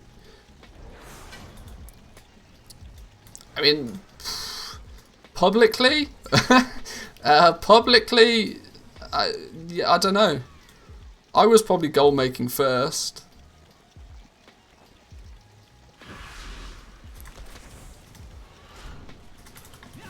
Not too sure.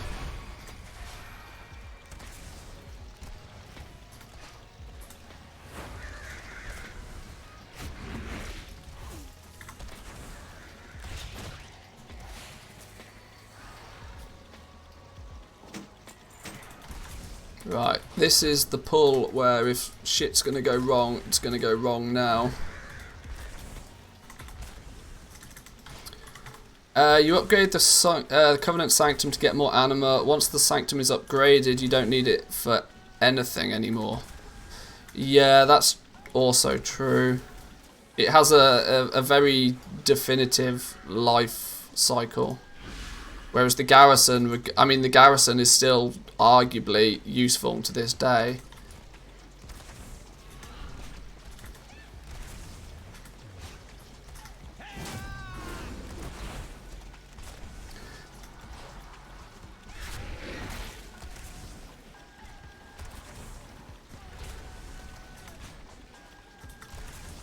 Not that I can remember the last time I've actually been anywhere near my garrison.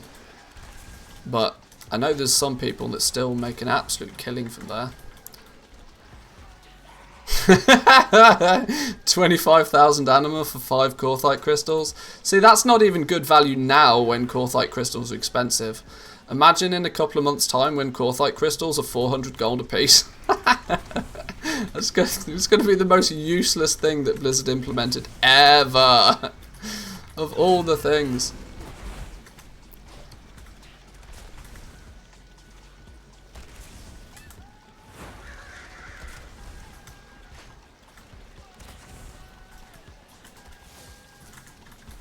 You know what that vendor should have been? Instead of it being a flat rate thing, let's utilize the garrison here. Who remembers the trader, the material trader in the garrison? Come round once every few days, or it'd be there every day, wouldn't it? But there was a rotation on, you know, what you could buy at for what price, and it was better value some days than the others. Why not implement something like that for anima? Maybe once a week there's a bit of a discount on the mounts or something. I don't know. It's just creativity, man. Lacking at the moment. And I hate throwing a downer on this game, even when it deserves it, because it's single-handedly, you know, absorbed tens of thousands of hours of my life. That it pains me to even say bad things about it, even when they're blatantly obviously bad. But if you're looking at it from the glass is half full perspective, I have had countless hours of enjoyment out of this game, regardless how dog shit it's been at times.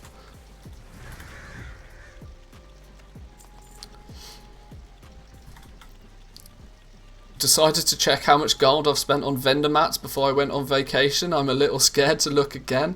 Oh, those are boreal shards, man. Those are boreal shards. They'll get you. They'll get you.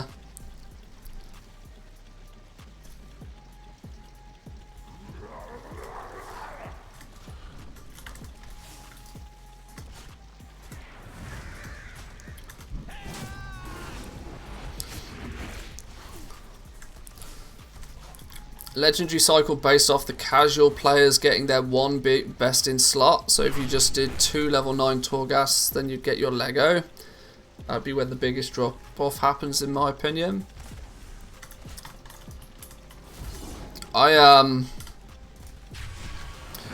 Sometimes I do wish that Blizzard would listen to content creators a little more. What level was that? 55. Go on. This is like borderline illegal leveling speed right now.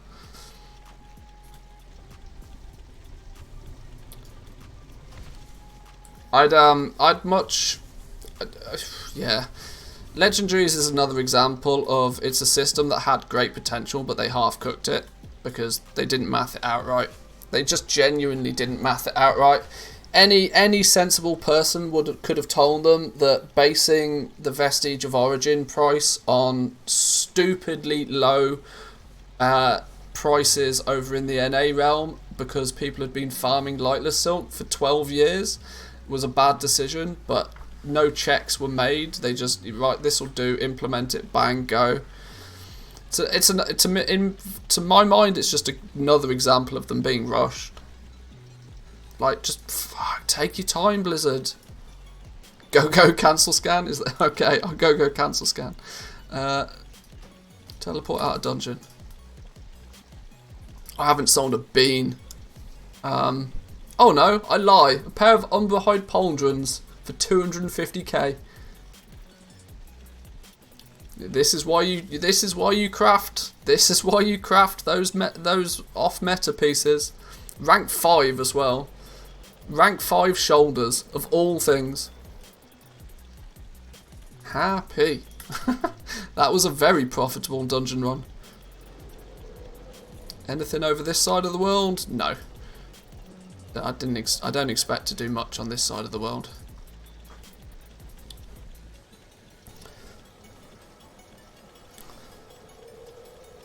My big mistake was thinking that people would keep grinding the crystals hard.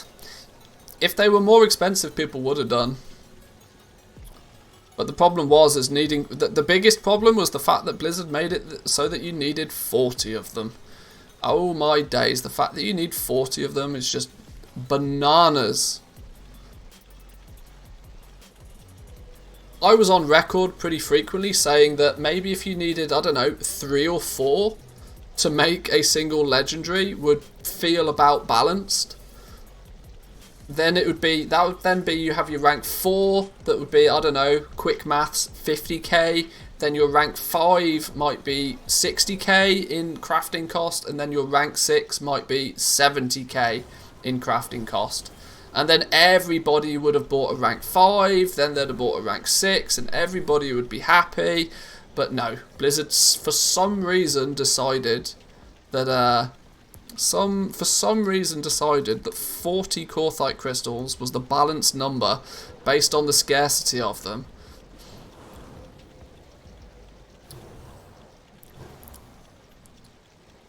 Some reason? Well, yeah, money. If you have to ask why something happens, it's usually because of money.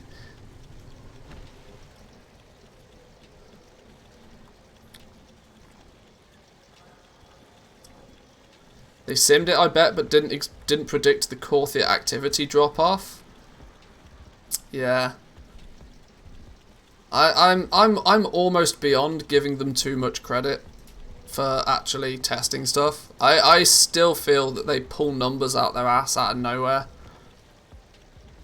Like 50, like the whole before Shadowlands went live, the legendary crafting system of ranks 1 through till 4 was changed about 5 times on the beta.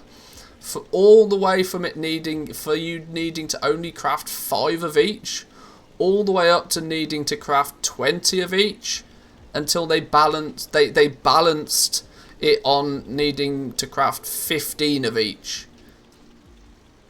And I tried to tell people before the game went live that is ludicrous, actually bonkers. The cost involved of leveling the legendaries was going to be stupid.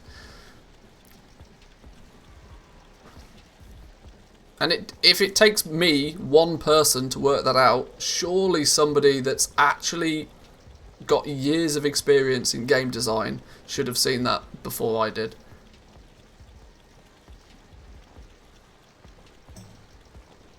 Math it out. How quickly could you farm the soul cinders if you min-max versus how many Korthite crystals would you be able to farm in that time period with one toon?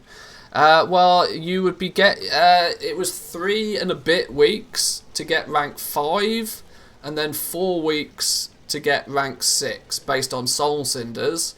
Now in that time, through basic dailies in Korthia, you'd probably get 5 a week, 10 a week through some active play, 20 a week through consistent play. But but that still would lead. I mean, mathematically, that's the problem, right? Mathematically, it looks correct. It's like, oh well, you'll have 40 by the time you have enough to craft your legendary. But only if you've like min-maxed the crap out of Korthia. That was the problem. Oh my god, I'm meant to be doing this fast because we're meant to be doing dungeons. I'm a terrible human being. Hang on. I'm spending too much time chatting again. Randomnumbergenerator.com. Let's make them expensive so people have to buy tokens for gold. I think see, this is where Blizzard take feedback, but they misinterpret the feedback somehow. By the time it gets to a development standpoint, they've misinterpreted. It's like it's gone through some Chinese whispers, like 12 people have passed a message along, and it ends up being totally different than what it started off being. People were complaining that legendaries were too expensive. Like, if you were a leather wearer or a mail wearer, in patch 9.0, your legendaries were 4 times the cost of the same dude that just happened to wear cloth. And that was obviously broken, right? That was so unbalanced and seriously unfair. So instead of Blizzard trying to make... Well, so Blizzard tried to say, right, well, we'll introduce a material that is generic across all of them and is going to be the majority of the cost of creating that item. And so instead of dropping the cost of the leatherworking stuff down to match what it was arguably quite reasonably for tailors, they just upped everything and then doubled it. Which is like, what? What are you doing?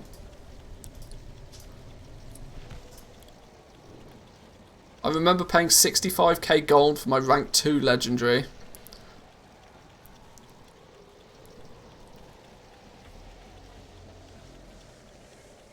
It's in some regards, the amount that you were willing to pay in 9.0 was significantly different to what you'd be willing to pay in 9.1, because by the time you finished 9.1, arguably you should have already had a rank 4 in whatever it was. So you were gaining nothing more than a few item levels. Don't forget that a rank 1 legendary at 190, when you could equip it, was still the highest item level bit of gear that you would be wearing. And then next week you'd upgrade it and your legendary was always significantly higher item level. When you've already got a 235... Hang on. Back into...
Sorry, I'm back.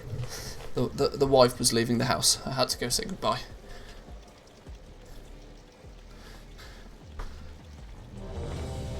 Oh, that was good timing.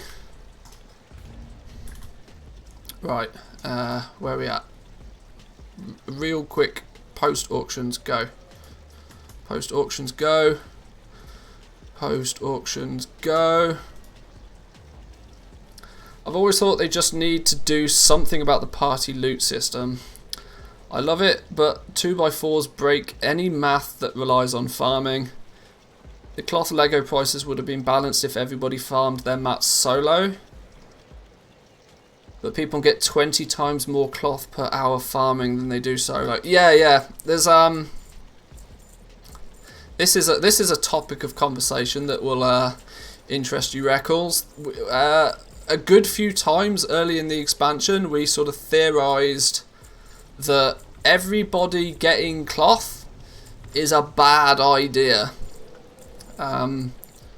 If you look at it from the point of view of to pick up herbs, you need a herbalist.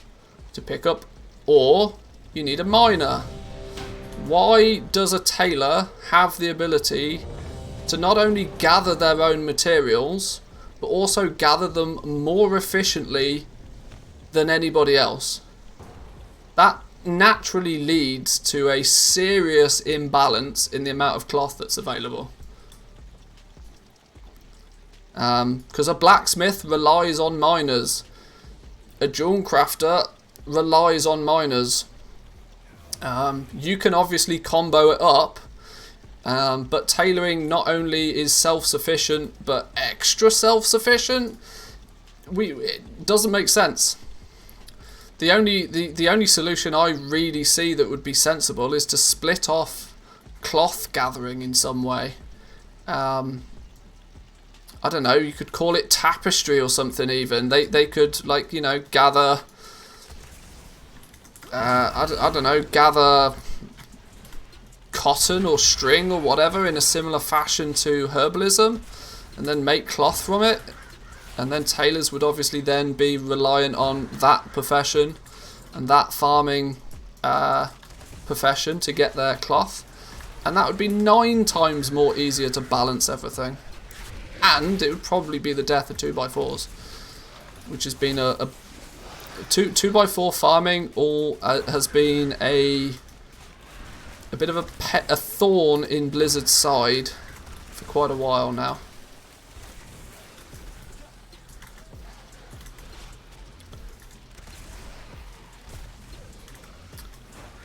Oh, I'd agree if it wasn't for 2x4s making me millions. Well, true.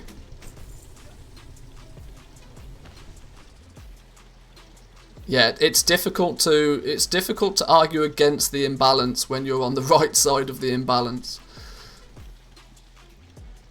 Add the scrapper back, but you need a profession to scrap your loot back into cloth.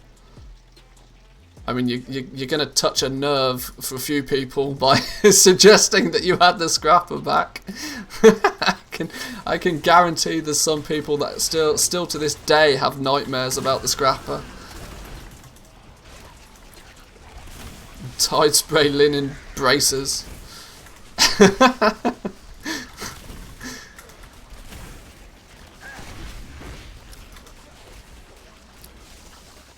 And I'm relatively sure there's people that had to have therapy because of that goddamn scrapper. I tried to forget. I mean, I get your point. That like there should be should be some system.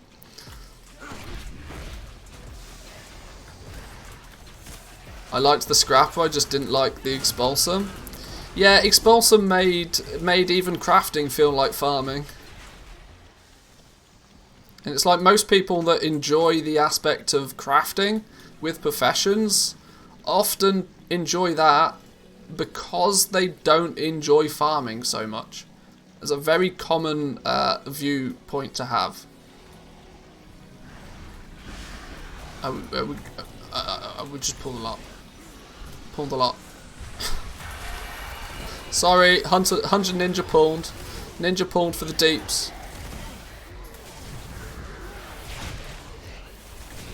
Absolutely disgusting.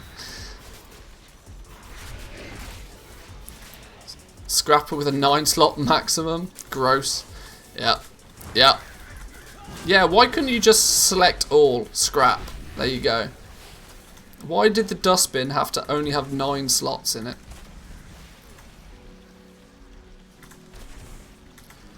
"10 skin runs of Vital Desire, 10 minutes crafting, 20 minutes scrapping." Yeah. Yeah, it was just broke. You can with an add-on. Yeah, but you still had to press the button every 9th time. Trust me, that those that... I mean, there are still some people that utilise it now, because there's still what is it? The ATVs I think they require like 50 expulsum or something each. Something ridiculous. Which is obviously still an item that people craft and sell. Amongst many other things, I'd imagine.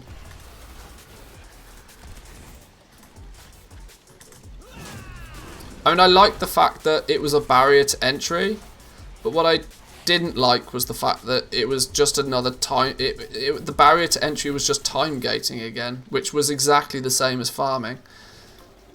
But farming for a bind-on pickup item, I'd much rather go and, you know, for my expulsum, I'd have much rather have, you know, had to go and make it drop off the end bosses somewhere. Make it a Blood of Sargeras world quest thing again, or like, don't make me have to stand at a machine and press a button like a predetermined machine at that. I don't know. I just didn't like it.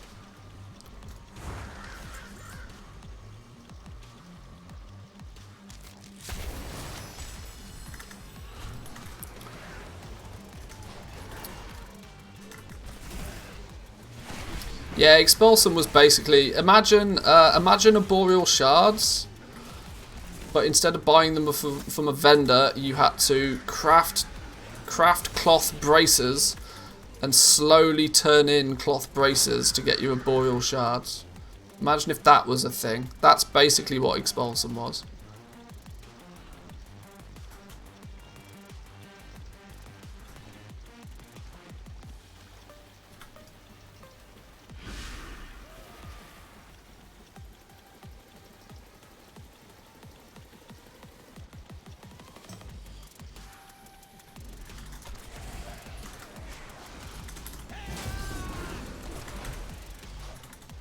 You also had the enchant to craft faster.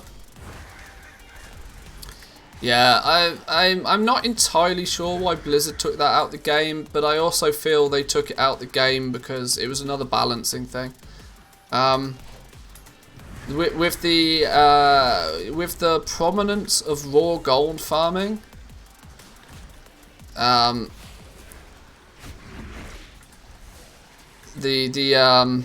because what people don't realise is what Blizzard are very hot on controlling is just how much new gold is generated. So anything that generates new amount of... Because they've kind of learnt their lesson, I feel, from Warlords of Draenor. And even Legion of closer times. I kind of feel that they've learnt their lesson a little bit on any resource that just generates new gold. And in a weird way, the enchant to increase your crafting speed was just that. It was a way for you to craft more items and then vendor them or scrap them. So it in turn was introducing a lot more inflation than probably what should have been. Or at the very least made the acquisition of that raw gold much faster, which they obviously didn't want, so it went.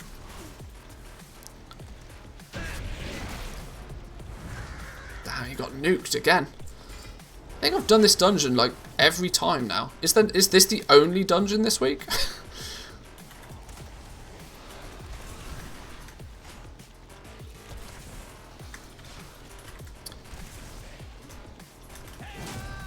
Oh, hang on, let's focus the healer actually. Before he does heals. Like this, is it? Oh, okay. I was getting ready to interrupt it, but somebody beat me to it.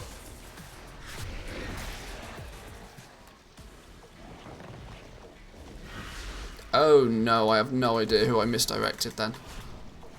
My misdirection skills today are bad. I've misdirected a healer, I've done all sorts of stupid stuff. There we go, let's interrupt that.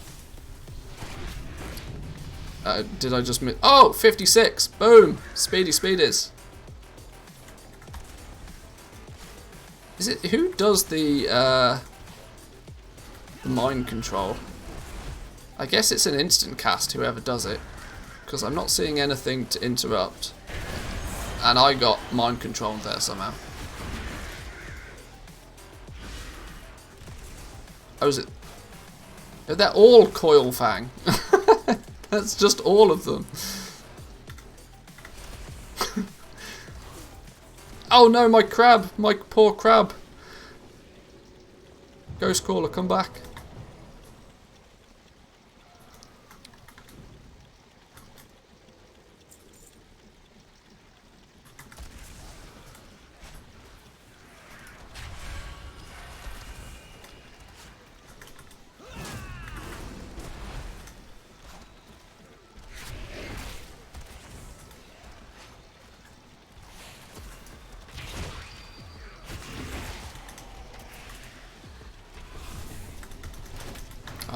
Now we've got the chain pulling moo action and go on a go. I mean, that's a class that never needs to stop moving. I love me some chain pulling.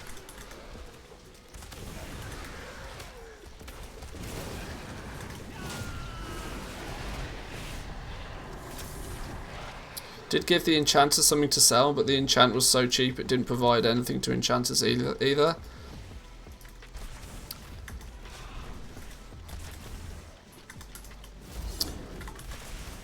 It's true. Enchanting's hella broken in this patch, this expansion as well. Not only was it ludicrously expensive to level for about a month, but then after that month, the enchants were worth near enough nothing. Although it could have been so much worse. Oh my days, it could have been so much worse.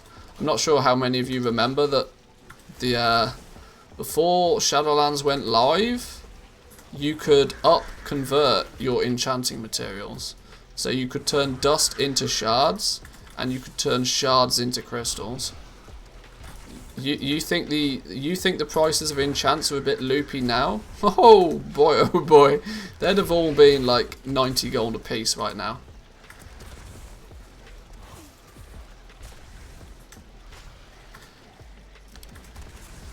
From Legion on, they crushed it with the money supply, been almost no inflation. Before that, it was 40. Yeah, I remember you were tracking it pretty actively, and the inflation was bonkers. It was just skyrocketing.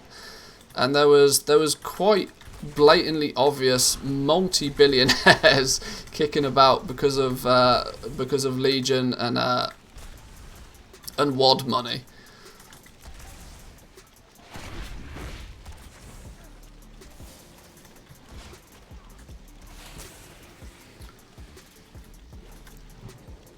It's a lot more civilized now, the inflation. Although the biggest problem is the whilst they've kept tabs on the inflation pretty well so far, what they haven't done is kept control over who actually has all of the gold. the legendary system especially is one of the worst scenarios of rich get richer that this game has ever seen. And I quite categorically guarantee by the end of this expansion, you won't just have millionaires on servers, you'll actually have billionaires.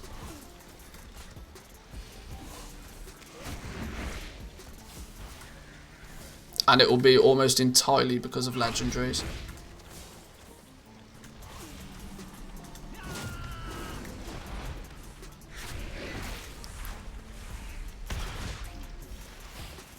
I mean, it was good times for everybody for the first couple of months because of heavy callous hide.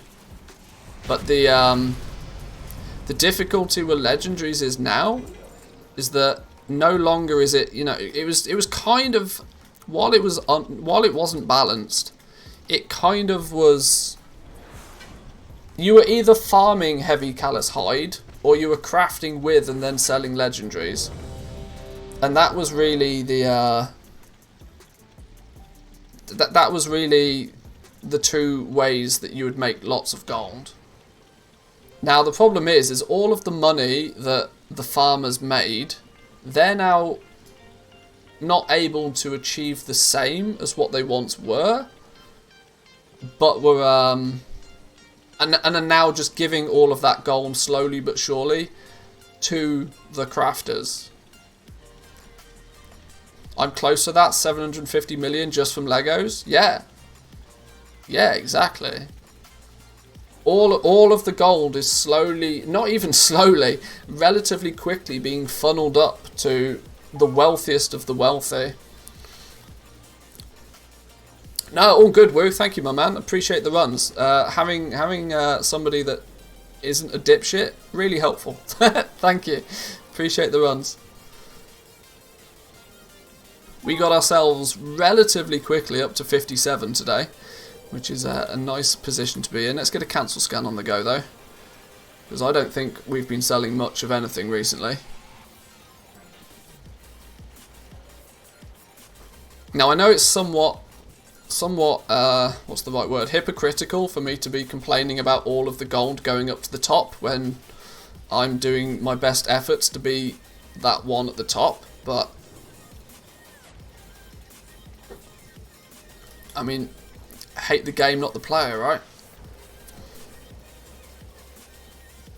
Crafters should earn more in the long run. Oh, absolutely, because they're taking that, they've got the skill and they're taking the risk in doing so in the first place.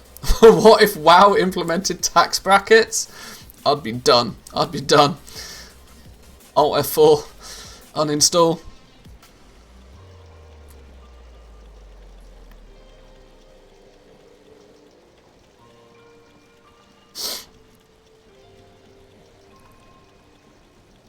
Oh, we've hit the throttle. Of course we have. Oh no. Oh no. Turns out I never posted anything. Okay, let's run that post scan again. In fact, let's do a cancel scan because we've probably been cancelled on other stuff. They did with the auction house fee? I guess. Yeah, it's scary to think just how, and this is one thing it's almost, there's no way for anybody really to track it. I guess there's only a handful of people that could ever really track this, TSM being one of them, because Trade Skill Master tracks virtually every single sale that happens. They probably have a relatively accurate idea of just what the turnover of a Realms auction house is every day. And considering 5% of that turnover is just gold out of the game every day, it's probably a scary number. It's a scary number. I can tell you that much for a fact. And that's arguably one of the biggest gold sinks in the game. 18 billion a day. I mean, that is a scary number.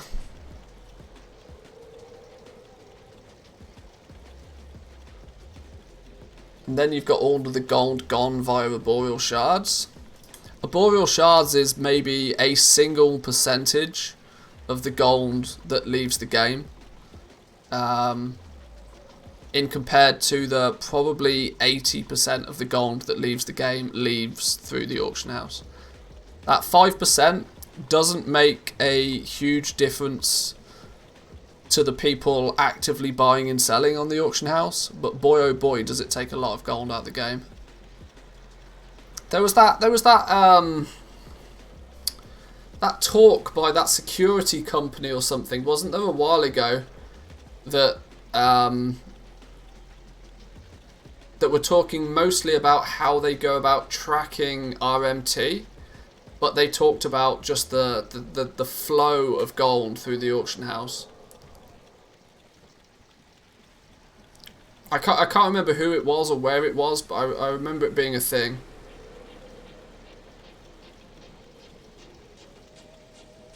Who knows? Check my YouTube channel. I probably reacted to it.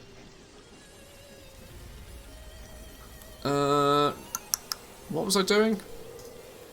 This is what I was doing. Oh no, look at all the expireds.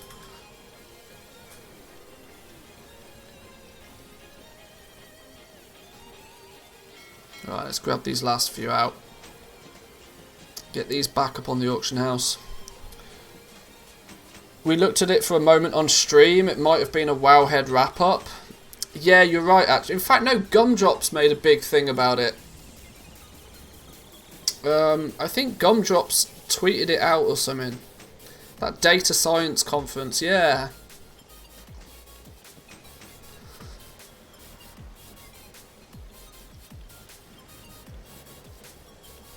Using Spelunk, that's the one. That's the one. Yeah, that really did shed some light into the crazy, crazy, crazy amount of gold that flows through the game.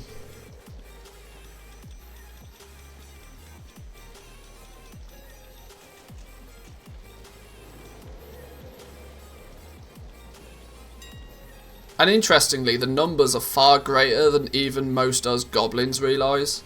And if we ourselves don't, if we don't fully like understand the scale of it, like average Joe's not got a chance. What's this? What's this slide? Oh, here we go. Whoa, you guys don't mess about, do you?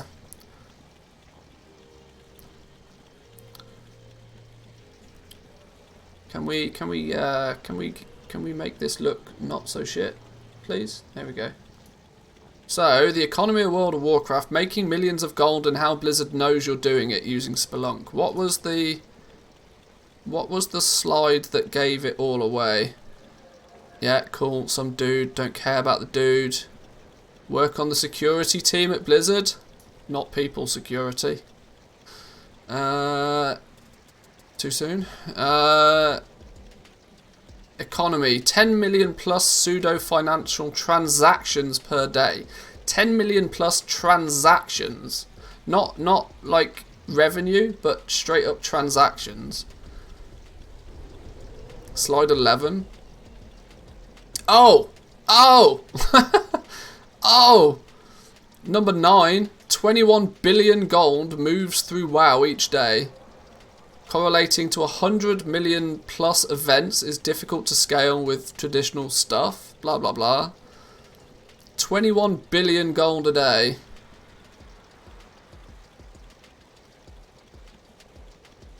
EU or U? It doesn't say. But, I mean, at that point, does it matter?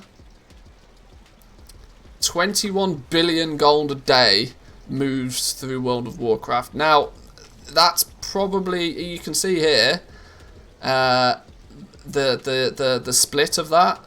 Direct trade is a fair share of it, but 76% of that 21 billion moves through the auction house. So 21 billion is a massive hooning number. How do we even do 21 billion?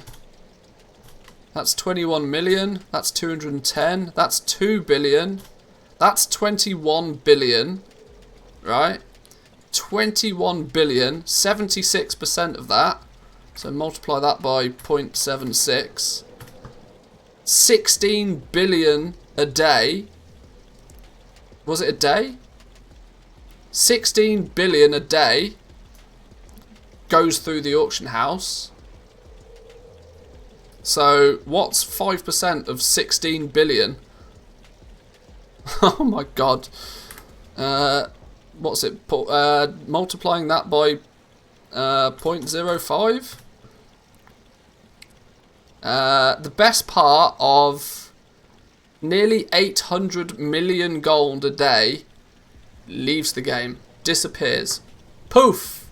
Gone. Nearly a billion gold a day just disappears. Gone. That's to counter the inflation in the game. Now, for everything to be balanced and equal, and so that there's no inflation and there's no deflation, that also means that nearly a billion gold a day, or 800 million gold a day, needs to be created somehow through players, you know, killing mobs, looting quest rewards, mission tables, or any source of new gold in the game it should be somewhere near to that value as well. And these are simple numbers that Blizzard will be able to do, and they'll probably track and have data on. The Bruto did nothing by comparison. Oh yeah, not even close. The 5 million gold that you spent on your Brutosaur, drop in the ocean. Drop in the ocean. Because 800 million gold is leaving the game every day, just through the auction house. Madness.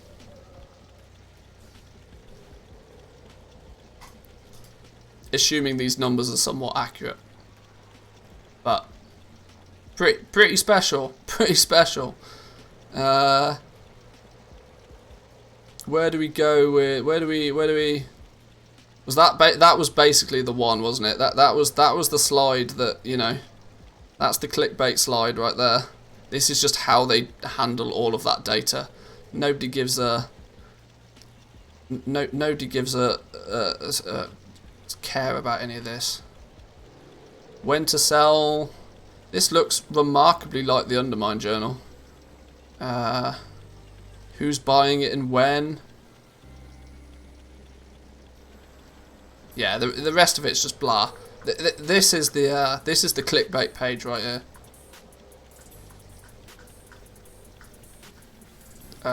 He says, where the fuck did it go? There we go. That's just mental. The server specific data on slide 11. Oh, did I miss that? So how much per year? Yeah, crazy. Crazy. 800 million gold a day disappears through auction house deposits. Oh, no! No! You know what that doesn't take into consideration? That's not going to take into consideration deposit fees. That's just the 5% when stuff sells. Because that's what's considered a transaction. So 800 million gold a day is just on stuff that sells. That's just the 5% auction house cut. That doesn't take into consideration cancel scanning. Because that probably wouldn't be considered a transaction.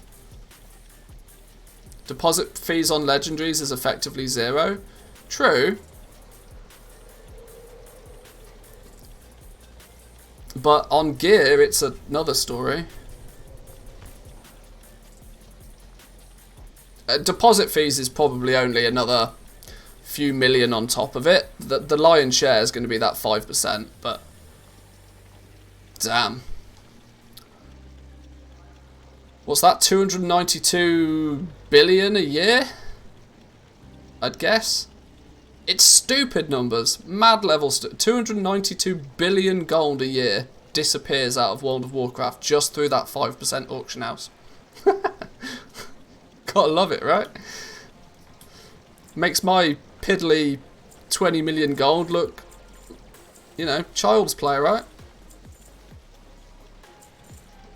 Vendor items, auction house cut, deposit fees, etc. Probably over a trillion a year worldwide. Well, the 5% auction house is without question the lion's share of it. If it's 292 billion in a year, it's probably actually only less than 500 billion.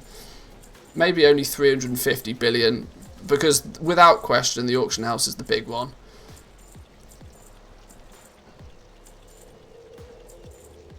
You just lost $5. Hey! Innkeeper of Moonglade. Innkeeper of Moonglade with a tier 1. Thank you. Highly appreciate it. Glad you're enjoying. I know you've been around for a while.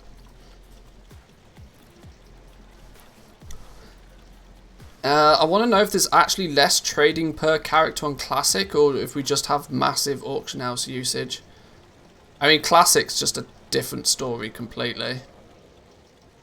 Oh, if there's less trading on retail? Oh, yeah. Like, the actual face-to-face trading on retail is nearly non-existent. In the scale of things.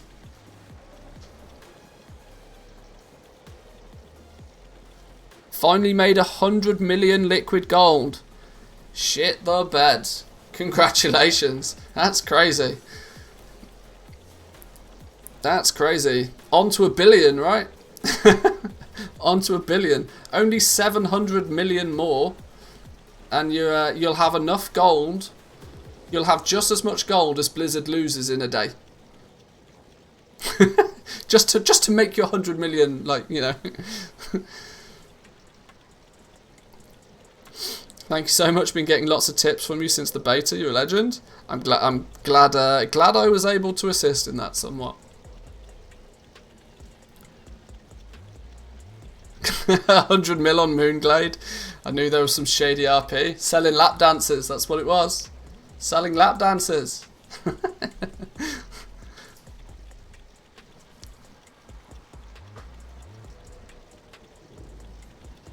You know what they say, the first 100 mil is the hardest? True. True. There's not many people that have surpassed it.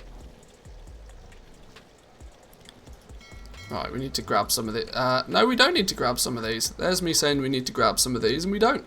We've sold absolutely nothing. 640k today. Well, hang on. Hang on. 640k, that's still 100k an hour. It's not that bad, is it really, when you think about it? Let's get this lot posted.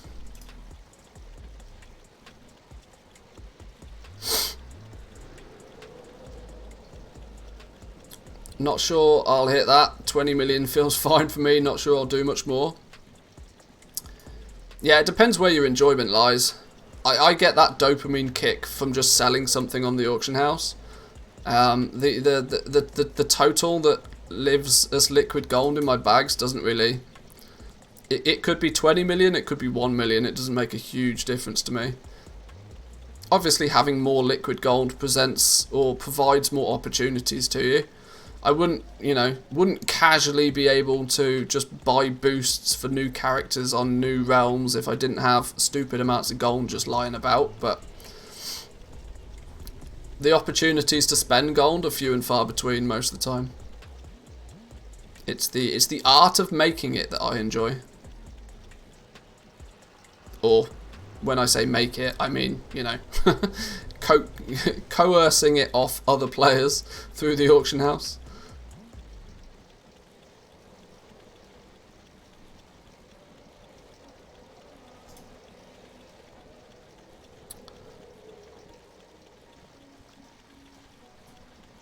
Guess we can turn sound effects back on now. Cash register sound makes me alt tab. That's why I keep it on.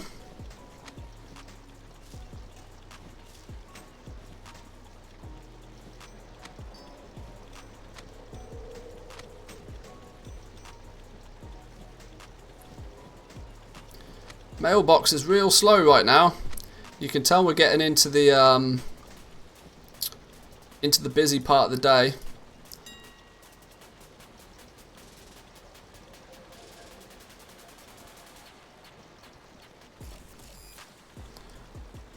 Dopamine kick is so true. My Lego banker also sells missives at 5% to negative 10% margin, but when a missive sells, I still feel equally as happy.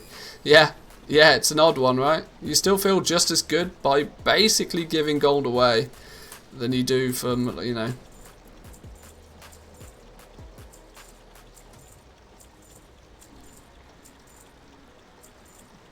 Should be stashing away some gold daily to have some liquid gold. I managed to reinvest almost all of it into legendaries.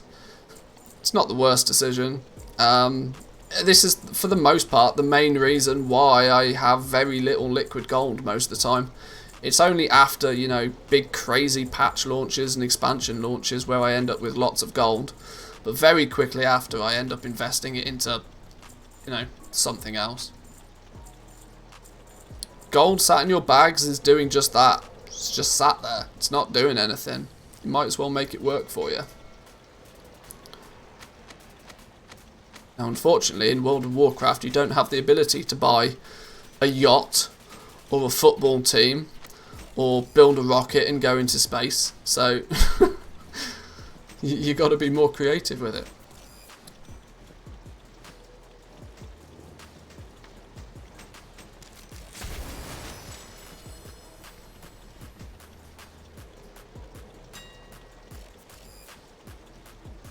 Grimvale Pants at rank 4.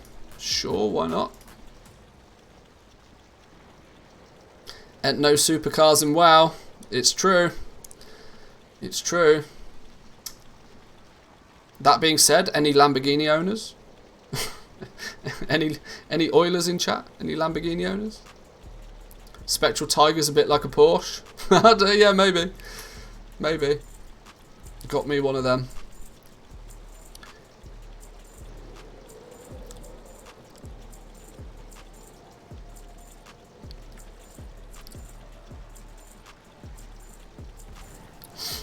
That long boy is what? Like a Hummer? Bit bigger than it needs to be. Bit show-offy. Not really that useful. Hashtag not salty. Right. Oh well, we've managed to bang out 1 million gold over here though, of what's currently sat in my mailbox. What have we sold though? Oh, just the one pet. Okay, well we've not done too bad so far. This is why we play on multiple realms, and this is why I want to spread my wings even further. Oh, a cheeky shallow gas waistguard, rank 6. Ah, now we're talking. Now we're talking. Good news, there's over 150 Corthite crystals on the auction now, so I can craft things. Yeah, you can craft yourself. Ooh, 3 whole legendaries. Not that I feel that Blizzard need to change something, because one thing Blizzard are very good with the crafting systems is once they implement it, they don't touch them. But we're in serious danger of rank 5 and 6 legendaries being 100k plus for months at this point. Because nobody has got really that much of an incentive to be in Korthia anymore. I mean, there are reasons to be there, but they're not really that great. And Korthite crystals alone, you can't target farm them. Meaning that people aren't going to go there on their alts just to get Korthite crystals. Some might, but most won't.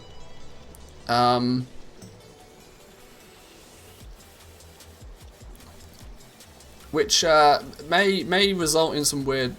Whoa, 1,600 gold apiece. Oh, 1. I mean, I'll have your 1 then if you're going to give it away. But 1,100, 2,000 gold apiece average over here. Higher population realm, one of the highest population realms, may I add.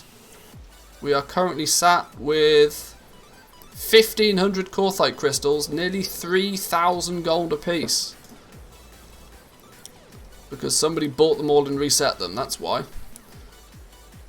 Damn, I should have done that. Why didn't I think of that myself? Okay, that's misrepresentative. Market price over here is actually 2,300 gold. My smart average buy price on these has been near enough that, 2,400 gold apiece. On this realm. Weirdly, on a lower populated realm, my average buy price on Korthite crystals is much lower. But I've also bought a lot more of them. So, swings and roundabouts, right?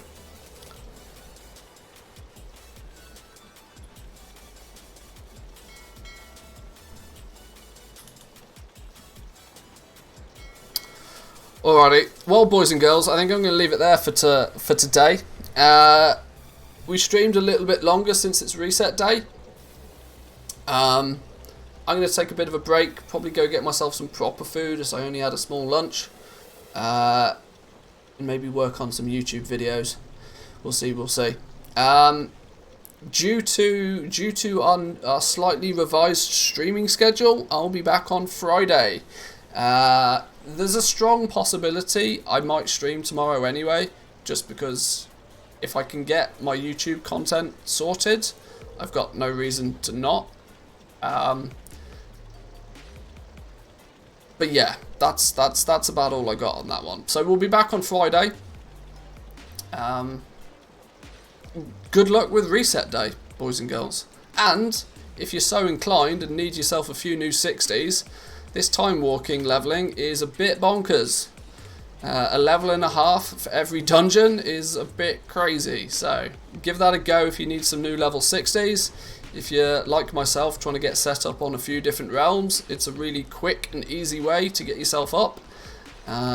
Additionally, even if it's for just, you know, simple stuff, mission tables, farming Corthites in Corthia, whatever the case may be, good time to do some leveling.